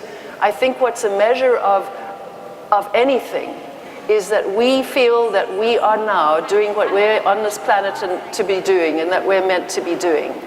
And whether it's with a community group here or whether it's on a bigger scale is not the issue. And I think it's such an important thing to say, and I don't want it to sound weird coming from us because we've been talking about the scale. That's just what is. We just are at that scale and we set out to do that. But it doesn't necessarily make it the thing that other people should aspire to or measure themselves against. In fact, the opposite is true. Let's take another question in the back, please.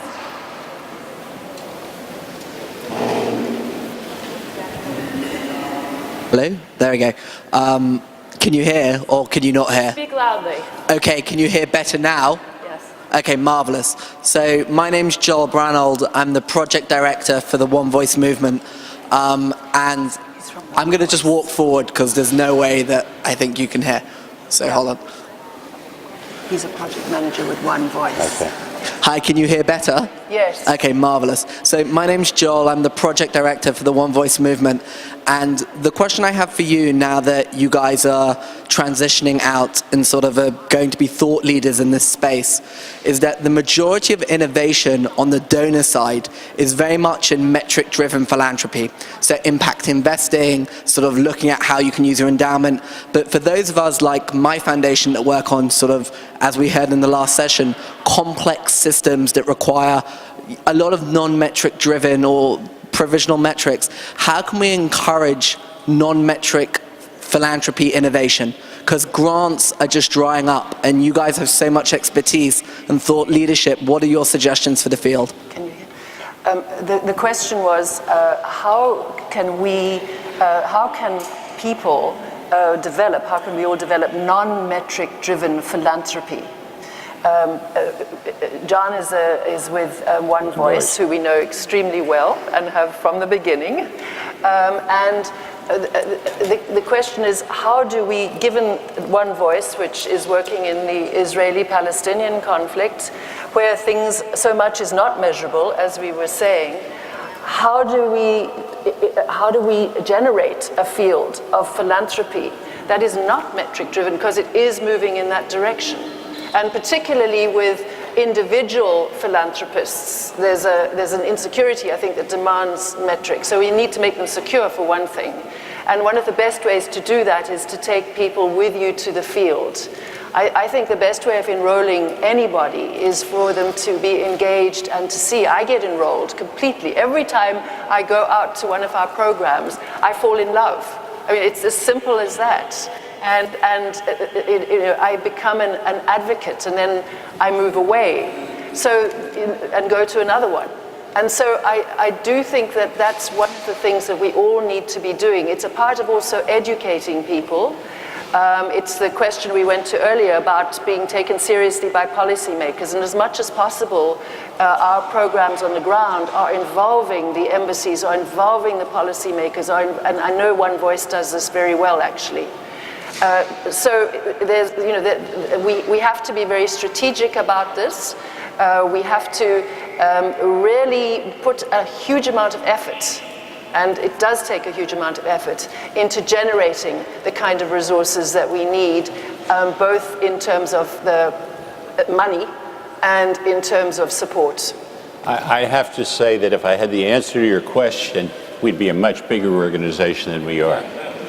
We could spend much more money usefully, but I have some ideas on how to get there. One is organizations like USIP, and with Kirsten's leadership, and Steve Riskin is involved in this, are trying to develop funding for the whole field. In other words, they're doing things to make the field be able to receive funding, and that means new sources of funding. I hesitate to say, but most governments are not into what you're talking about. They have a need to talk to their parliaments, to their congresses, sure, and it's hard for them to sort of do loosey-goosey sort of funding, which is what we're talking about here. And but private philanthropists can do this, and One Voice has, let's just say, sells a lot of hummus. It has commercial ventures which are connected to it, which support it. Individual donors get past this thing. We don't have the right mix on this. We are starved as an organization for core funding, as most organizations are, probably in this room. It's a terrible tragedy for us because it means we can't be as effective as we really could be in the world. If you were somebody were investing in a new business, they wouldn't say, we're not going to let you have computers, or we're not going to give you any money for your rent or your electric bill, because we feel that's wasteful somehow. And that's the situation that most of our funders hold us in. We want to pay for projects. We want to pay for real results. But if to get results, you need overhead as well as project money. And there's a shortage of those who do it. So this is something I'm hugely concerned about. I spend an awful lot of my day worrying about it, and there is no easy answer. But I think organizations like this, every time I talk to a funder, I say this. I mean, this is not something that I keep secret. And I think there can be, let us say, a groundswell of people saying this. After a while, they might even hear it. But you know, I'm not too optimistic this is going to happen in the next day or so. So we have time for one last question. So who has a question that's a suitable last question so we can end on a high point? You look very confident, so I'll call on you. So first of all, thanks very much. I think it might be a suitable last question. My name is Kieran. I'm from the International Storytelling Center. And first of all, just want to thank you for sharing your wisdom, your experience, your stories. So my question is really what you were saying when you said, we came into this because we cared deeply about community. Based on your experience and your wisdom through these years, what recommendations do you have, or what guidance might you have for how we can encourage young people, the next generation of peacemakers, to stay committed in their belief or caring for their community in the challenges that we might be facing in the future? Could you hear that? Well, I think, there are hundreds of conflict resolution, peace study programs in universities, and there are essentially no jobs. And so one way we could do this is to create jobs. At any given time, we're trying to employ these young people, but I don't think most people who come out of these programs get to work in these fields, even if they want to. So that's one thing that could be doing, would be job creation. It's a problem all over the world, clearly, and it's a conflict problem, but it's particularly acute in our field. And so I would start with that one. Would you take it? My own experience of young people is that they've got more passion and commitments and love and longing for a different kind of world than we can contain, and that they can contain. There's so many who want to make a difference in the world. And for us to be mentors, everybody in this room is a mentor. You're a mentor to somebody, and you can be more so. For us to be mentors, to be encouraging. We need to encourage each other, by the way, as well as encourage young people. To be of support in sharing what we have, sharing our knowledge, sharing our writing, sharing everything that we can. We're an open source organization. We made that decision many years ago. We discovered Linux. Do you remember, any of you remember Linux? And Linux was this open source in contrast to Microsoft. And we were so entranced with the idea that this was something that didn't belong to anybody that we made that a principle of our organization, that we're all our evaluations, warts and all, are put on the web, for instance, but everything. You can go into our sites and you can find step by step how to make a radio soap opera, because we put everything we can out there. Share everything with young people and encourage them. And when they come to see us, which they do a lot, for informational interviews, which I didn't know that term when I was looking for a job. What I encourage young people to do is to get experience, to go to one of the marvelous mediation centers and community centers and get practice at being mediators. Do back fence, dogs barking, whatever it is, but get that experience. Because when somebody comes to me as an employer and says, I've done this, or I've gone into the court system, I know they're serious. So I think we can help young people to take themselves seriously, knowing, as John says, that many will not get jobs in this field, but they will take that essence into whatever they do. And in the end, that's what we need. The field is just one thing, but in every single area of the world, every single strand of the world, there is conflict. Whether you're in health or education or you're a canoeist, there's going to be conflict. And if we can generate and encourage people to take these skills, this knowledge, this passion into that, we'll be transforming the world. So I think there are many ways that all of us in our daily lives can be making a difference. And I love your question, which is how can we make a difference with young people? And thank you for allowing us to end on that. Bless you, really. John, Susan, I want to thank you for everything you've contributed here today, but also for everything you've done for this field and the community that you work in. So thank you so much. Thank you.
So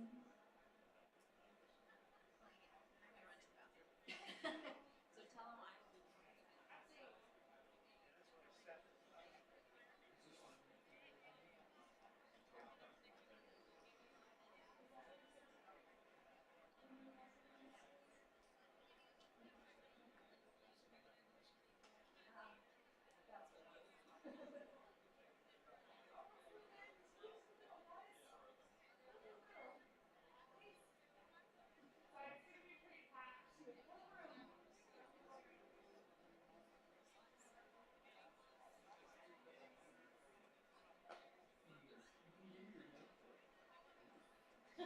Let's not distract. It's not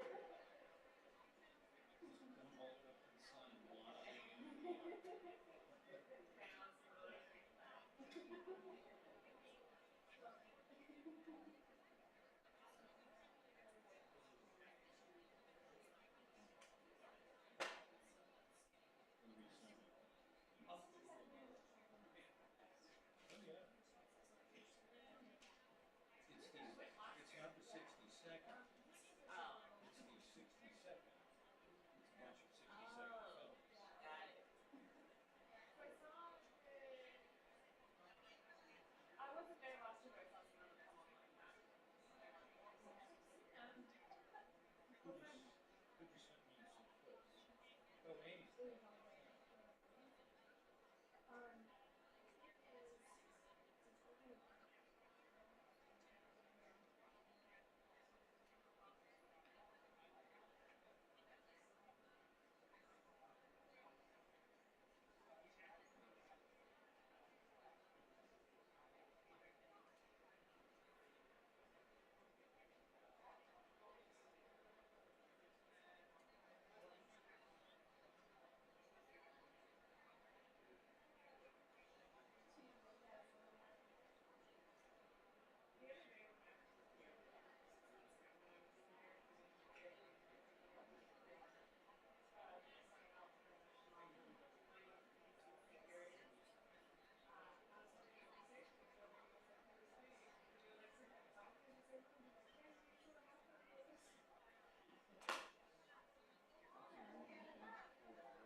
just play the video off the, so I think I just might say, okay, everyone, we're going to start now.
Is on, so maybe, hello. We're going to go ahead and get started with the panel, and I'm not going to say any words of introduction quite yet because we're going to kick off with a video. The relationship between India and Pakistan is one that has seen a lot of lows. It's stressful, it's tense. It seems it's not improving and it's getting worse.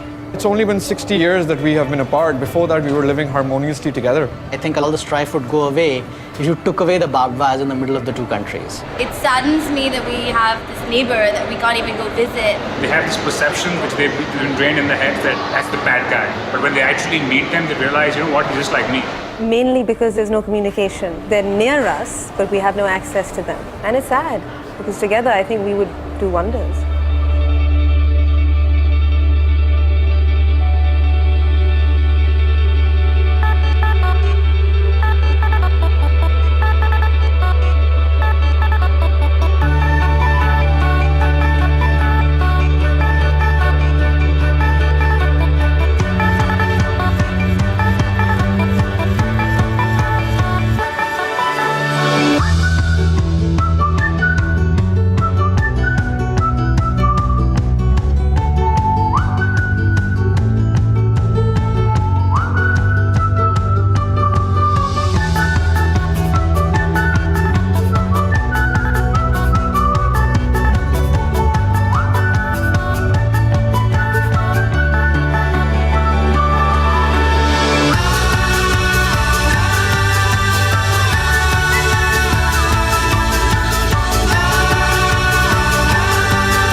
creating an environment where young people can exchange ideas, thoughts, gestures, and take away that communication gap that exists.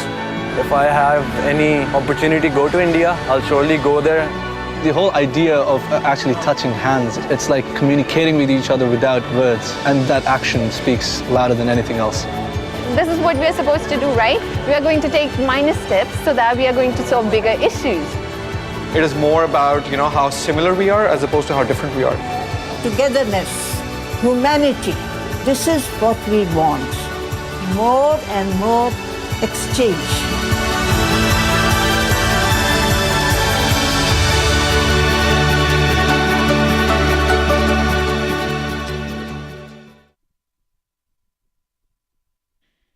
Well, and with that inspiration, it's my pleasure to welcome you to the panel discussion on selling peace. I'm Julia Roig, and I'm the president of Partners for Democratic Change, and I'm also on the board of the Alliance for Peacebuilding.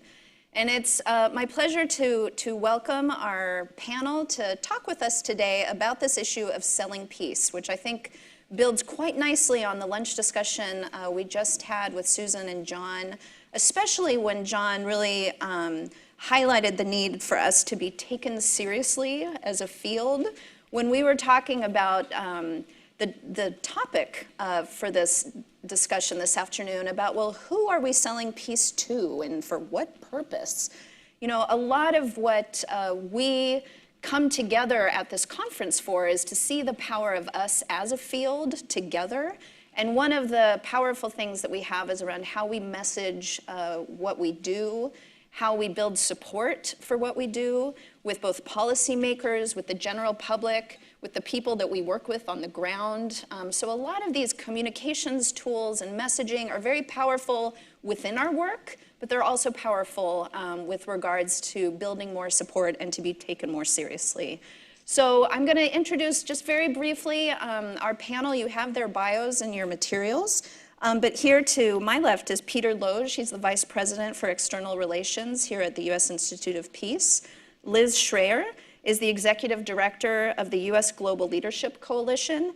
And then Dave Lowe, you can thank for the creative and very inspirational advertisement that we just saw. He was a part of the team that put that together, and he's the Executive Vice President and Executive Creative Director at Leo Burnett here in the US. And so without further ado, we're gonna have the panelists speak for about 10 minutes each on this idea of how we sell peace, and then we'll have enough time for questions in the audience. Great, thank you. Thank you so much for having me. Thanks, Melanie, for inviting me to join the panel. According to the email I got about this panel, it's going to be one of the real standouts of the conference. So no pressure, but looking forward to the Q&A. My initial note to my co-panelists a week or so ago, I suggested I'd serve as something of a semi-contrarian, and in true contrarian spirit, I've changed my mind. I will, however, reserve my right to be the panel's token crank and also to cite Aristotle. The panel is a terrifically important one. In the words of Above the Law, from the Pump Up the Volume soundtrack. But peace, I think we all want peace, but it's too much to face, it's too hard to reach. The question of how to get peace, as the lyric implies, is one that neither Above the Law nor Christian Slater could answer in that classic film. Part of the challenge, though, may be embedded in the title of this session, and that's what I'm going to spend a few minutes talking about. The title is, of course, Selling Peace, How Actors from Business, Media, and Policy Communities Talk About Peace. Let's start with what follows the colon. How actors talk about peace. The implied premise of this syntactical descriptor is that how they talk about something matters. This is an interesting premise. If the point is to sell peace or cheese or your old sofa on Craigslist or whatever, it's more important to know how they listen about it than how they talk about it. How one talks can give us clues to how one listens. We tend to behavior metaphors, after all. But the point is the listening. It's a truism that what you say matters far less than what is heard. In the rhetoric, as promised, Aristotle notes that there are three elements to a speech: the speaker, the topic, and the audience. And it's the last of these that's the most important. Further, Aristotle notes that in deliberative speech, which is speech about the future or about something which is unknown or the best course of action, The audience is made up of those who can do something about the topic at hand. For Aristotle, in many cases, it was the judge. Aristotle also argues that something is persuasive if there is someone whom it persuades. Arguments do not exist in the abstract or in a vacuum. Arguments exist in an audience. Finally, for our purposes at the moment at least, Aristotle points out that it is often most persuasive to remind people of what they already believe to be true, to use shortcuts into existing views to help make the case for new ideas rather than try another tactic. I should note at this point, I think my team might have a Loge drinking game where every time I say the word Aristotle, they have to take a shot. So if you need anything out of the External Relations Division at USIP, you might want to wait until tomorrow to ask for it. Aristotle. The task of those of us in this selling business, which is all of us, is to learn how those with power think about our goals, what they already believe to be true, and to remind them of that. It's far easier to persuade someone of something they already think is true than it is to get them to think something new. Now I want to turn to the first half of the title of today's session, Selling Peace. To your point, who precisely are we trying to buy what? Precisely. As Above the Law notes, we all want peace. But what is it? How do I make it? How do I buy it? How do I make it happen? The Coke ad, which is really terrific, I mean, holy cow, that's fantastic. It takes this generalized notion, right, that we all want peace, that we all believe that our similarities are more important than our differences. It takes this thing we all want to believe to be true, that if it weren't for the walls and the politicians, we'd all get along. The walls and politicians create artificial divisions. And we all really, ultimately, want to live in peaceful harmony. We hope, to quote Sting, multifaceted musical taste here, we hope that the Russians love their children too. It's a terrific ad. And it's great at selling Coke, which is, after all, the point of the ad. I want peace. Peace feels good, right? But it's squishy. It's amorphous. I don't know what to do about it. I can't put my hands on it. I can't describe it, right? But for $1, I can buy a Coke and maybe a smile. Coke has located the resolution to the desire for the sublime notion of peace in the form of a sugary carbonated beverage. It is brilliant. The ad works in part because the goal is clear. We know the goal, sell Coke. Peace is good. I have no doubt you want peace, right? I'm not casting aspersions. But the point of the Coca-Cola company is to sell Coca-Cola. And selling Coca-Cola and the things that Coke does can lead to better things. It can lead to more stable economies. Because in stable economies, people do things like buy Coke. Right? It can lead to cleaner water, because Coca-Cola is bottled locally around the world, which relies on a regular supply of clean water. Right? Coke does some terrific work with the World Wildlife Fund, in part for that reason. Coke also knows who its buyers are, knows its audience, people who embrace a feel-good, possibly nostalgic, optimistic view, a little romantic. Skate punks for watching Pedro Barros catch big air on the Dew Tour, not the audience for that ad. So how does one operationalize peace? Is it funding a pro-peace messaging on rickshaws, sponsoring street artists, both of which USIP is doing, the rickshaws in Pakistan, the street artists as part of the peaceful elections campaign in Afghanistan? Is it funding, say, a hypothetical group of about 350 or so professionals working in DC and on the ground in conflict zones with a mission of preventing, mitigating, and resolving violent conflict, hypothetically? Is it attending church services of your neighbor's faith? Is it a block party? Is it attending a 3-party talk or a Track 1.5 dialogue? What precisely is it? What is this thing in itself? Equally critically, to whom are these things, this notion, being sold? All of us, like Above the Law, want peace. None of us can fund the aforementioned hypothetical institution of 350 or so folks working to prevent, mitigate, and resolve violent conflict globally, at least not on our own. Only you can prevent forest fires, but only the congressional appropriators can make sure I get paid. Not to put too fine a point on this, but if the point is funding programs globally, my dad doesn't really matter. My dad's a good guy. I was at a retirement fet for him last night. He's beloved by his colleagues. It was sort of astonishing to see how many people turned out. But at this point, he's a former academic administrator living in New Haven, Connecticut. The chair of the House Appropriations Committee is Kay Granger, Republican of Texas, to whom my father, as nice and good a man as he is, doesn't mean 2 bits. That's right, now what? First, as we engage in the larger, more important discussions of how our world can manage conflict in ways that don't turn violent, resolving the anarchy-sovereignty problematic, for those of you taking notes, and there will be a quiz later on this bit, we also need to think really specifically. What does a piece of peace look like? What's the thing? What's the action? What's the task? What's that thing that's being sold? Second, as we participate in a community of people, as we do, we are, as Aristotle noted, political animals. I'll pause for my team here for a moment. We must also determine who specifically has the power to create or block the goals at hand. Who writes the check for the rickshaw? Who participates in the election? Who funds the program? Who takes the action? Who holds the meeting? Whose dollar is being put into the vending machine of peace? That is the audience. Third, while holding our views, we must learn what those with power over the specific goals at hand find persuasive. What do they believe? How do they think about our issues? How do they think about the rickshaw or the meeting? Is it to advance national security? The rights of women? Is it God's will? Is it clean water? What is it? What do they care about? Fourth, we must learn from whom they find it persuasive. I'm not on this panel because I have some magical wisdom, and you're not listening to me because my best-selling book or popular television program. I have none of those things. I've not written a book. I do not have a television program. There is nothing magical. You're listening to me because I'm in the front of the room, and you seem like nice, polite people. Some of you work for me, so you have to pretend to nod and smile. I'm also on the panel by dint of my title and bio.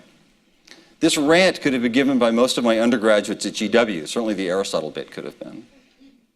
Or I could have just played a tape of Aristotle's rhetoric for you. That's 2 more. But it wouldn't have resonated as much. The messenger matters. I have the title, I have the bio.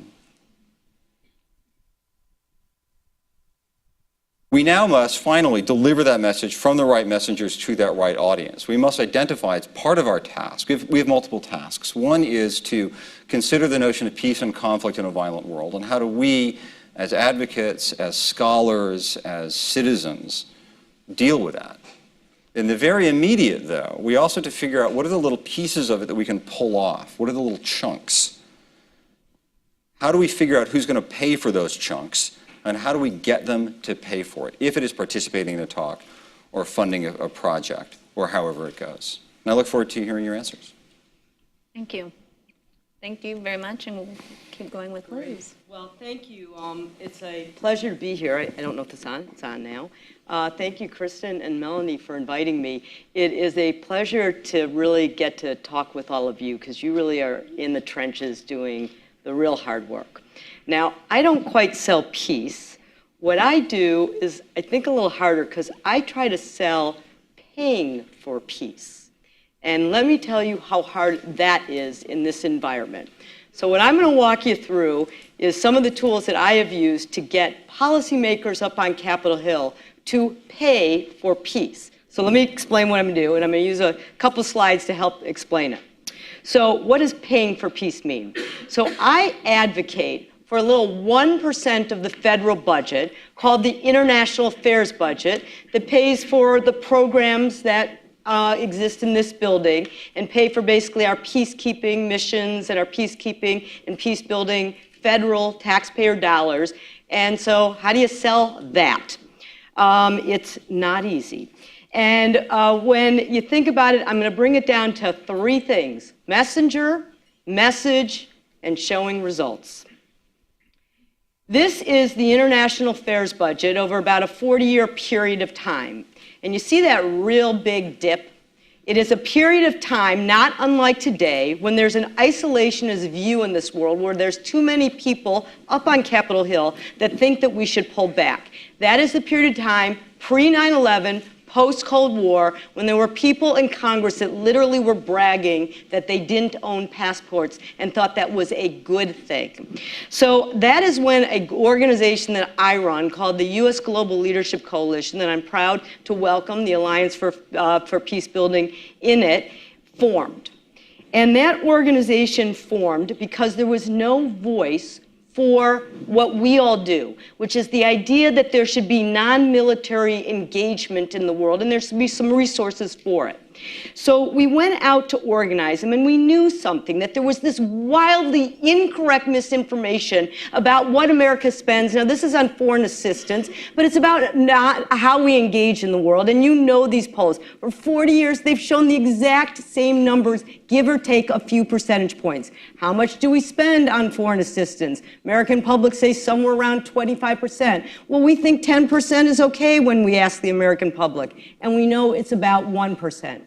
So we went out and said, okay, America, are there people who believe that we should be engaged in the world? Not that for us, we're not against military engagement, but we think that there is also a role for civilian engagement as well. So we went out and we created what the Washington Post called a Strange Bedfellow Coalition. And these are we have 400 businesses and nonprofits that range from CARE to Caterpillar to the Chamber of Commerce, Bread for the World, Save the Children. And we show up on Capitol Hill to the people who pay for peace, and they look and say, I cannot believe these people are all singing off the same song sheet to talk about everything from UN peacekeeping to Syrian refugee humanitarian support that are all walking into our offices asking for it. But we don't just come in with businesses and nonprofits. We also have an incredible credibility of bipartisan support. So we have an advisory council that is led and chaired by Colin Powell. It includes every former living Secretary of State from Henry Kissinger to Hillary Clinton on it, gives enormous credibility. So again, going back to messengers matter, and I think it fits nicely into what Peter just said. Now, one of the most important messengers is a group that we put together, and USIP is brilliant about this as well, and that is what I call the brass tops. We have over 150 retired 3- and 4-star generals who have gone and engaged with us on these issues. They are from every branch of government, and these folks come up to Capitol Hill with us. This is a picture of just an advocacy day we put together about a month ago. In the middle, you probably can't see it, but it's Senator John McCain with, these are 40 years of military service, and they went up to Capitol Hill, and guess what they talked about? Not what was happening at the Pentagon. They talked about the little 1%. They talk about what a lot of you in this room do each and every day, about why it is so important. If you want peace in the world, guess what? You need to invest not just in hard power. You need to invest in the work that you're all doing. But we also have organized over 30,000 what we call veterans for smart power, and I'm going to get to the message. We also have organized around the country, but guess what? You all know this. All politics is local. This is where we live. We're not in every state, but we're in a lot of states.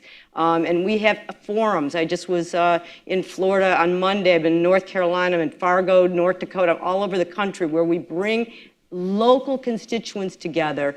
And this is a typical network of ours. This is in Tennessee. Anybody here from Tennessee?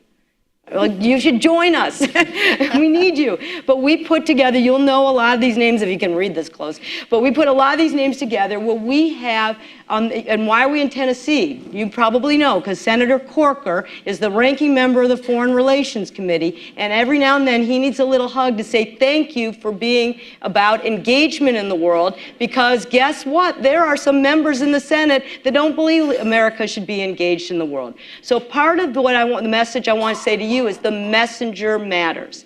Second thing, the message. So our message is a couple things that I think really has worked for us. If you want to sell peace, you got to pay for peace. Well, how do you get people to say peace? Now, I wish it was all about it's the right thing to do. I wish I could walk up there every day on Capitol Hill and say this is about saving lives, creating opportunities. This is the feel-good stuff. Not going to work in this environment alone, but it does work. But you got to couple it with it's the smart thing to do. And it's about our security, and it's about our prosperity, and you know that as well as I do. Let me talk about the security, but I also want to end with talking about the economics. The security.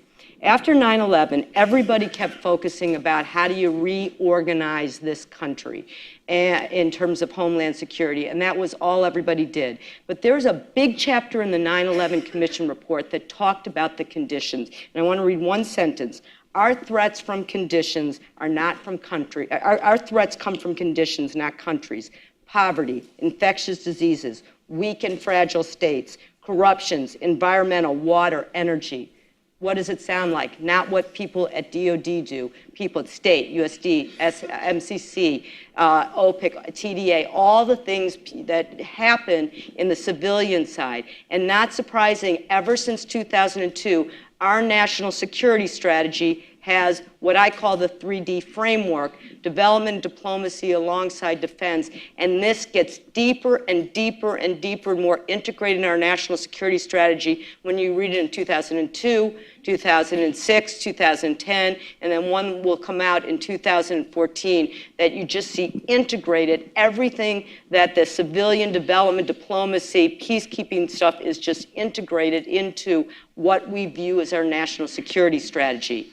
The framework that we really built around is this idea of the smart power framework. Who saw Charlie Wilson's War? Everyone. Remember the last scene in the war in the movie? Charlie Wilson goes to the Intelligence Committee, which is really weird that he went to the Intelligence Committee. He goes to the Intelligence Committee and he's trying to get it, as the Soviets go out of Afghanistan, he tries to get $100 million for to build schools and roads in Afghanistan. And a congressman looks at him and says, "What do you think you are, the congressman from Kabul?" You can't even pronounce it. And they say no. $100 million. We've been spending about $1 million per troop. We spent $2 million per troop this year alone. Can you imagine what if? So I watched that movie and I said, you know what? I want to go find Charlie Wilson. Before he died, I did, luckily. And I got him to sign an op-ed calling it Charlie Wilson's Peace. And a quote, "If we have done the right thing in Afghanistan then, following up on our military support with the necessary investments in diplomacy and development assistance, we would have better secured our own country's future, as well as peace and stability in the region." This was incredibly popular on Capitol Hill, as you can imagine. As you know, so we put together a smart power focus on everything that we do. Hillary Clinton, we ran a campaign that we don't have time to go into, but I'm happy to answer about in the questions. And the headline in the Washington Post after the day of her confirmation said "Smart Power Confirmation." And I'm very proud of the work we did, and a lot of other people contribute to it. And throughout her whole confirmation, her focus was on smart power. And this is a program that we did, and you had 3 secretaries of the cabinet that all sat for an hour just talking about these issues. And the very last question was, well, how do you know it will work?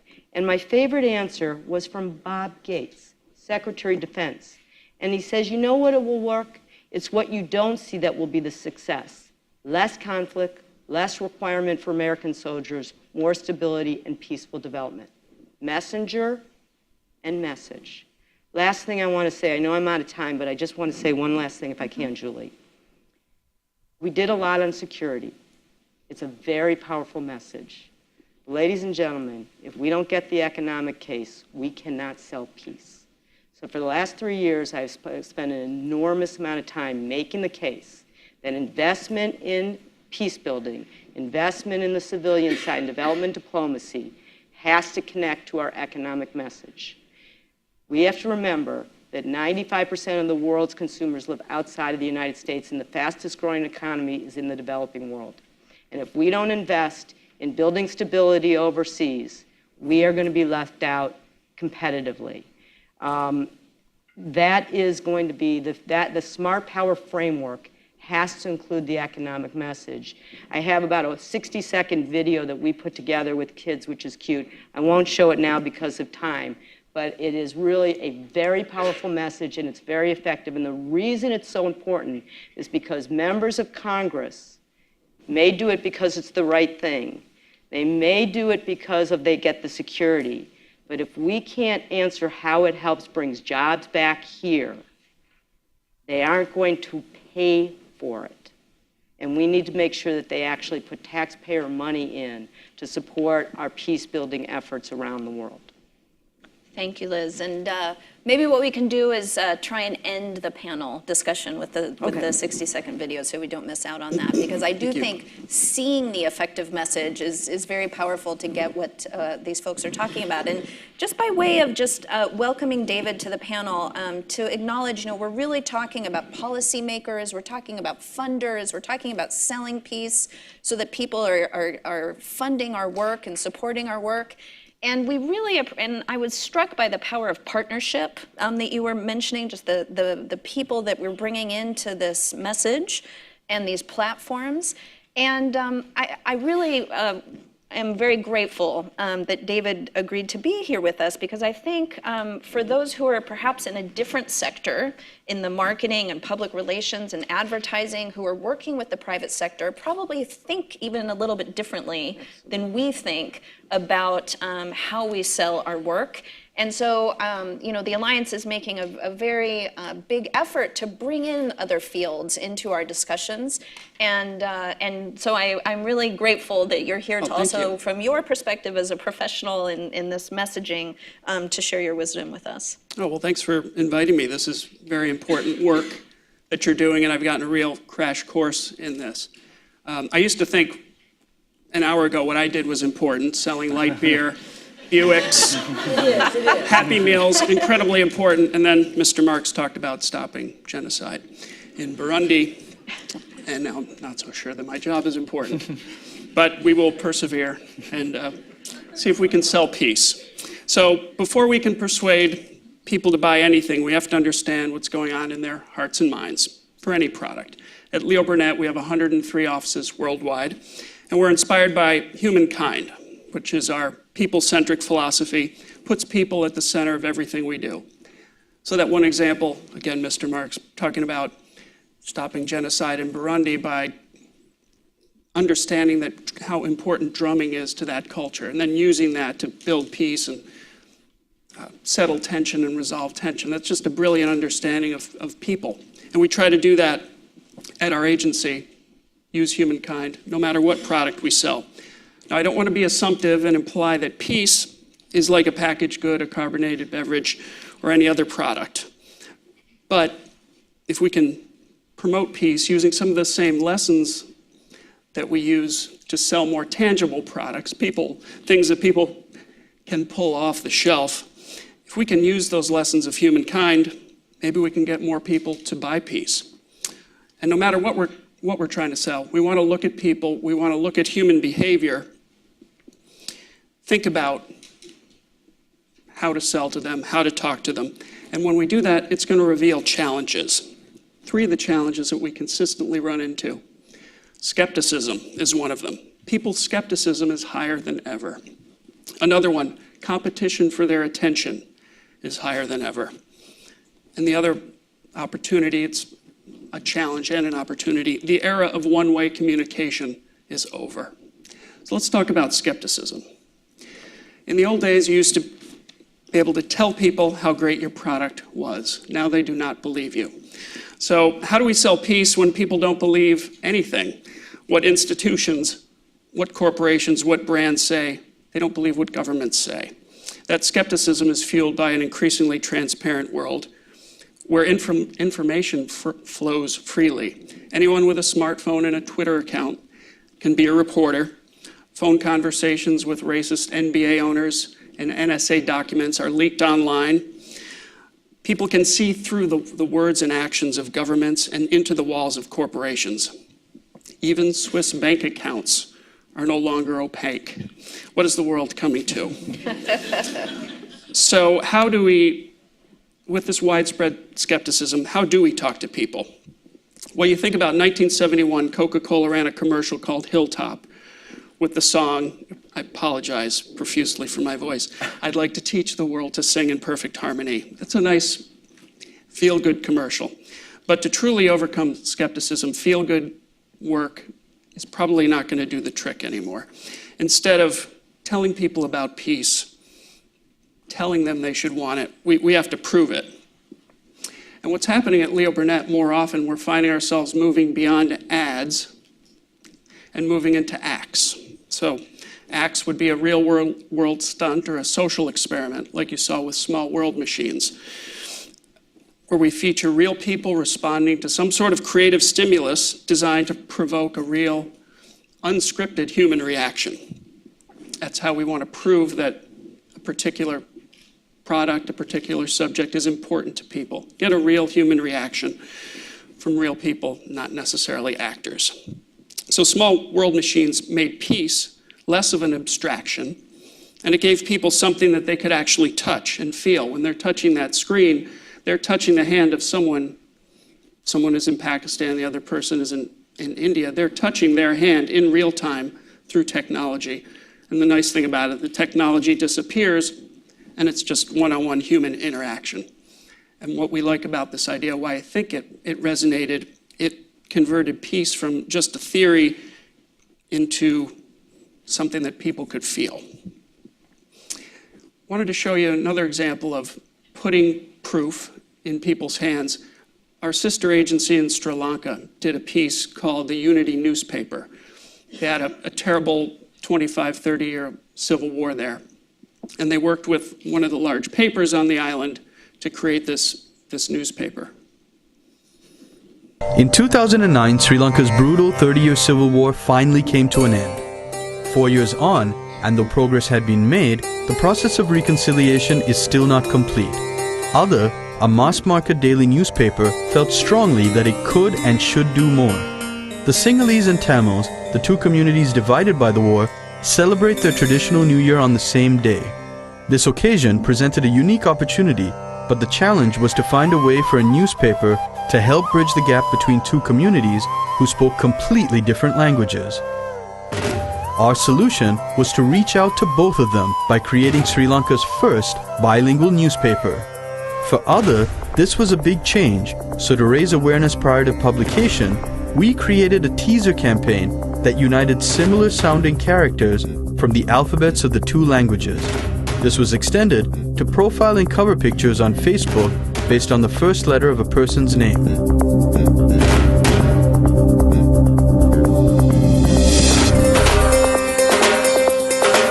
Even celebrities and dignitaries commented on how historic and important a bilingual newspaper was for the country. Finally, on the 16th of April 2013, both communities all over the country had a newspaper that they could both read and call their own. And the reaction to it was phenomenal. A storm of comments on Facebook, coverage on major TV programs, over 12,000 likes within 5 days, nearly 27,500 shares within 5 days, over 120,000 views within 5 days. දැන් මේ රටේ ඉන්නේ ජාතීන් දෙකයි. එකක් රටට ආදරය කරන ජාතිය, අනෙක උපම්බීමට ආදරයක් නැති සුළු පිරිස.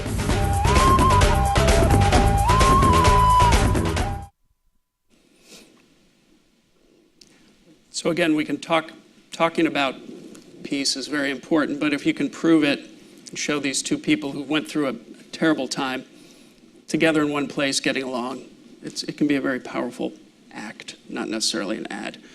Another challenge we're facing, message of peace, whether it's incredibly specific on the ground or a general message, you've got incredible competition. You're not just competing with tension, fear, and conflict.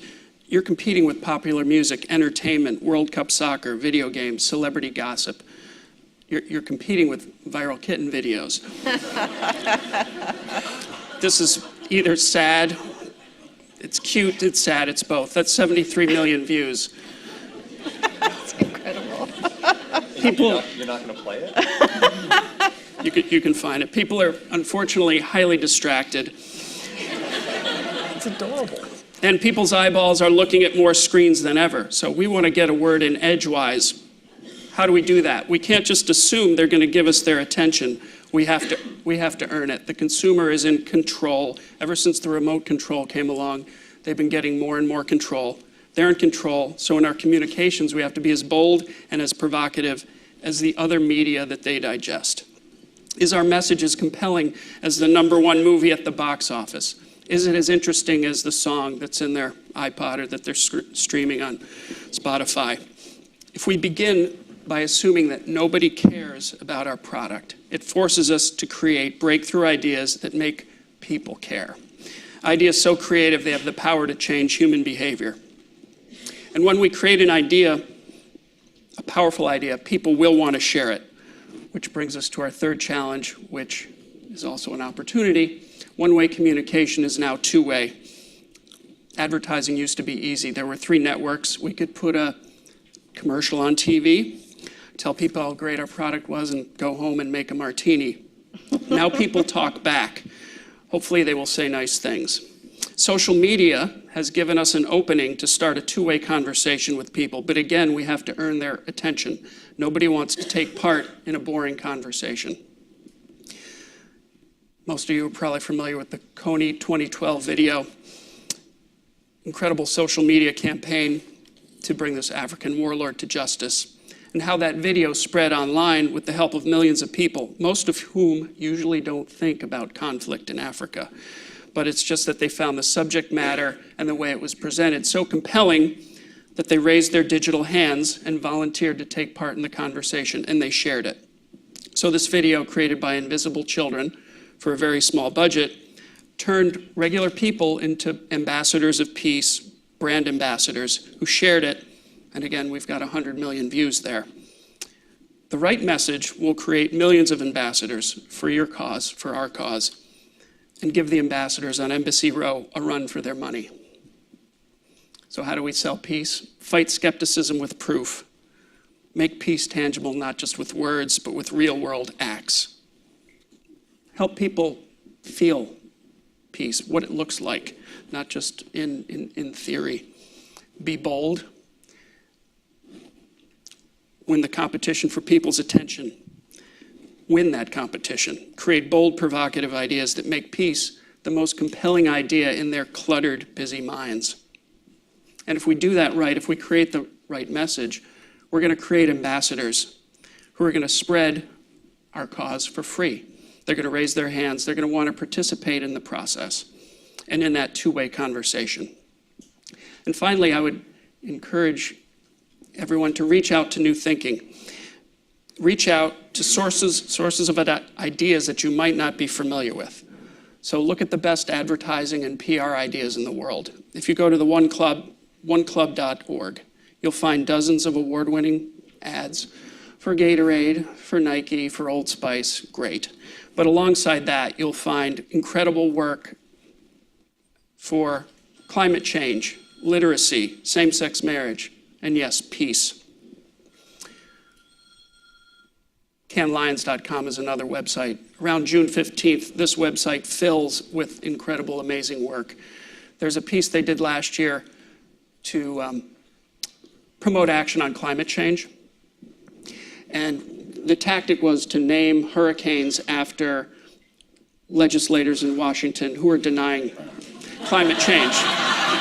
So they had footage of, look at Hurricane Michelle Bachmann is moving in here and it's going to pack a wallop.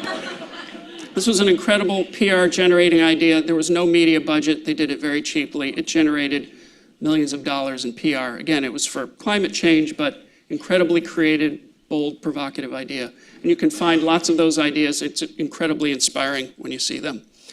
So again, peace is not a product. It's much bigger than that. It's much loftier than that. And to be here talking with you about it, it's very humbling. But I would hope that someday it could be as ubiquitous and easy for someone to grab as any product off a shelf. And again, if only if it were that easy. Thank you.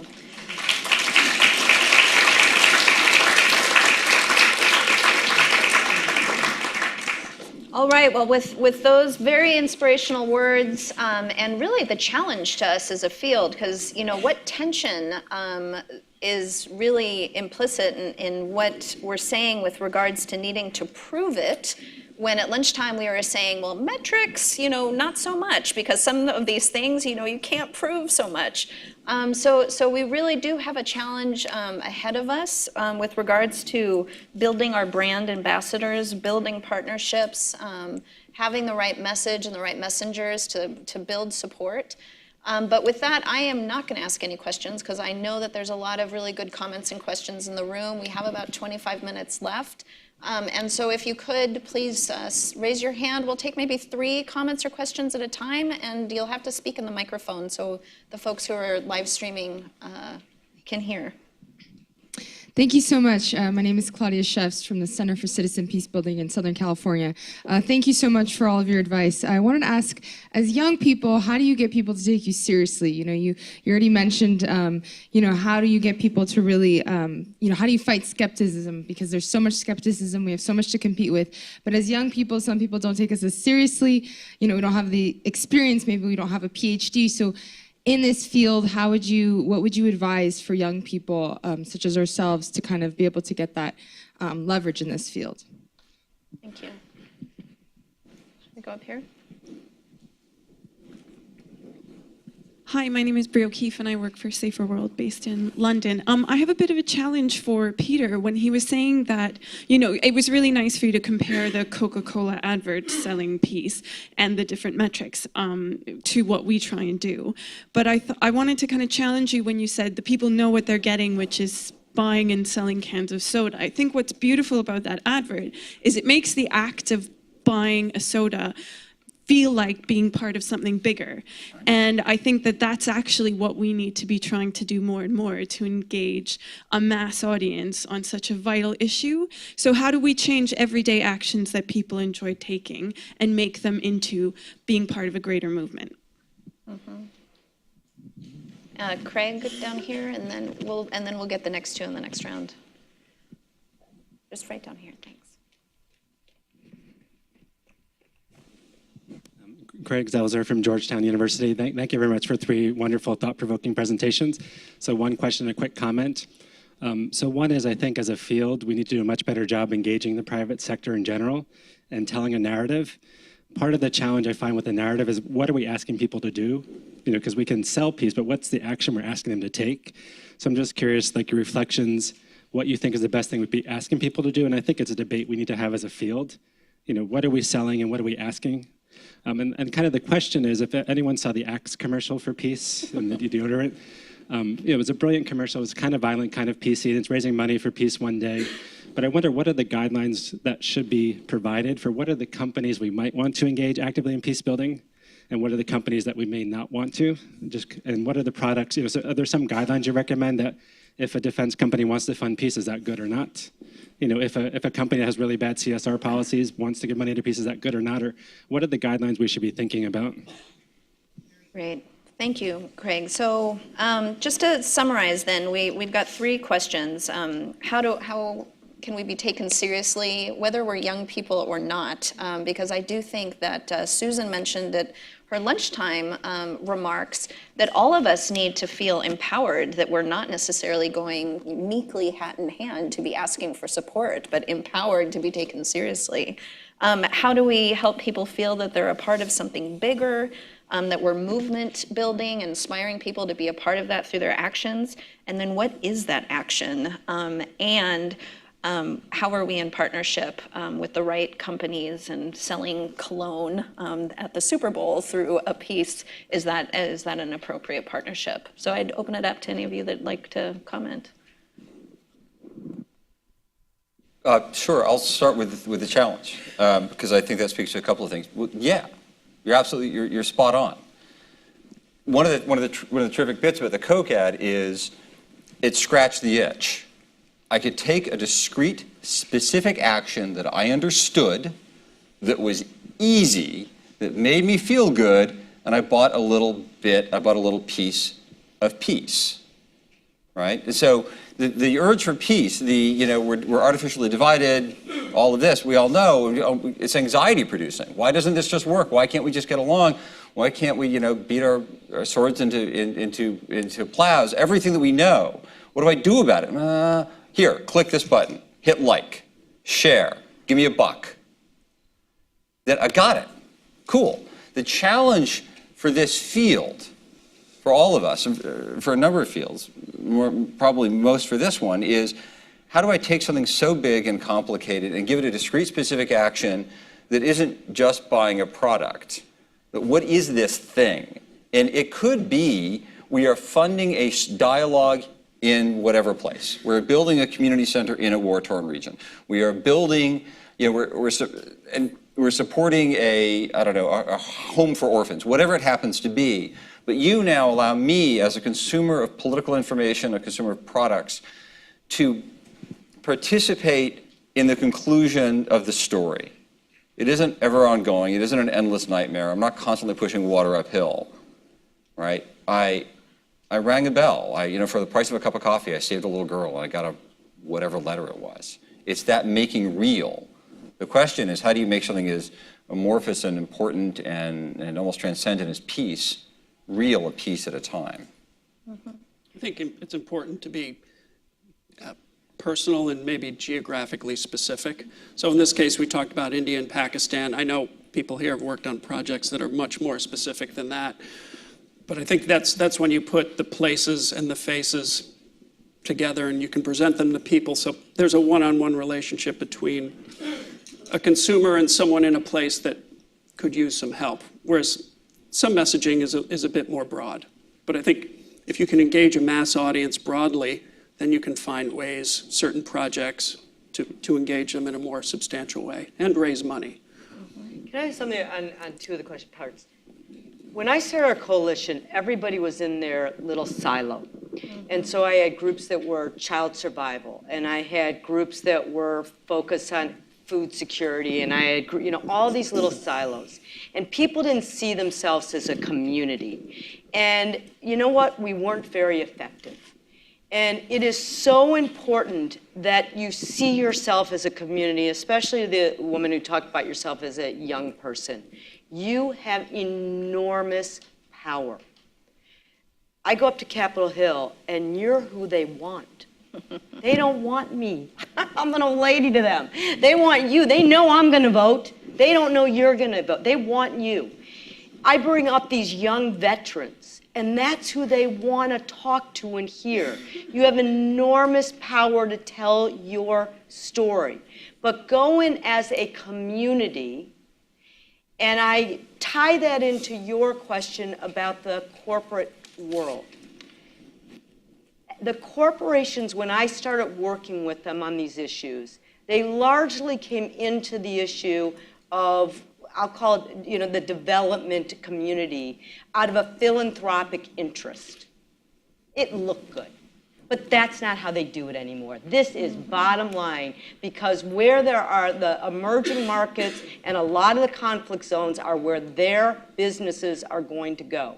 So if you can go in and you can calm the waters through the programs you're doing, guess what? They will make money. So you go to those corporations. I'm not sure I'm going to address the exact answers of some of the businesses that I work with that are in the Lockheed Martin and Boeing space that I work with. But on some of these corporations, the Coca-Colas and the Walmarts and the Nikes of the world, they want what you're doing to be successful, because if you are successful, they will be successful. The business community is absolutely interested in what you are doing, and go out and sell and be a voice and be proud of what you're doing, because it is in their interest for you to be successful. So I think there's an enormous messaging to be successful about bringing young people, be a community that stands together, and be a message that goes out to the American business community and say, partner with us. I would build just quickly on that. When you organize a community, numbers are fantastic, and then also what's your idea, what's your point of view, and how is it different? So you want to differentiate yourself. Find an idea that sets you up so that people want to talk about you, and you become important, and people want to talk to you. This idea of transparency, actually, I know you've written a lot about that, which it's a fascinating subject. You can actually use it to your advantage. By working with these companies, they realize they can't get away with stuff anymore. Some of them would love to, but they can't. So if they want to show the world that they're doing good, and they want to partner with good people, so we can use that to actually work together, and then we can help people. They can make some money. It's a win-win. Doing good and doing well. Yeah. Yeah, and it occurs to me that part of making them feel a part of a movement is to bring them into our organizations and our work and to engage them in that two-way conversation about what we're all doing and invite them to join the Alliance for Peacebuilding. So we have time for just a couple quick last 2, 3, because we have 2 minutes left. So maybe these are comments and questions. Thank you. I think it's on. Yes. My name is Jamil Simon. I'm a filmmaker, and I work at the intersection of peace building and media. And I think as a practice, peace builders need to build a connection between peace and peace building. It may sound obvious, but I don't think that's really happening. And the other thing is that talking about addressing the economic argument that you were making, you know, every time we talk about stopping a weapons program, you know, all the congressmen get upset about the jobs. But there are far more jobs that are created as a result of peace than as a result of war. And that's true both here and in the world, you know, in the world where so many conflicts are happening.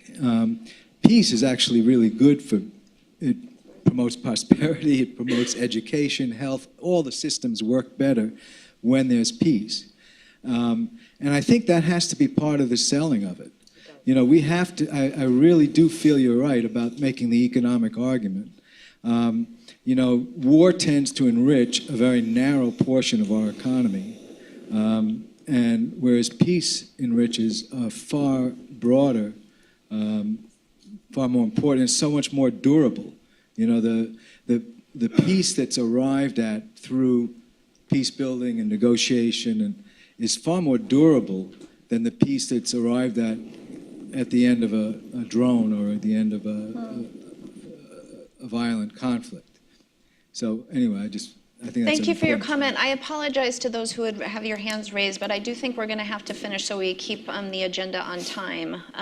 And so I'm going to say, you know, please, during the break, hopefully at the reception, feel free to continue the conversation with our panelists. Some folks from USIP did ask me to announce that for those who are interested in these kind of filmmaking spaces and opportunities to tell a story, that there is an event here on May 29th. From 1 to 2:30 in the afternoon, which is the 62nd International Film Festival. So part of messaging is telling these really quick, fun stories. And also to ask that if you did pick up one of the evaluation surveys, and if you have to leave early, please start thinking about filling out your evaluation. The folks at the Alliance would appreciate to get your feedback. Thank you very much to the panel. It was a great discussion, and thank you for your feedback.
And center. Go, go, go. Oh, it's 3:40. Holy moly. I know. Okay.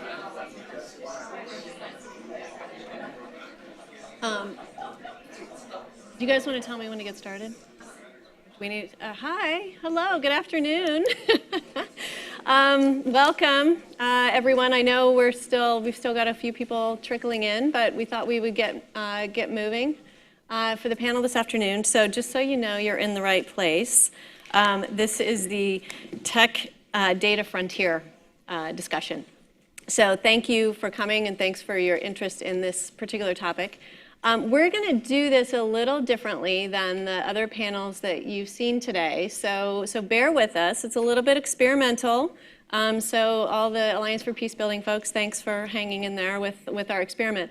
We're going to run this a little bit more like a talk show.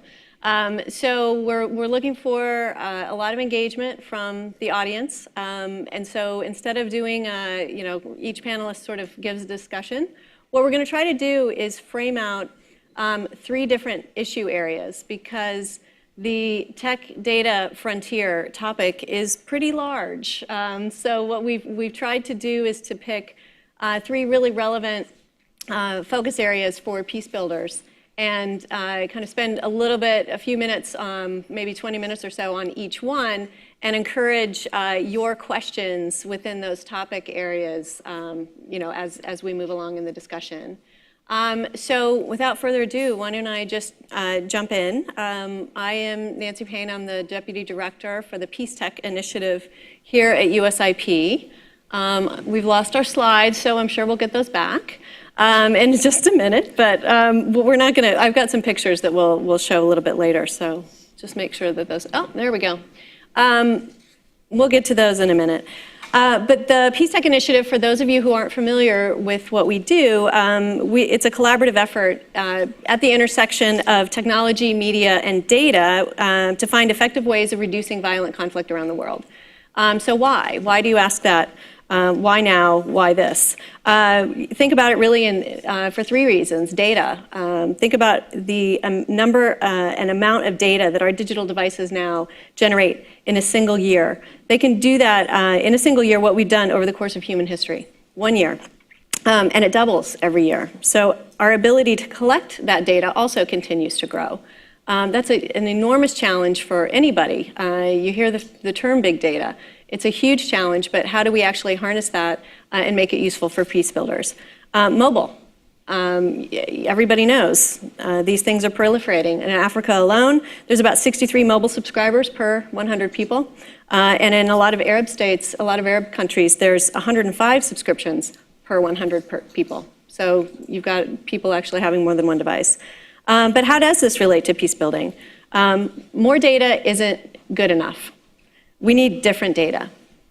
So my boss, the director of the Peace Tech Initiative, Sheldon Himmelfarb, who couldn't be here today, he often says it this way: we need data to tell us not just what is going on, but also what people think about the things that are going on.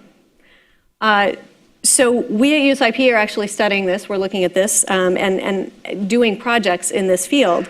We have experts in technology, social media, data, and curriculum-based media, all working here in the building and also in the field. And we work closely with USIP's country and regional experts on different projects aimed at using all of these different innovations in technology and media that are transforming the way that the international community confronts deadly conflict and promotes security. A lot of the tools that we're using are empowering people all over the world in the places that you work as well. Countries like Kenya, Nigeria, Burma, Iraq, to name a few, they're taking concrete steps toward countering violent extremism, tackling interreligious tensions, preventing election violence, and promoting local securities in a lot of other ways. But technologies are often created in isolated pockets with little chance of being brought to scale or applied to different conflict zones. You heard Liz Schreier earlier talking about needing all of us to feel like a community. We need to look at ourselves as a community, and that's really what the Peace Tech Initiative is also trying to advance. Some of you may have actually heard about the Peace Tech Lab that our team is currently standing up, that USIP is supporting. We've been working toward getting this lab set up and hoping to have that done within the next year. The lab is going to bring together engineers and data scientists, along with other experts, like many on this panel, in peace building from USIP, other government agencies, NGOs, and most importantly in the conflict zones where we operate, to design, develop, and deploy new and existing technology tools to prevent and resolve violent international conflicts.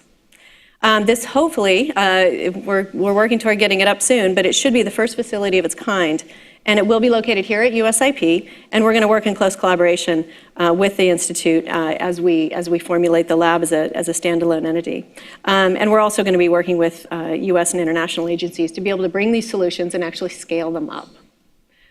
So with that, let me introduce my panelists here, and we can maybe jump right into the discussion. Here on my left is Michelle Gregory. Dr. Michelle Gregory is a research scientist with, she's at this, sorry, I'm trying to read too far ahead. Social media and data sciences, and you are, Where do I work? You were at University of Colorado, and now I'm totally lost. You were at the lab, and now where are you? I work at Innovative Analytics, a small consulting firm out of DC. Innovative Analytics and Training. So Michelle obviously specializes in data science, and she also has a real focus area in social media and how that applies to the peace building field. So welcome, Michelle. Glad you're here. And Dr. Michael Best is joining us as well, and he is an associate professor at the Georgia Institute of Technology, better known as Georgia Tech. And he also he's kind of has a foot in two fields. He's in the Stambnon School of International Affairs, and he's also in the School of Interactive Computing at Georgia Tech. So thank you, Michael, for coming.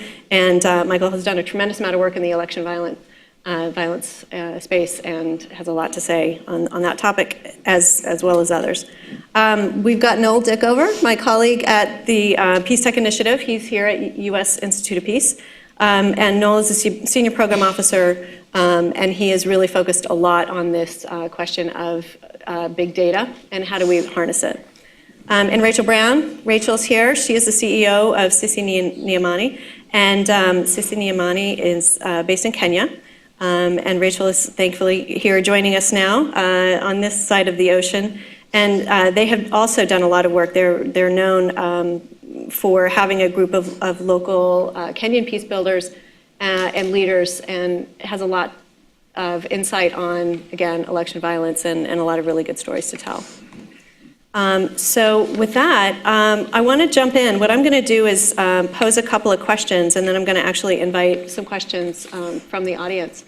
On the topic of election violence, elections have become a real touch point for possible violence and actual violence in a lot of countries. A couple of recent examples, like Kenya's election last year and Afghanistan's election cycle now underway, showed some tentative success in managing this violence. Later this year and next year, we're going to see a lot of elections in several places that carry with it a potential for increased conflict. We've got Egypt, Turkey, and Ukraine coming up this year. We've got Nigeria and Burma and others in 2015.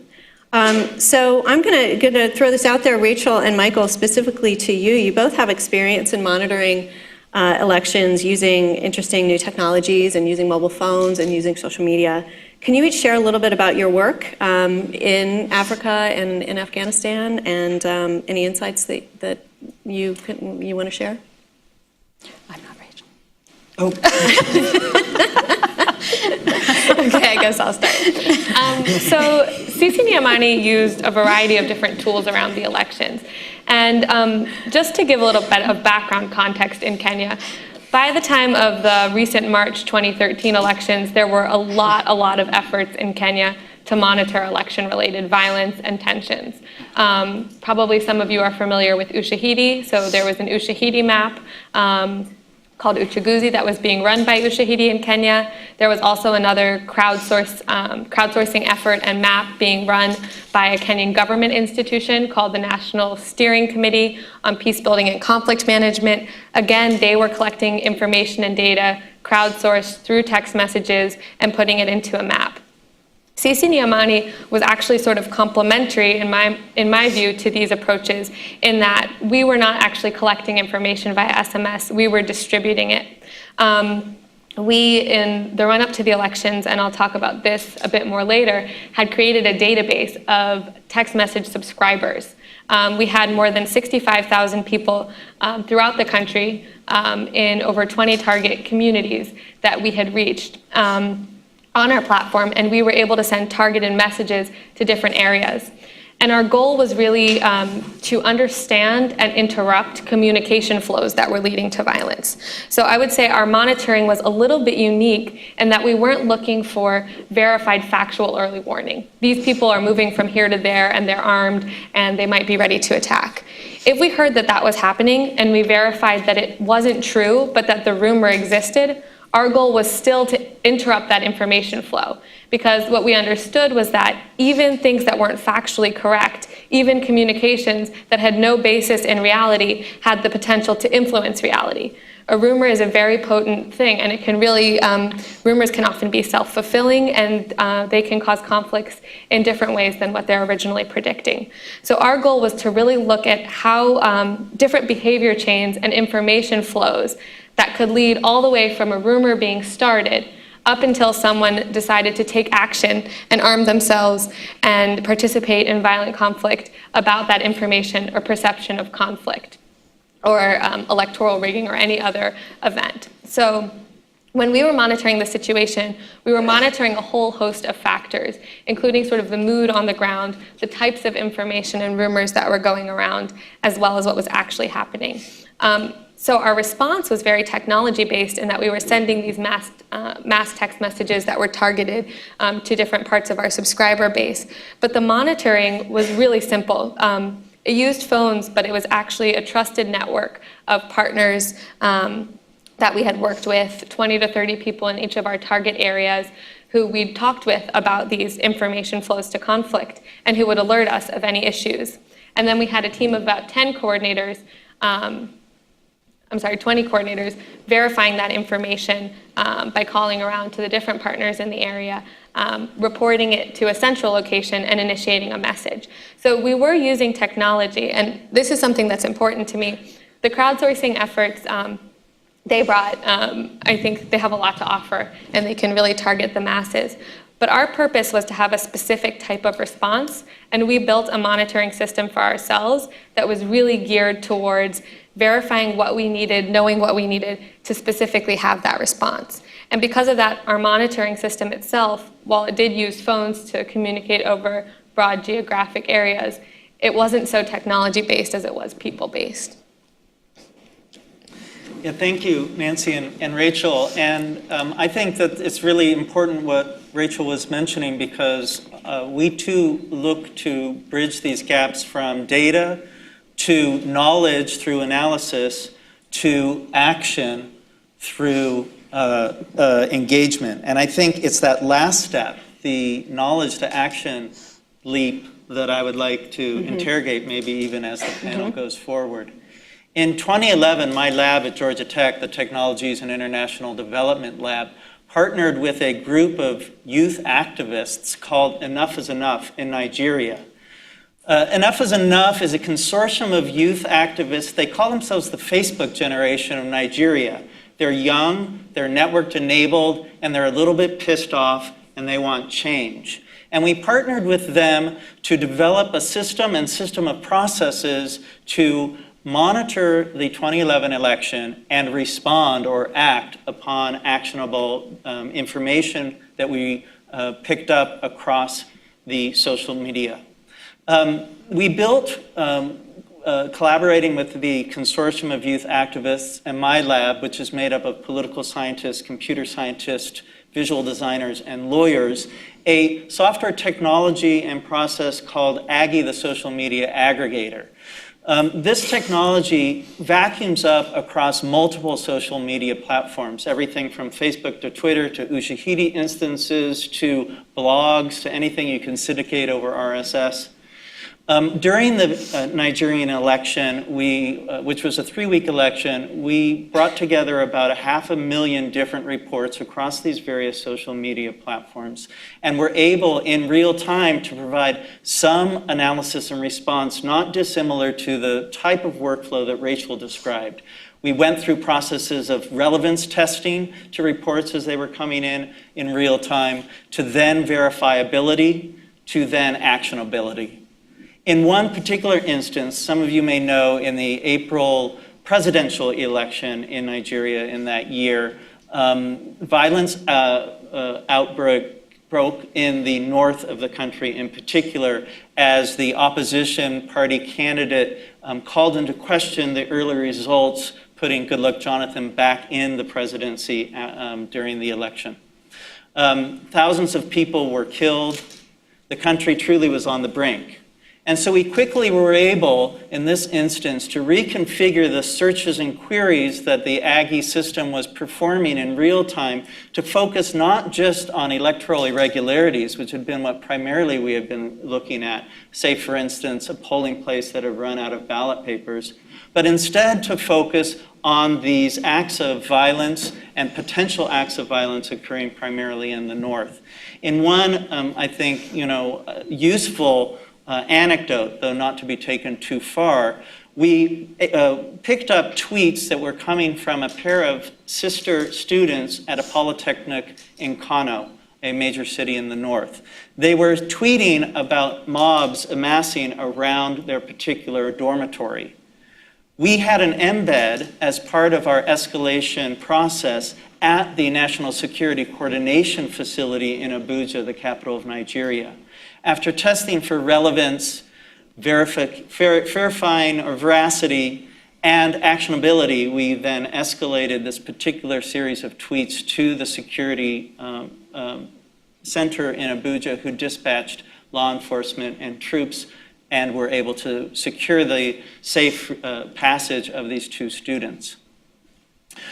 Coming new for 2014, and I'll foreshadow this a little bit, but perhaps return to it later, we're beginning to look at new ways to link a broader set of data inputs into this process of data to knowledge to action. And in particular, what we're integrating is formal observer data based upon a parallel set of projects coming out of my lab, working in collaboration with the Carter Center to develop appliances and software for mobile handsets and for tablets that enable their formal trained observers to obtain election-based knowledge. So we're now going to deploy next month at the Ekiti state election, and then in 2015, February, for the national election, again in Nigeria, a technology that will integrate across social media, bringing in and aggregating, in addition, the formal observer data coming off of the Elmo technology. Excellent. It's interesting, you talk about the verification process, and each of you took a little bit of a different, have a different take on it. I'm just curious, if you would sort of advocate for one method or another. I think, Rachel, you made the comment about verification and not being able to necessarily verify everything, but also being able to counter rumors and the importance of doing that. Whereas, Michael, I think you're taking a little bit of to be able to go in and actually try to stop very specific actions.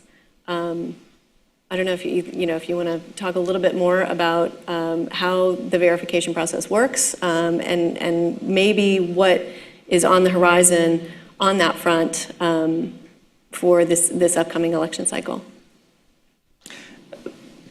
Really quickly, the verification we use mostly is twofold. One is triangulation across multiple sources or media types. And the second is what we would call out-of-band verification, meaning verification via our own partners who might be on the ground in the right location, or by retweeting back to the tweeters and saying, is this really going on? Can you provide some more data? That kind of thing.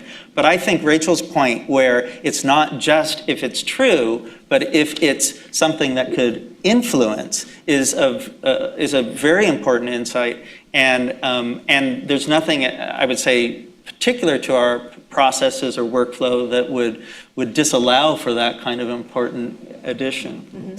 Yeah, and I would definitely say, I mean, we were verifying to find out if things were true. So if we did find out that something was happening, we had a different type of response, including a message and usually contacting relevant responders. But I think my point was more that we also cared if it was just true that something was being talked about. And I think what this really gets at is designing monitoring based on programmatic goals. And so I think what was important, what worked for CC Niamani, our goal was to be able to send messages and interrupt flows of information that could contribute to violence. And because of those goals, we knew we'd also find out about information that could be acted on and responded to in other ways, and we did set up structures to do that. But our entire monitoring effort was created to enable us to fulfill that goal. And I think there's different purposes to different programs, so I would think that probably different monitoring approaches can be taken depending on. We also had a big subscriber base. We had 65,000 people, and made a conscious decision not to ask them to report information via SMS, via text message, because we knew that we didn't have the capacity to deal with that huge amount of information. So we also made decisions based on what was our capacity to filter information and respond to it. And we thought that our best chance at really being able to take action on the issues we were finding out about and to find out about the issues that mattered in our target locations was to train and work with about 20 people in each area where we were working. But then I think there's different value to different approaches. The approach that Michael was taking was looking at a much huger data set, and obviously the verification procedures for that is going to look a lot different because he's also not working with pre-vetted people, for example, on Twitter or Facebook where they're collecting the data. And the people that we were working with, we pre-vetted them, so we just had to make a couple calls to see how far a rumor had spread or if someone had witnessed it firsthand. I'm going to turn to the audience and have audience questions. I see somebody right here in the middle. We've got one here, and then we've got another. We've got three. So why don't we take these three, and then if there's more. Why don't we start with the woman here in the middle, and then we'll go from there. Okay, you're great. Go, go for it. And then I'll take yours, and we'll try and answer them in a row. So I think it's so cool because you're working in very, very real time and responsive. One of the things that, and I don't do this work myself, but I have friends that are doing it with the Defense Department, and especially around disaster response. Just wondering, because one of the struggles is the effects of time. So, you get something that comes up, and then how do you have like algorithms, or have you kind of come up with some best practices for, this road is blocked? Well, 10 days later, it may not still be blocked. Well, so how do you start to, change the storyline? Because otherwise you just get a map full of things that, or, an information space that's full of stuff that hasn't been able to accommodate the time thing, so. Great. I've got somebody in the middle here too. And then we'll take them one by one. Go ahead. Thank you. Hi, Jessica Murray with Search for Common Ground. So I have a question for Rachel. How did you get the 65 subscribers, and how early did you start kind of campaigning to get those subscribers? Okay, and I think there was one more here on the side.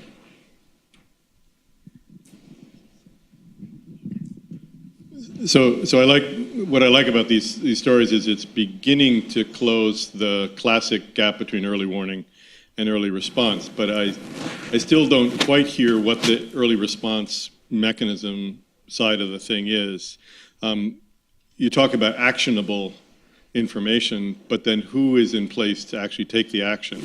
So have you preset? You have local organizations, local partners, and some of them might be in a position to do something, whatever that is. But in at least one case, Rachel, you actually were sending, you're getting police to come in. Are they have you had a relationship or communication with them ahead of time to know that you may be getting information and you may be passing it on to them?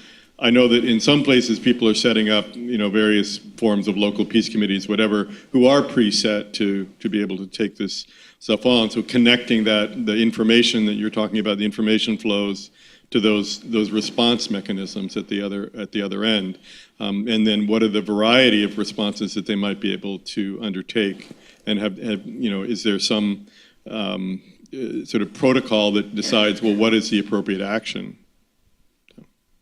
Okay, thank you. Why don't we start? Why don't we just go in line here? I think what I heard is the challenge of on the effects of time. What are some practices for dealing with real-time data versus data that is minutes or hours or days old? Just looking at humanitarian assistance disaster response, that whole field did this dramatic change in innovation with the Haiti disaster.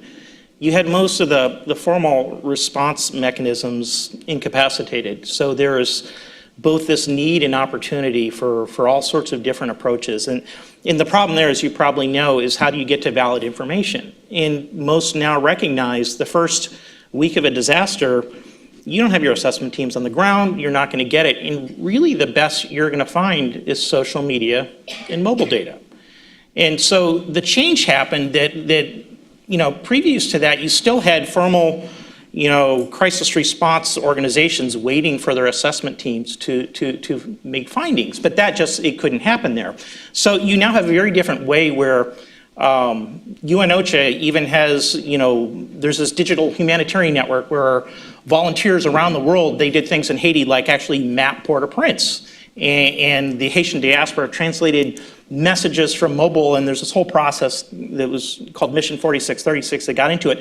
But the bottom line, that field has really evolved in 3 or 4 years. The peace-building field is almost like a before Haiti time. I mean, both of these instances are amazing things happening. There's not a lot of them. It's a relatively new thing to think through how peace-building and technology work, and most peace builders aren't really tech savvy, right? And most civil society participants across the world aren't very tech savvy. So there's this, almost cultural change that peace builders have to do to apply to that. But thinking through real-time data in a peace building context, we're experimenting now. I mean, we have some ideas, but I think if you talk to the HADR folks, you're gonna have a much better idea now how it works than, say, 3 years ago.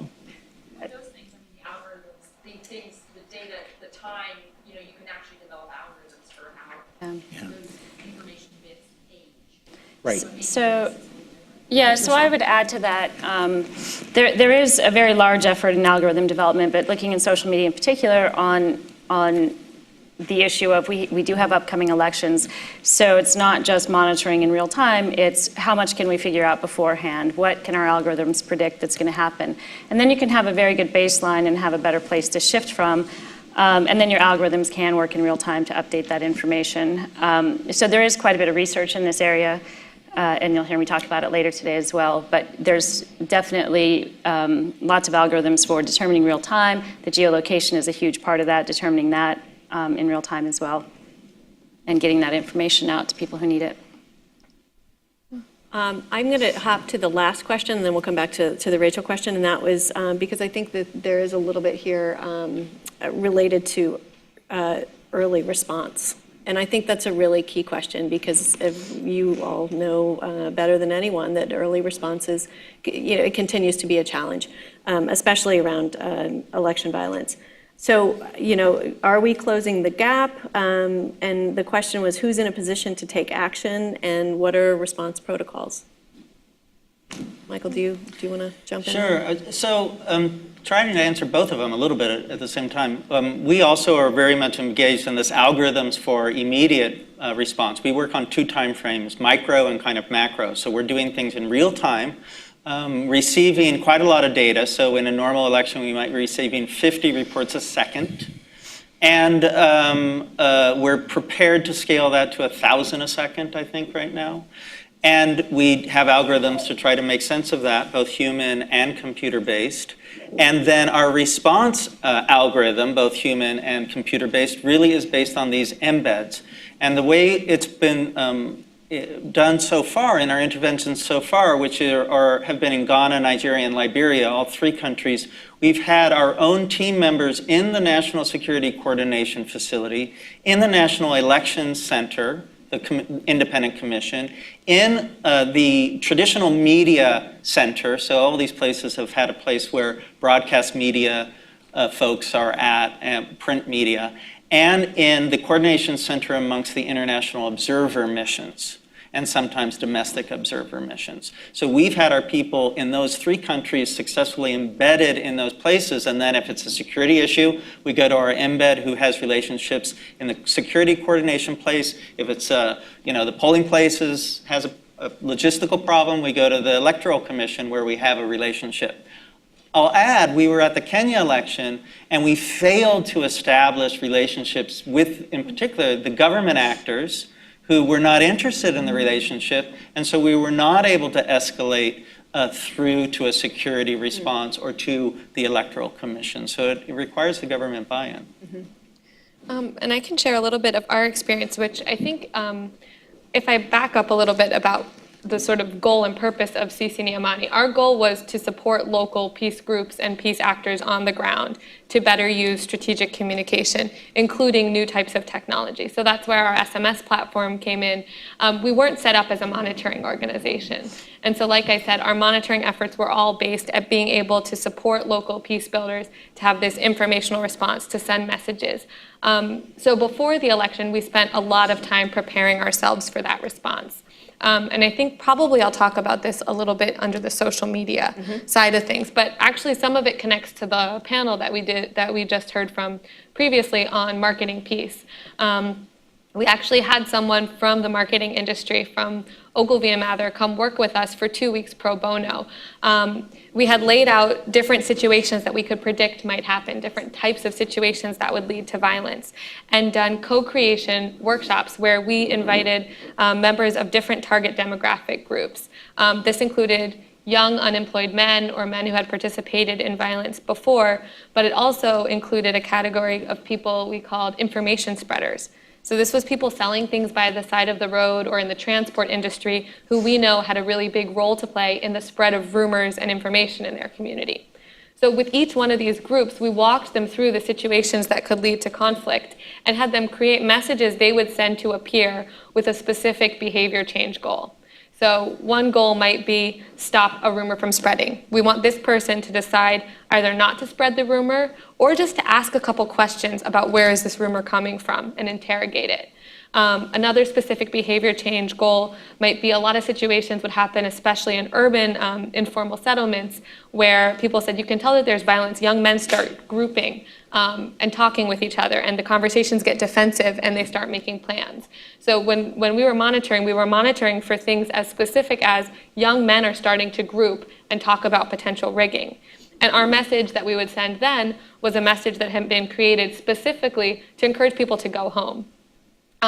We did a lot of work on risk mitigation so that these messages wouldn't be alarmist, but our preparation for response was a lot about creating messages, message templates that would be appropriate for specific situations, as well as message guidelines and some understandings of our audience. Part of what we pulled out from these workshops was what were incentives for people on the ground. What did we need to remind them of to change their mind? It wasn't usually be peaceful. It was usually something like, if we're violent, we're not going to be able to run our businesses and make money. So it was really pulling out these learnings and being ready to respond on that front. And I will say Kenya was a little bit unique. In our experience, I think we were there for a really long time, since 2010, and we did develop relationships with a lot of government responders. And Kenya actually had one government institution that was supposed to be responsible for coordinating all the responses to electoral tensions. So we were really escalating to them, and we did wish that there was a network of local mediators we could escalate to for sort of an in-between response. But yeah, one last thing, I know I've been talking for a little while, but I do think in terms of closing that early warning, early response gap, I think that there's maybe a need to not design those two things so separately. I think when you design early warning over here and you design early response over here and you try and bridge the gap, especially at a large scale, it gets messy and confusing and really hard to coordinate. And I think the two need to be designed more closely together, not just designed as totally separate entities. Did you answer the question, the last question about the subscribers? How did you get 65? Yeah. So we worked on that for a really long time. We started piloting an approach where people would subscribe in late 2010 and adapted our mobile technology and experimented with different types of subscription. At first, people signed up on paper, and then we developed the technology further so people could sign up by phone. So really, we started as early 2011 doing major subscription. We did our biggest subscription drive actually in the months before the election, just because that's when we got financial support to do it. And we subscribed, that was about 30,000 people that we subscribed in the 3 months before the election. Until then, we'd sort of been bootstrapping along. But I do think it was really important that we were in the community and developing relationships all along. And I think it was important that we weren't just coming in for the election, and because our goal was really response and having a relationship and influencing the community, having done that work for the years prior and built relationships is what let us get information about exactly what was going on. It's what let our partners trust us and what made community members, I think, more responsive to getting messages from our organization because they were familiar with us. And again, back to the former panel, that was the messenger, right? We spent a lot of time building our brand and getting people to know and trust us in the community. And the outreach, it was door to door. It was local peace groups going door to door, subscribing people. How do I advance this? There we go. There's just a few pictures here, I think, of Rachel's colleagues in Kenya and talking, illustrating, I think, some of the work the great work that she's done. I think we can move on to the social media topic. So this is great, and I think this kind of morphs right into the picture showing here and what a revolutionary tool social media has known to be, has really evolved into. It has become a tool for activists and journalists and citizens trying to get news out or get news in about different revolutions and different things happening in conflict areas. So, in many ways, it's also become a tool for organizing and engagement. We heard again from the previous panel about the viral videos and how that's a tool for raising awareness and delivering a message. I'm hoping that all of you can give some specific examples of how social media is actually now being applied to the peace building field. So I think, why don't we start with Michelle and share a little bit about that. Okay, so social media for peace building is used really in 3 ways. The first is how these two are talking about it, where you have a real-time situation and you're organizing online.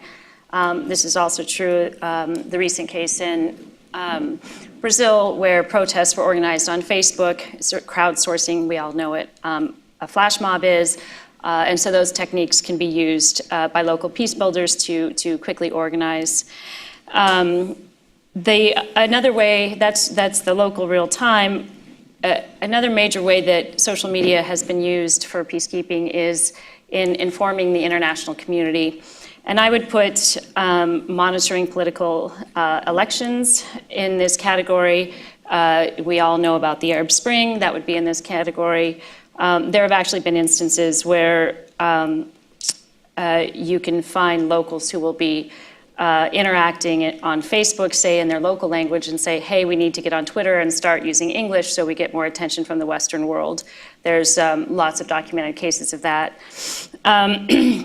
Then there's, I think, a major way that it's used, and especially in academia, is post-conflict analysis. And in fact, we learned from post-conflict analysis, and this was, I think, a USIP study in 2010 done with Bitly, that it turned out that it wasn't so much in the Arab Spring that people were organizing themselves. It was mostly used as an information place to go for the international community. It was mostly used by the international community, not so much the locals to organize. So those are, I think, the 3 major ways that social media is used in peace building. And all of those different techniques require different questions and different tools that you have to use and different capabilities to be able to accomplish those. Anybody else want to take that? Really interesting example of one of use of social media recently in Burma. Anybody heard of the Panzagar movement? So Nafon Lott, who's an activist from the Saffron Revolution, he's started this ICT organization there called MIDO. In April, they had their water festival, which is associated with the New Year. And he did a really interesting example of sort of online organizing to offline action, right? Which is where you see a lot of these. I mean, social media, collectivism isn't going to make a difference. But if you're able to do coalition building online that leads to offline action, it's a really powerful approach. And the neat thing there, I mean, Facebook in Burma right now is pretty much what AOL was in the 90s here, right? I mean, that is the internet for the very small select group that have it. And if you're using Facebook in Burma and contacting somebody, chances are you're contacting somebody in a city. But they did this effort on Facebook that led to people offline putting flowers in their mouth and going to public places, posting posters. One of the real challenges there is some of the hate speech is driven by Buddhist monks. And their place in society is not such that you can challenge them directly. So this flower power approach of putting these flowers, and sharing these pictures and broadcasting it wasn't a direct, response to the hate speech as much as it was do this instead. Right? And that's a really interesting campaign. It's a positive campaign, and it seemed to have, it certainly got a lot of buzz. I haven't seen, the impact of it yet, but in a place where only 7% of the folks are online, I thought was a really great way to get the youth to take that and then to start having offline action that, is going to show up where the bus stations are and so forth. So that's from April. I thought it was a great example. And just sort of to ride on that point of online to offline action, I think that's something really important to remember is that social media impacts how fast we get information from how many people, how much information we're able to get. And it really influences people's perceptions and behavior. But it's only powerful insofar as it's actually influencing people. Right? It's not the tools or the social media in and of itself. Is it actually having an impact on people and on society? Is it translating into something offline as well? Is it changing social norms? Is it changing the way people are acting? And I think this is one really big challenge for the peace-building world in terms of specifically using social media to counter calls to violence and speech leaning towards violence. And one thing I also want to point out is that this isn't just an opportunity for actors in the peace-building world. The opening up of social media and different mediums of communication is also an opening for anyone who wants to incite violence to do so really effectively. The reason Sisi Nyamani chose to use mobile phones in Kenya is that we saw in 2007 and in 2008, during the post-election violence, violent actors used mobile phones really effectively, and they influenced a lot of people really quickly across geographical areas. In Myanmar, that's Facebook. In other areas, that's Twitter. It's not always one medium, but when there are these mediums available to influence a lot of people really quickly, violent actors are taking advantage of them, and they are at an advantage because usually someone who's trying to influence people towards violence has a very clear action. We talked about this earlier, right? Do we have something concrete that we're trying to sell? I think the peace message often gets lost because what does it mean, be peaceful? A lot of people take that to mean do nothing, right? The flower talk example is something where people could take an action to symbolize what they were standing for. Having really clear goals of what we want people to do is going to be more and more important because violent actors also have a bigger, more influential arena where they can be calling people to action. I think that's right. I actually think as social media relates to peace and conflict that it is Janus-faced, that on the one hand it can be used as a tool for peace building, but on the other hand it can be seized as a tool to enable conflict. What and this morning, today at lunch, Ms. Marks said it's not about the technology, it's about transformation. And, I believe that, but as a technologist, I guess I want to shamelessly have it both ways and really think about how to architect social media to privilege peace building and to detract opportunities for conflict. And so here's a modest result that might suggest these kinds of architectures for peace. In our analysis, post hoc, as we're talking about the temporal issues, the macro analysis, across African election data, we find that some social medias seem better for the peaceful rapid response. Now, social medias in general are architected for connection and for disclosure.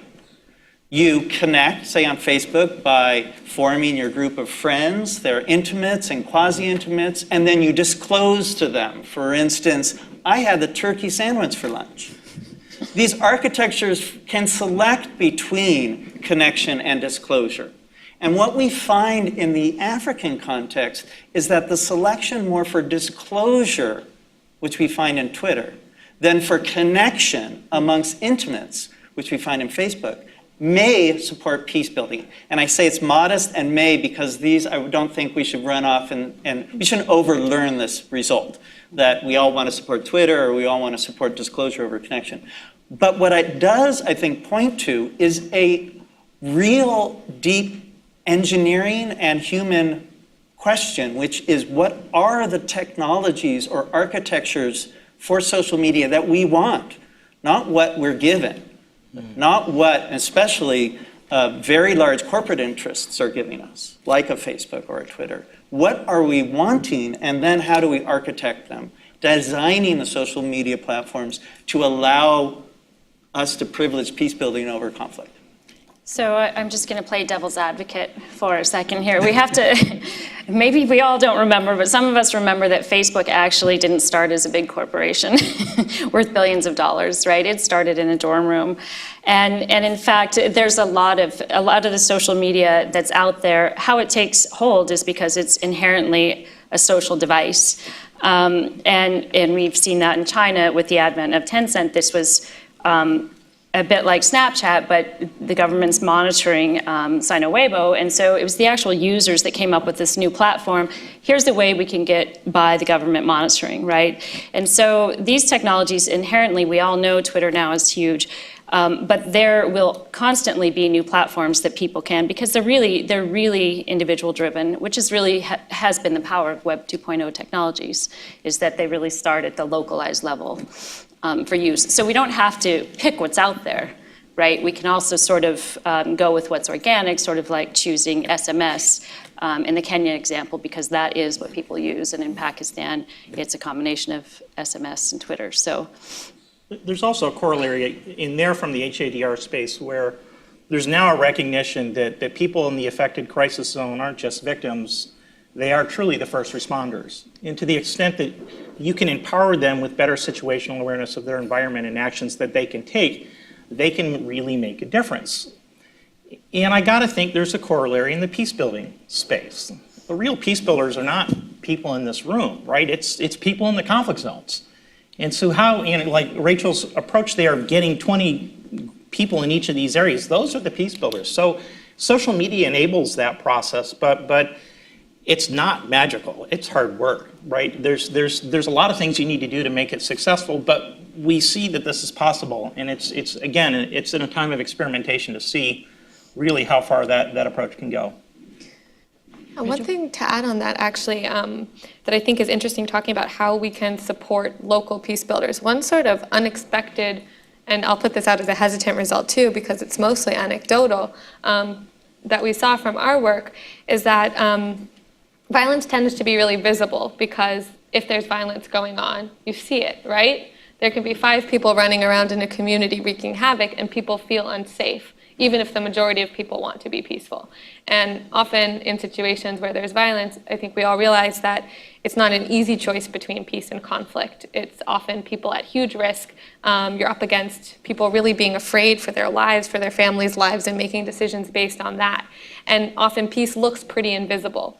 And what we saw from sending messages, because we had several thousand subscribers in each community, and because we'd worked with these different peace groups to go out with these branded t-shirts and messaging into the area, they were telling us that essentially peace began to look more visible. So some of the subscriber feedback we got when we called people and surveyed them was that they felt safer getting the messages and just knowing that there was someone looking out about violence in their community, or that getting a message a lot of people said the message gave me the courage to preach peace in my community.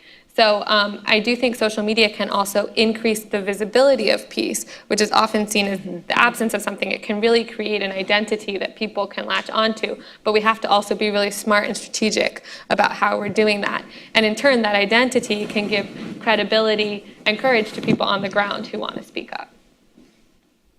Do we have questions? Anybody on this particular topic?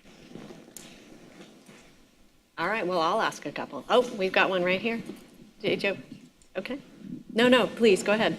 This is interactive. It's a collaborative effort. It's a collaborative effort.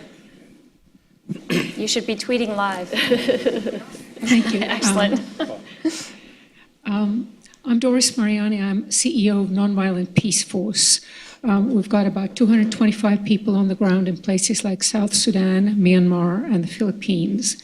And in the Philippines, the early warning, early response mechanism has been very important to us. And I stressed the response part because this came up. And we're now trying to figure out how to make it better now that the peace agreement has been signed by the MILF and the government.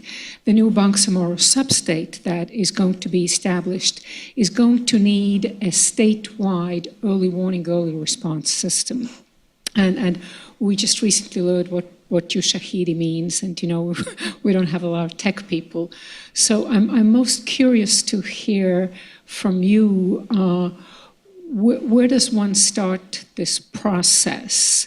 I mean, we can articulate maybe what we would like to see, but the journey from here to where we want to be is where you all live. And then the other thing, what we don't do is we don't name and shame. So the disclosure part, as you put it, is, I mean, whatever information we report, first of all, gets verified, and the idea is the reduction of violence to create a more peaceful world. But how does one go on that journey if one wants to serve the communities and keep one's staff safe and harness technology?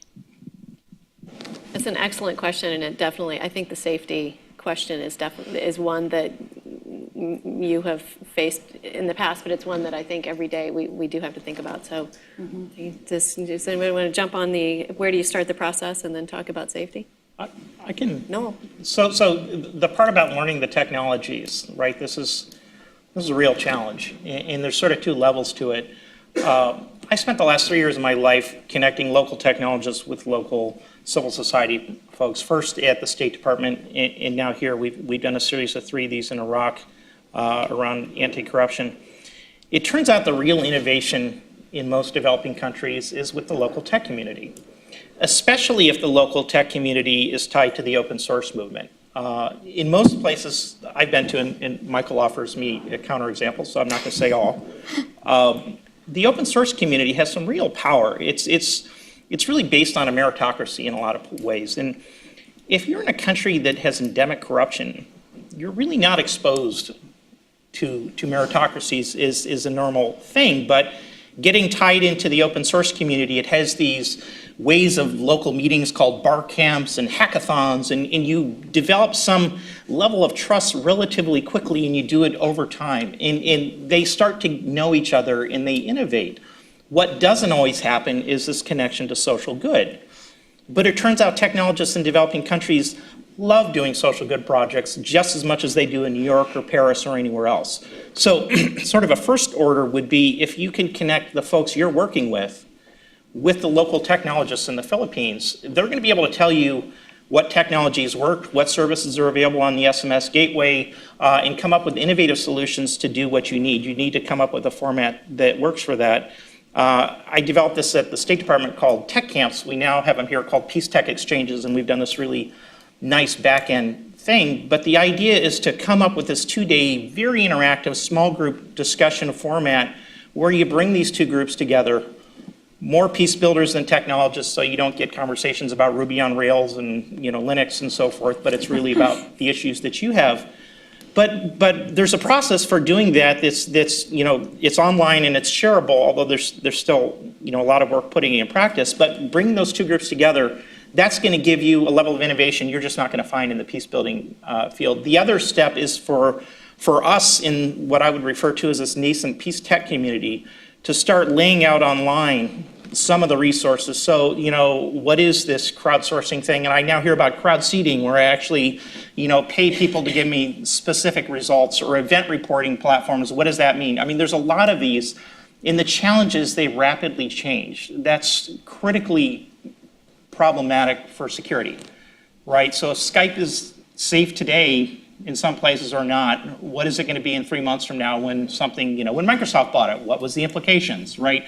Who owns your telecom? Who owns your ISP? You know, these are all questions that the local tech community is going to have some level of knowledge at. And if you could find the security person in that country or set of them, they're going to be very helpful in answering that question for, you know, what can you do? How can you interact safely online? There are also other inherent risks. You know, whatever you can do as a peace builder in a peace building network and community, the opposition can do as well, and whatever you can see, they can see. And there are obviously, I mean, we've all heard of very real examples. One of these was last December, where the Syrian opposition their Twitter network was infiltrated by government supporters who were able to download some malware. Then the government then could recognize through this malware who was part of the opposition. And that's always going to be a problem, and the technology does change quickly. And in cybersecurity, this is, you know, it's always the race we have. As soon as you can patch something up, you've got the other side with just as good technological skills getting around that patch. So something to be aware of. There's also, geolocation is great, but you can be geolocated then. So sort of really understanding how the technologies work and what they do and what information is out there is really important to keep people safe. And I would add to that also, I think people, because these things are relatively new and they're changing all the time, I think someone who decides to go to a rally, they understand what the risks are. It's a normal behavior, and the risks and benefits are pretty clear to them. People don't always know, if they're texting into a crowdsourcing platform, what the risk is. And I think that there becomes a really big responsibility to make sure that anyone who's participating understands the risks, not through some legalese agreement that they clicked when they agreed to have a Facebook account or something like that, but really understands what are the potential risks and can make that decision for themselves. Because people in conflict situations do decide to put themselves at risk, and they decide what degree of risk they're comfortable with.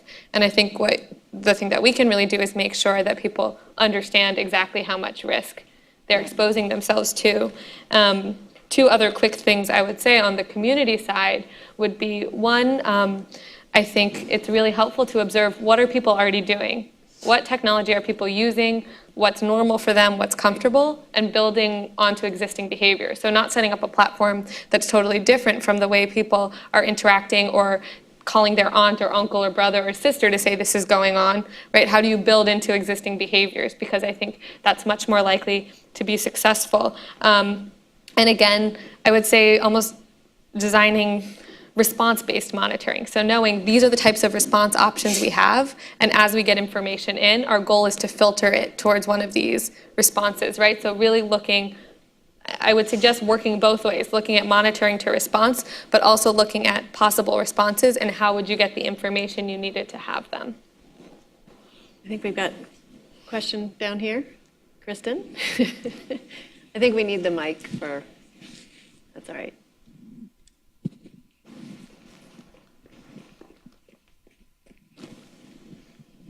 Thank you. Thanks. Kristen Lord, USIP.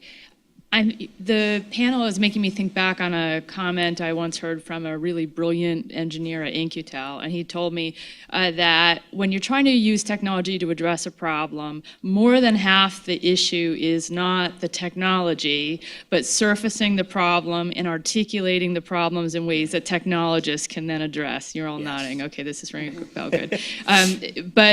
So the question I have for you all is, how good a job is the peace building community doing at surfacing the right problems and then articulating them in a way that the technologists can address? And if we're not doing a good enough job, how do we get better? So this Excellent is question. what I spend my days doing in peace-building communities and other government communities. There is this real lack of understanding between technology providers, even when they're being paid by the source to build the technology, and the people using it. And it really takes someone who can bridge all of that. As peace builders, you're trained in languages, you're trained in political science, you're not trained in technology and XML and JSON formats and what it means if you estimate geolocation versus have actual geolocation. You know, that's not your job, and it shouldn't be. At the same time, you have the technology providers thinking, we know how to do this, we can do this, but they really don't understand those questions. And you need to find people or hire people that can really bridge that gap. I can tell you so many instances of clients thinking they have some technology, and it turns out they don't. They thought they were paying for it, but the technologists are like, oh no, that's our special sauce. Of course we don't do that. You know, the funniest quote I have from one of the peace builders is, you know, that's fine if you're building toothpaste to make that decision, but we're talking about people's lives here, right? So we need to know exactly what's in the data, not your version of what's in the data. And that is a gap that is getting better with the younger generation as people are just more tech savvy coming out of high school and college. But it's really understanding those questions and it's not just the technology, but it's also the data that would actually answer that. So, do you want to go? Okay, go ahead. So the Peace Tech Exchange is really geared towards answering that exact question. And it is, to me, a combination of both bringing international technologists to fill gaps that maybe aren't local, but having the local technologists who may not understand the peace building world at all. But I almost have to take as a given, and sometimes this isn't true, but the peace builders should understand their world and what they're trying to get accomplished. And if they do, you have this nice overlapping Venn diagram. And sort of the progression of the day is to expose people through, you know, this fire hose approach of brief technologies, then give them a deep dive in an area, then to completely step back and talk about the problems and challenges of, say, corruption in Iraq, independent of that. And then to do this connection at the end of the day. And what we're trying to do is come up with an engagement point that technologists can work on, but that totally describes, you know, the problem that you know, the civil society folks are having. Like a good example that comes to mind, we did one of these when I was at the State Department in Romania with the Roma population there. And one of the problems that came out is how can we improve the image of the Roma in the media, including new media? Right? That's because they're seen as thieves and gypsies and all that. A technologist can look at that and say, oh yeah, digital storytelling, that'll work for that. Or we can do a blog-based approach to start gathering videos. I mean, there's like probably 5 or 6 or 7 different options that a technologist could pose for them. And so the idea on the second day is a selection of problems to work on. And the first day, the technologists are leading all the sessions, and the NGOs figure out where they want to go. The second day, the NGOs take the lead, and the technologists go to the problems that they think they're best able to solve. So to me, it really is, you've got to connect these two communities, and that's the best way you're going to sort of come up with those innovations. And I do think it's a key question that is posed, and that is, you know, are the peace builders actually framing it the right way? But it really goes back to what Rachel said earlier, which is you've got to design a program based on very specific goals and objectives, and you've got to start with what the goal is, and you've got to start with the audience and who the end beneficiary is, and you've got to start with the people aspect and not the technology aspect. So I think that's you know that's really what we all need to keep in mind, because you can get a little bit carried away with the next whiz bang technology. I do have to jump in. Yep. And then we're going to move on to the next topic, real quick. John, when he mentioned the sort of the overemphasis on metrics and evaluation, technology is something that really is about rapid experimentation. You can't stick your metrics in place for a project you're going to do 8 months from now and expect, I mean, you're going to need to learn to fail, to modify, to change. It's rapid experimentation that works with technology. It's not, let me plan it ahead of time and that's the process I'm going to stay with because, gosh, that's what my funder told me to do. I mean, that just doesn't work in that field. It's a healthy tension that we have to live with every day, isn't it? Yeah. Well, Michelle, I was were you- just going to connect Michael? these two actual interventions because in some ways it's about how the civil society connects to technology and then the specifics of peace building connecting to technology. And I work on this problem every day. In fact, I would say it's the thing I spend most of my time on is how do these communities connect. And it's because obviously, as we, I think, have been hearing, the civil society group or the peace building community own the problems and the context. But they also are laboring routinely under a misapprehension of magical thinking. And that's because it's not, as Michelle said, that they don't know XML or whatever. It's that there isn't the basis of a literacy to allow, I'll give you an example. This morning, dealing with some of my partners in country who didn't understand when we said we were building the phone app, that didn't mean we were building an application to run on all phones for all time. Well, as technologists, you normally wouldn't even ask that. That wouldn't even occur to you. Well, I never promised all phones all the time because that's just, it's just not, it never was a going concern that it would be all phones.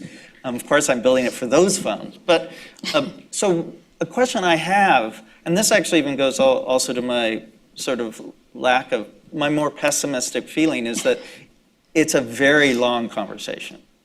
In my experience. It's a very long conversation. Start now to have it because your community, however you define your community, needs to be talking to the technical community because those connections take time.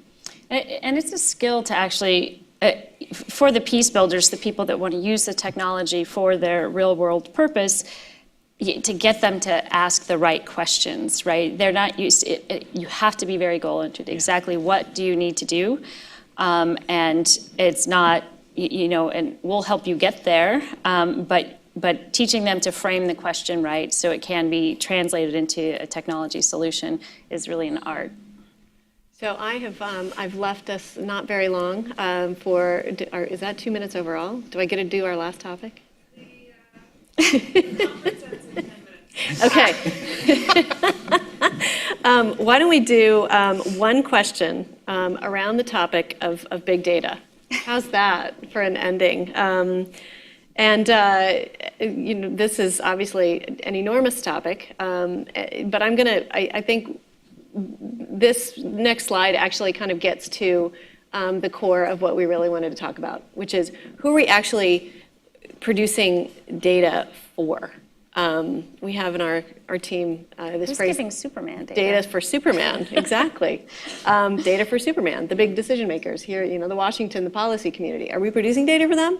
Or are we actually, as peace builders, trying to produce and get data in the hands of the people on the ground who really are, as we heard earlier, doing the work day to day on conflict resolution?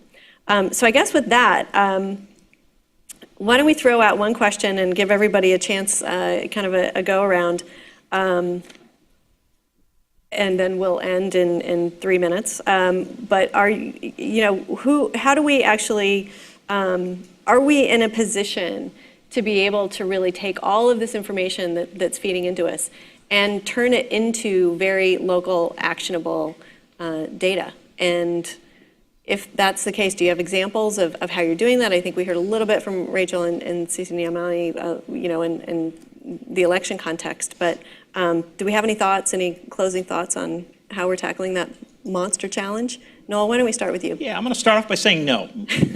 And the reason is we aren't the ones that can do it, right? It's back to this picture here. And so, so often we do data collection in a conflict zone. We go back and do the analysis, and sometimes we'll give them the answer, right? But really, the answer is for those guys, because somehow Obama's going to be able to fix this Boko Haram thing if he just has the right information.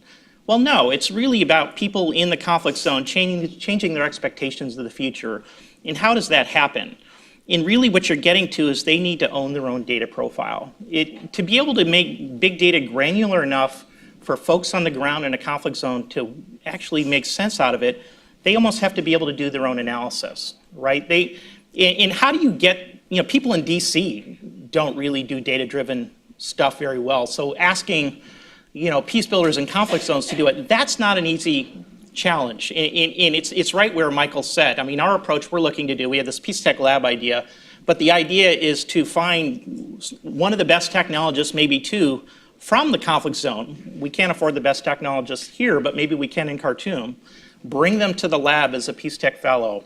Teach them about data analysis, data visualization, and how to use it.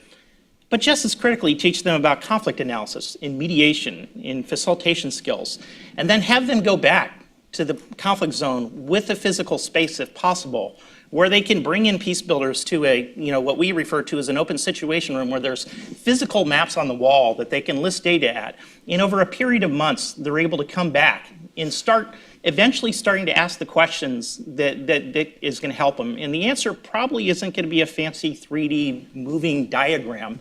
It's going to be an alert to a cell phone, right? But you're not going to get big data granular enough until the peace builders themselves are asking the questions that they need answers to, and you gear at that. And that's a long-term prospect. And that's a prospect where you need to have the capability in the country from a trusted source that they can actually start learning how to think from a data-driven mindset.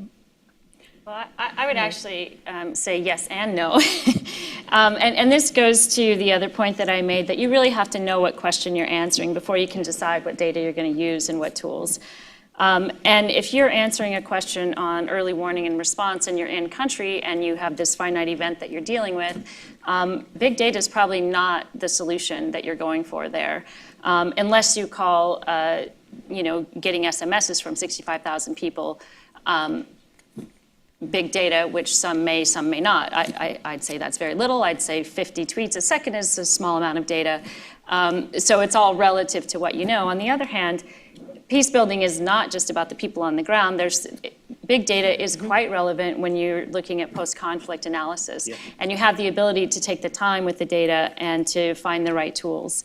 And there still is quite a bit of, maybe Barack Obama's not going to solve it, but there are lots of people working on the same problem in the government. And they are spending vast amounts of time and money on infrastructure to handle big data. And on that, so we need it everywhere. On the other hand, the techniques aren't great.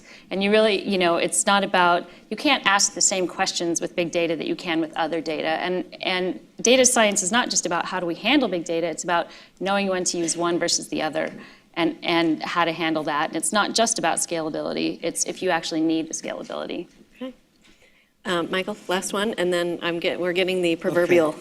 Well, the answer to the question as it's posed in the slide is clearly no. It's a holy grail kind of question, and it's clearly the answer is no. Because as I understand the way you formed the question, Nancy, is how are those kids in that school pictured on the slide gaining and being empowered by the data and the analysis of the data, as opposed to just being the source of the data?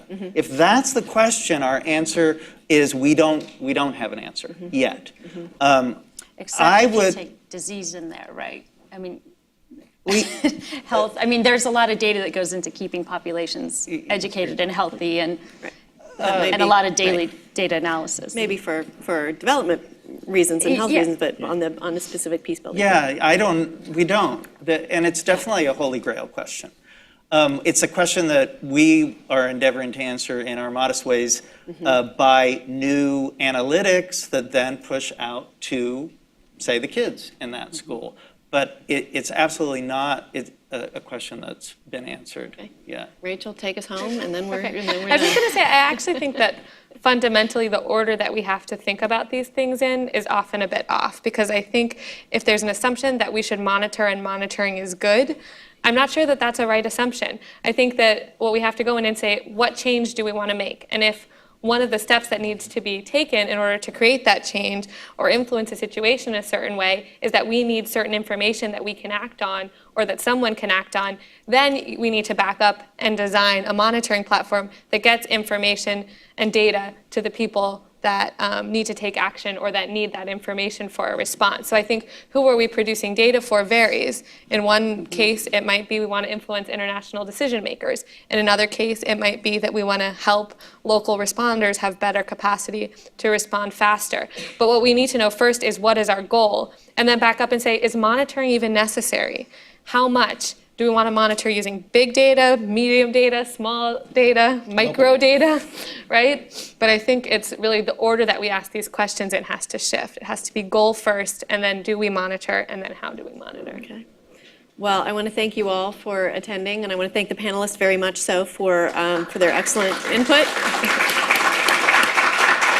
And with that, over to you, Kristen. Thank you very much. Thanks to the panelists. Before I formally close the session for today, I want to ask you all for a favor, if I might, since you're captive in our auditorium. I'd like to ask you to help us be a better resource for you here at USIP. I think many of you know we do training and education courses online, here in the field. We develop research, papers, books, toolkits. Through our Peace Tech Lab, we're developing technological tools, so on and so forth. We're doing a lot of this with the intent to help all of you be more effective and all our partners in the field be more effective.